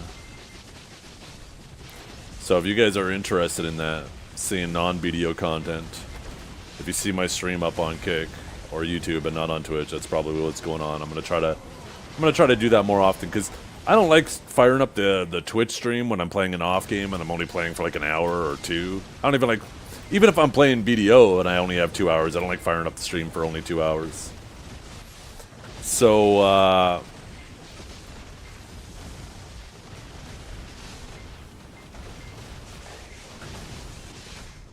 but I could totally use Kick for that, right? The thing is, the reason why you typically don't want to do that with Twitch is because, you know, your advertiser and all that stuff is based off of your average view count. So, like your sponsorships. So I don't really want to tank my average doing really small off-brand streams like that. But yeah, it'd be perfect for, you know, the Kick and YouTube side of things.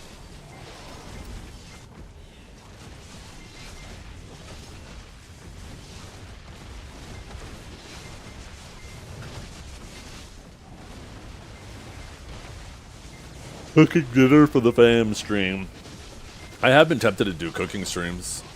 I really enjoy cooking. Really enjoy cooking.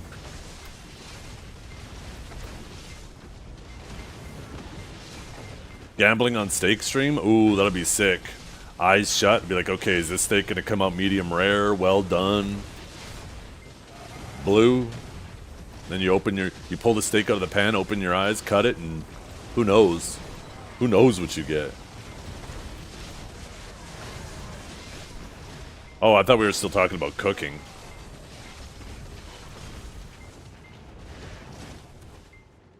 Yeah. Kidding aside, I'd never gamble with my steak. You ever cook a steak above medium rare? You're not my friend.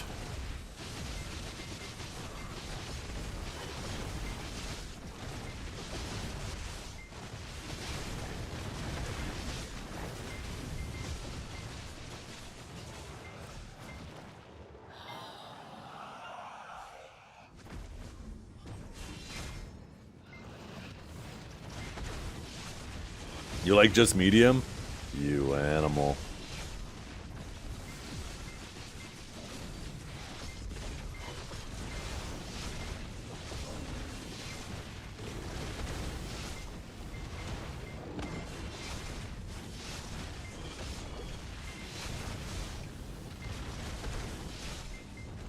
Turn them into hockey pucks? Oh, like you're chewing on leather, huh? That was how my parents cooked, too. It was funny, too, because I was always critical, like up until just recently, critical of how, you know, my parents weren't great cooks. They did the best with what they had. But I never really put thought into it, and somebody in chat was like, maybe it's because your parents didn't have access to fucking, like, YouTube and all that shit when you were growing up. I was like, wait a minute. That's actually 100% it, because, like, most of my cooking skills I've learned from just watching an absurd amount of cooking videos. So maybe I should give them a little bit of slack, cut them a little bit of slack.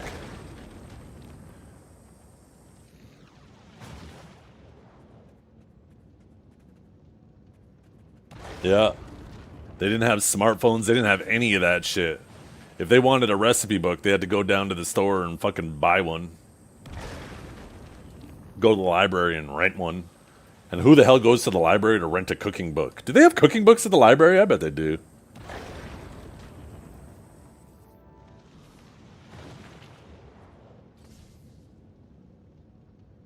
Joshua Wiseman has taught me a lot. Yeah, yeah.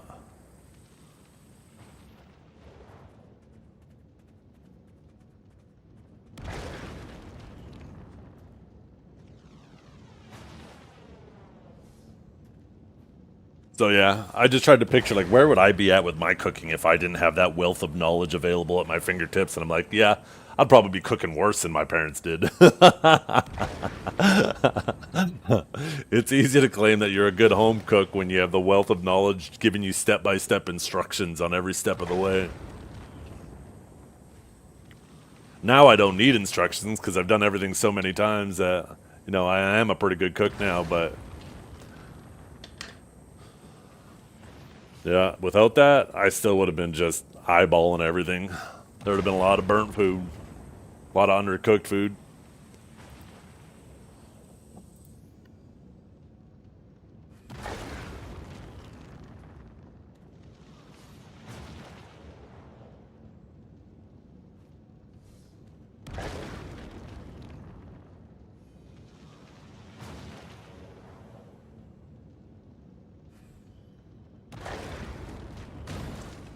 I feel like there's a little bit of auto-tune on your voice there.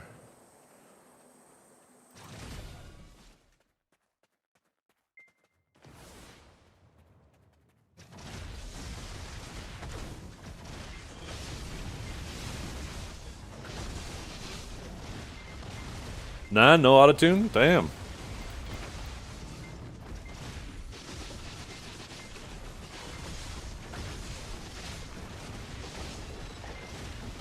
Yeah.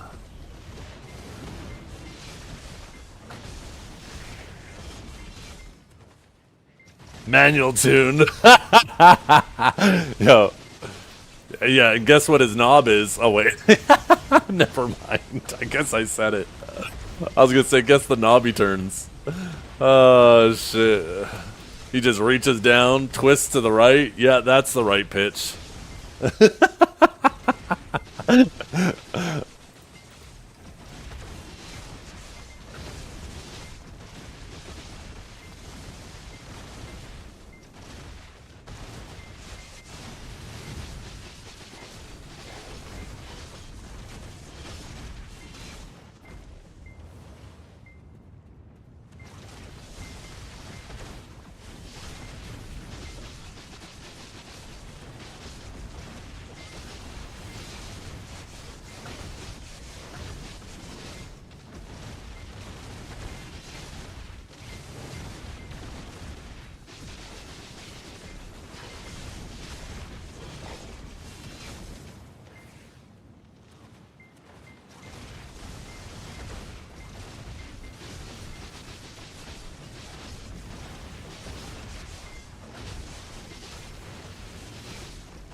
Yeah, sounds good, Dragor.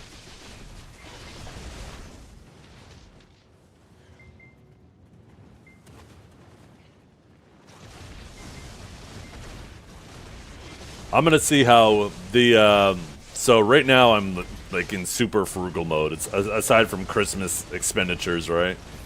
I try to be super frugal with everything because the January and February dip for streaming is usually pretty heavy, right? All the advertisers dial back a lot. So I try to always make sure I'm prepared for that.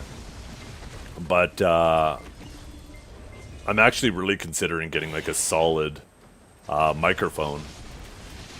Not just for me, obviously it would benefit my streaming and I would use it the most, but because my daughter does singing and she's getting more and more into it, whenever we're doing like recordings for her for competitions and stuff, it'd be, you know, obviously beneficial to have a much better microphone.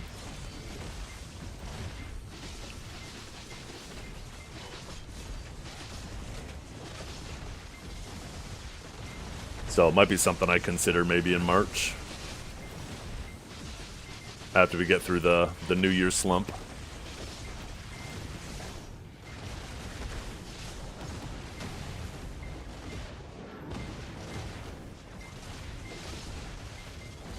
An ASMR stream? Oh yeah, you guys are gonna listen to me slurping my zucchini noodles. This is a headset microphone right now. Yeah, this is I did a lot of research. So I used to have a standalone microphone, and my first instinct is I wanted something cheap, so I got the Blue Yeti, right? Which, you know, I mean, considering how cheap it is, it's decent, but it's still shitty, right? And I ended up being very unhappy with it. I had way too high expectations of it. And I ended up having to do a lot of work software-wise to make it sound okay. And then it was super annoying having this giant thing in front of me on an arm, and I was bumping it all the time. And so I said, fuck it, I want to go back to a headset mic. So I did a lot of research. I did a lot of research into it, and I got like the best that I could find for the most reasonable price, the best headset microphone, which ended up being an Audio-Technica one. Had a really good little boom microphone on it, and that's what I'm using now. I do have little tiny portable microphones that you can just clip on, they're Bluetooth, which are great for like when I did the cooking stream and stuff like that, but definitely not good for audio quality.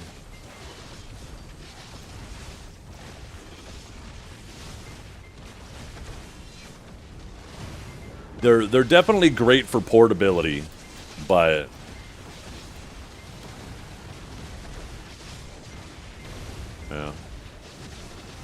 yeah, no, it's a really, really good headset mic. Like I said, most microphones on headsets are an afterthought, right? They're just added on for marketing so they can appeal to a larger audience of people who want microphones for yelling at other people on Xbox and shit.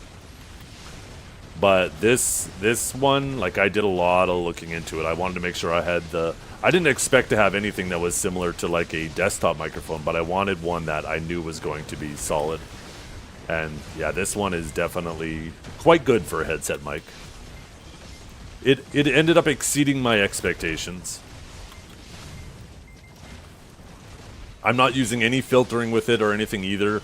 I mean, aside from NVIDIA Broadcast filtering out like keyboard clicks and stuff like that, like I'm not doing anything to bass boost or any of that shit that you hear some people do on their streams.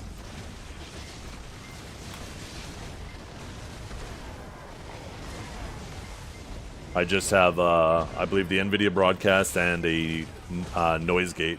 I think I have the noise gate. Let me see. No, actually, I don't even have the noise gate. Wait. Why does it say that my microphone is high-pitched right now? Has it been like that all day?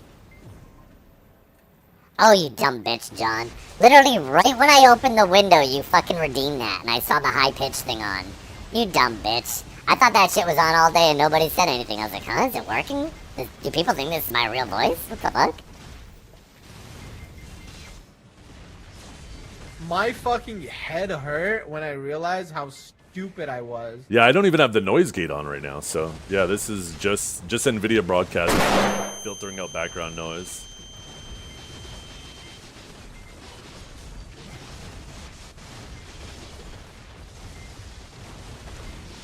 Yeah, I really like this one too. It's just a USB headset as well. It's not even like an XLR or anything. You can get an XLR version though if you have like the whole setup. I just wanted something very minimalist. But I am half tempted to get like the, I know like a really good, I don't know, is it considered entry level? Probably is. Like the, I think it's called the Shure 7B something or another. I can't remember all the numbers and shit for it.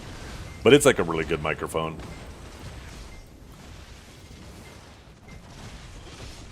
Let's see. Okay. Yo, that's actually a good price. I love Audio-Technica too. So far, everything I've managed to get from Audio-Technica has exceeded my expectations. Yeah, like I said, that's why I was a little apprehensive about calling it entry level, because I know it's relatively expensive, but I also know there's some microphones that are insanely expensive. So, like $400 for a setup like mine, yeah, that's a bit of a price, but for like a really good studio setup, that shit's like free.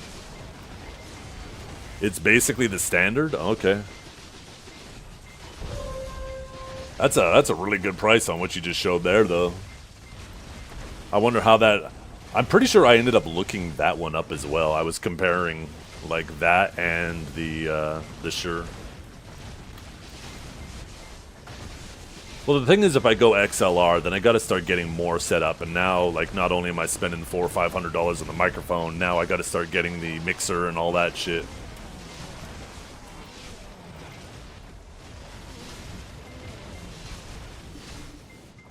Which, yeah, I mean, I'm going to have more control and better capabilities if I do that. But I'm not looking at spending $1,000. Yeah, there was a cheaper, newer Shure one that just came out recently. That's not quite the... It's like half the price of the 7B, but most of the quality.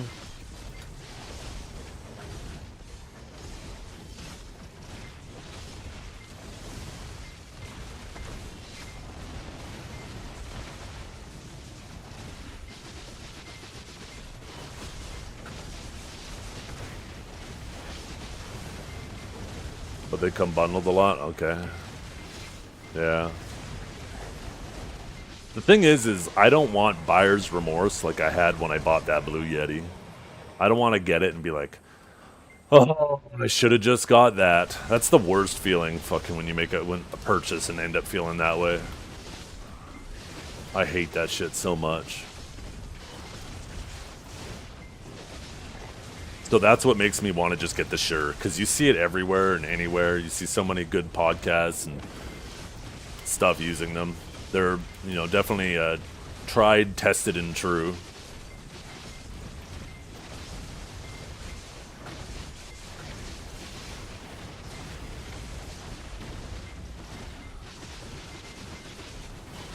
Oh, a chair is even worse, too, because like a microphone or something like that, I could easily put that back in the box and send it back. Trying to send a chair back? Oh my goodness.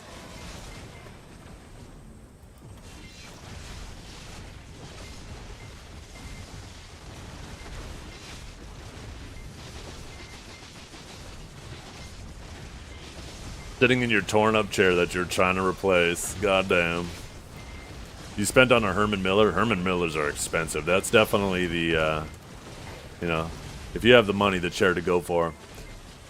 I need more offices in my fucking shitty little city that you know, liquidate when they go out of business so I can get one.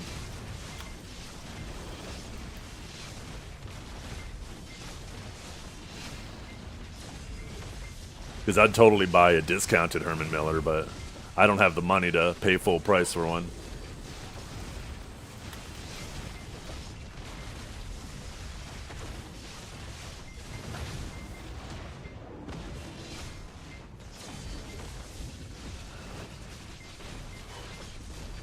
You leaned back a lot and the gaming chair snapped on you? Oh shit, I bet that was funny as hell. Did you go feet up in the air? Did you see your ankles? Were your ankles between your face and the ceiling? Oh shit.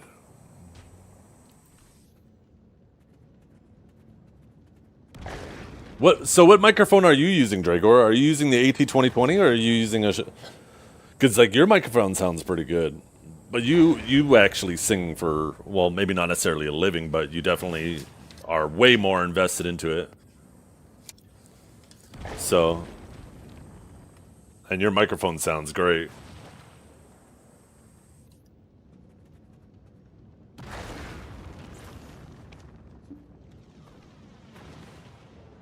Oh, you do sing for a living? Okay, I wasn't sure. I wasn't sure if it was just something you did in your off hours.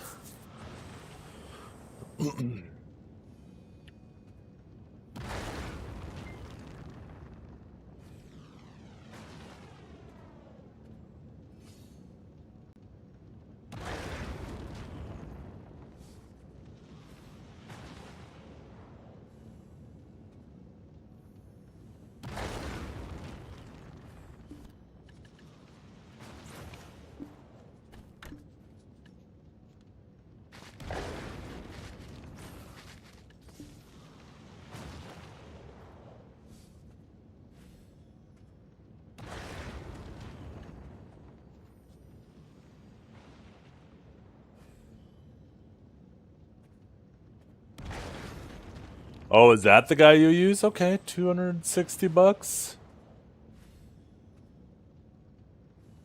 Yeah, like I said, it's gonna be something a couple months out, but something I'm gonna look into because, yeah, there's more than the benefit of just me having it with streaming. I ended up getting IEMs a while back too because I don't like, even though I like my headset, I don't like constantly having the headband from the headset pressing on my hair. I end up having a dent in my hair all the time. It looks like I have a dent in my head. And shut up, I know about you guys. It is a dent, especially Cavell. Shut up. Anyways, so I ended up getting IEMs, and the IEMs I have, I really, really like. But yeah, the little microphones I ended up getting and trying just didn't end up working out.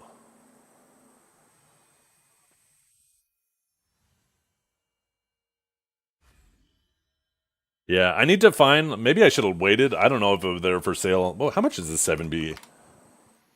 500 bucks. Oh, I guess that's Canadian. 60 bucks off right now. $500 Canadian.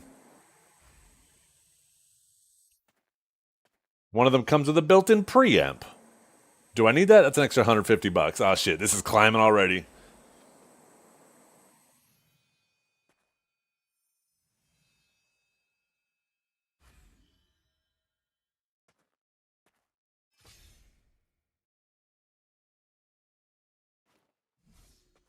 The thing is if I get a microphone like that too, I'm gonna want to get a good arm. The last time with the Blue Yeti, I ended up having like the most basic $10 arm for it that could barely support the weight of the Blue Yeti. So I couldn't even have it in certain positions because there would just be too much leverage if it was extended too much.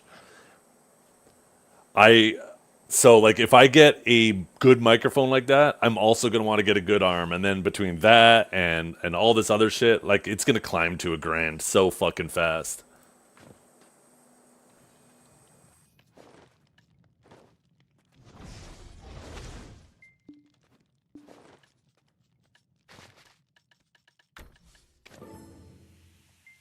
The Rode.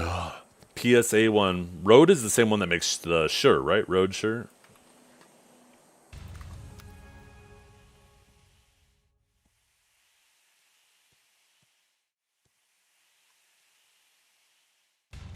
Maybe I should reach out to them. Maybe they will sponsor me. Ooh, tell them I'm a big deal online. I do music.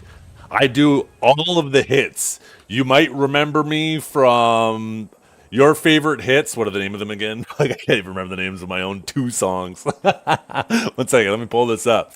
You'll know me from the hits, faking it till she breaks it, until we laugh again. And they're gonna be like, God damn! You did those? That's definitely what's gonna happen. And then I'm gonna wake up.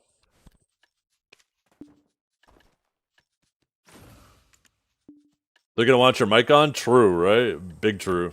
I actually need to start streaming with my mic on more. I just got 500 memfrags! Yo, chat! I just got 500 mem frags. Am I rich? What is that? 3 mil? That's what? 30 mil? That's like 150 mil? Oh my god. What are we getting now? Huh, huh, huh, huh, huh, huh. Ah, fuck all. Get back behind there.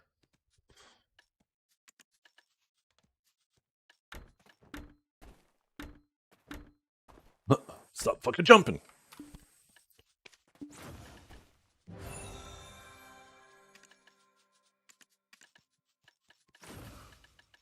I should just leave this in my inventory. I'm gonna pop these and use the energy later.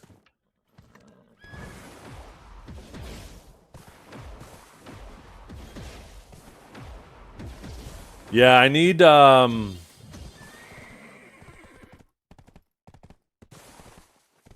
something. I should start streaming with my camera on again. The reason why I'm not streaming with my camera on as much lately is 1000% laziness. I should just go get another USB-C cable. But I readjusted how my setup is on my desk, and I like it a lot better. But the USB-C cable that I had, that I originally plugged my mouse in occasionally with, was too short to reach to the new distance. So I only have the one cable that goes to the camera that I now share between the two. So half the time I just, because when I unplug the camera, I don't want to set it all back up and make sure that it's all aiming the right way and everything. So I end up just unplugging it, and then I'm too lazy to get it set back up.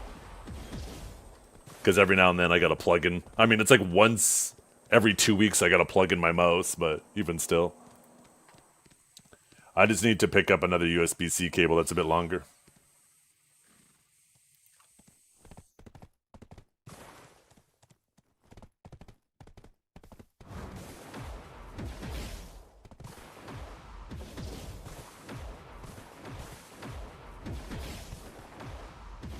Huh. That is a good point, Belky.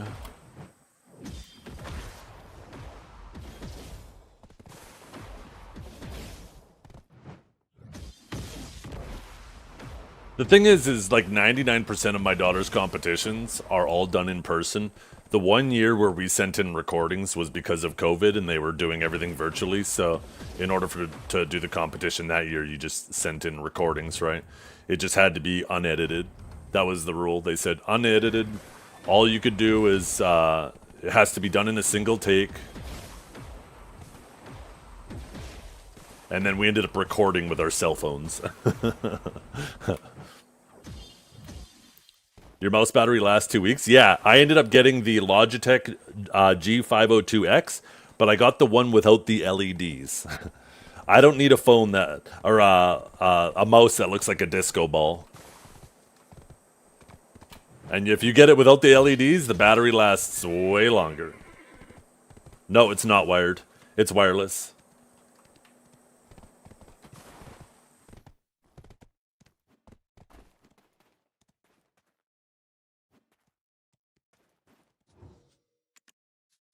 I've been moving away from LEDs and as much electronics as possible. Even my computer case, I think the only thing that has an LED on it is the video card. And it's just a little tough logo on the side of it. But I have the rest of my case is just pitch black, like my soul.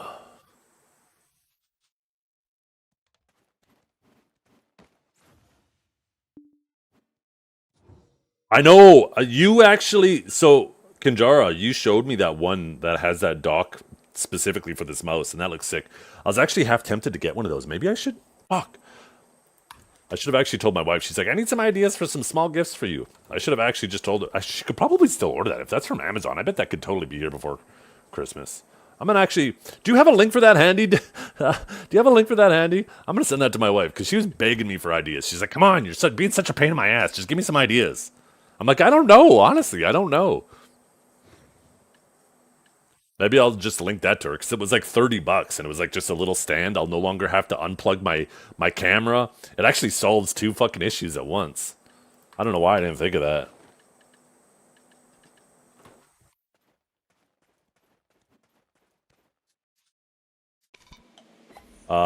But I do need to get going. I need to pick up my daughter here in about 20 minutes. Thanks for hanging out, everybody. I hope you all have a wonderful day. We are going to head out. Let's see. Who shall we send all you lovely people to today?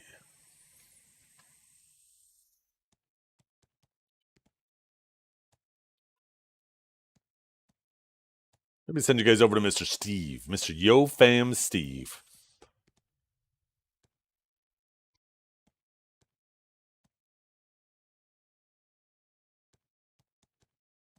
But thanks for hanging out, everybody. I hope you all have a wonderful day. I'm going to send you guys over to Yo Fam Steve, one of the OGs of the BDO community. Awakened Zerker through and through. Super funny guy, super chill guy. One of the most real guys in this category. What you see is what you get. He's super nice guy. Doesn't involve himself in any bullshit. One of the hidden treasures, definitely, in the BDO community that doesn't get nearly enough attention. But thanks for hanging out. Hope you all have a wonderful day. And I'll catch you. Oh, before I go quickly, I will not be streaming right at my normal time tomorrow morning. I need to take my daughter to the orthodontist. I'm not sure how long that's going to be. We're supposed to be there for right at 9 a.m. in the morning, so hopefully there's no delays with getting started there, waiting in the office, although there probably still will be. But I'm hoping to be back within an hour, depending on how long things take there. So the stream will be up a little bit later tomorrow.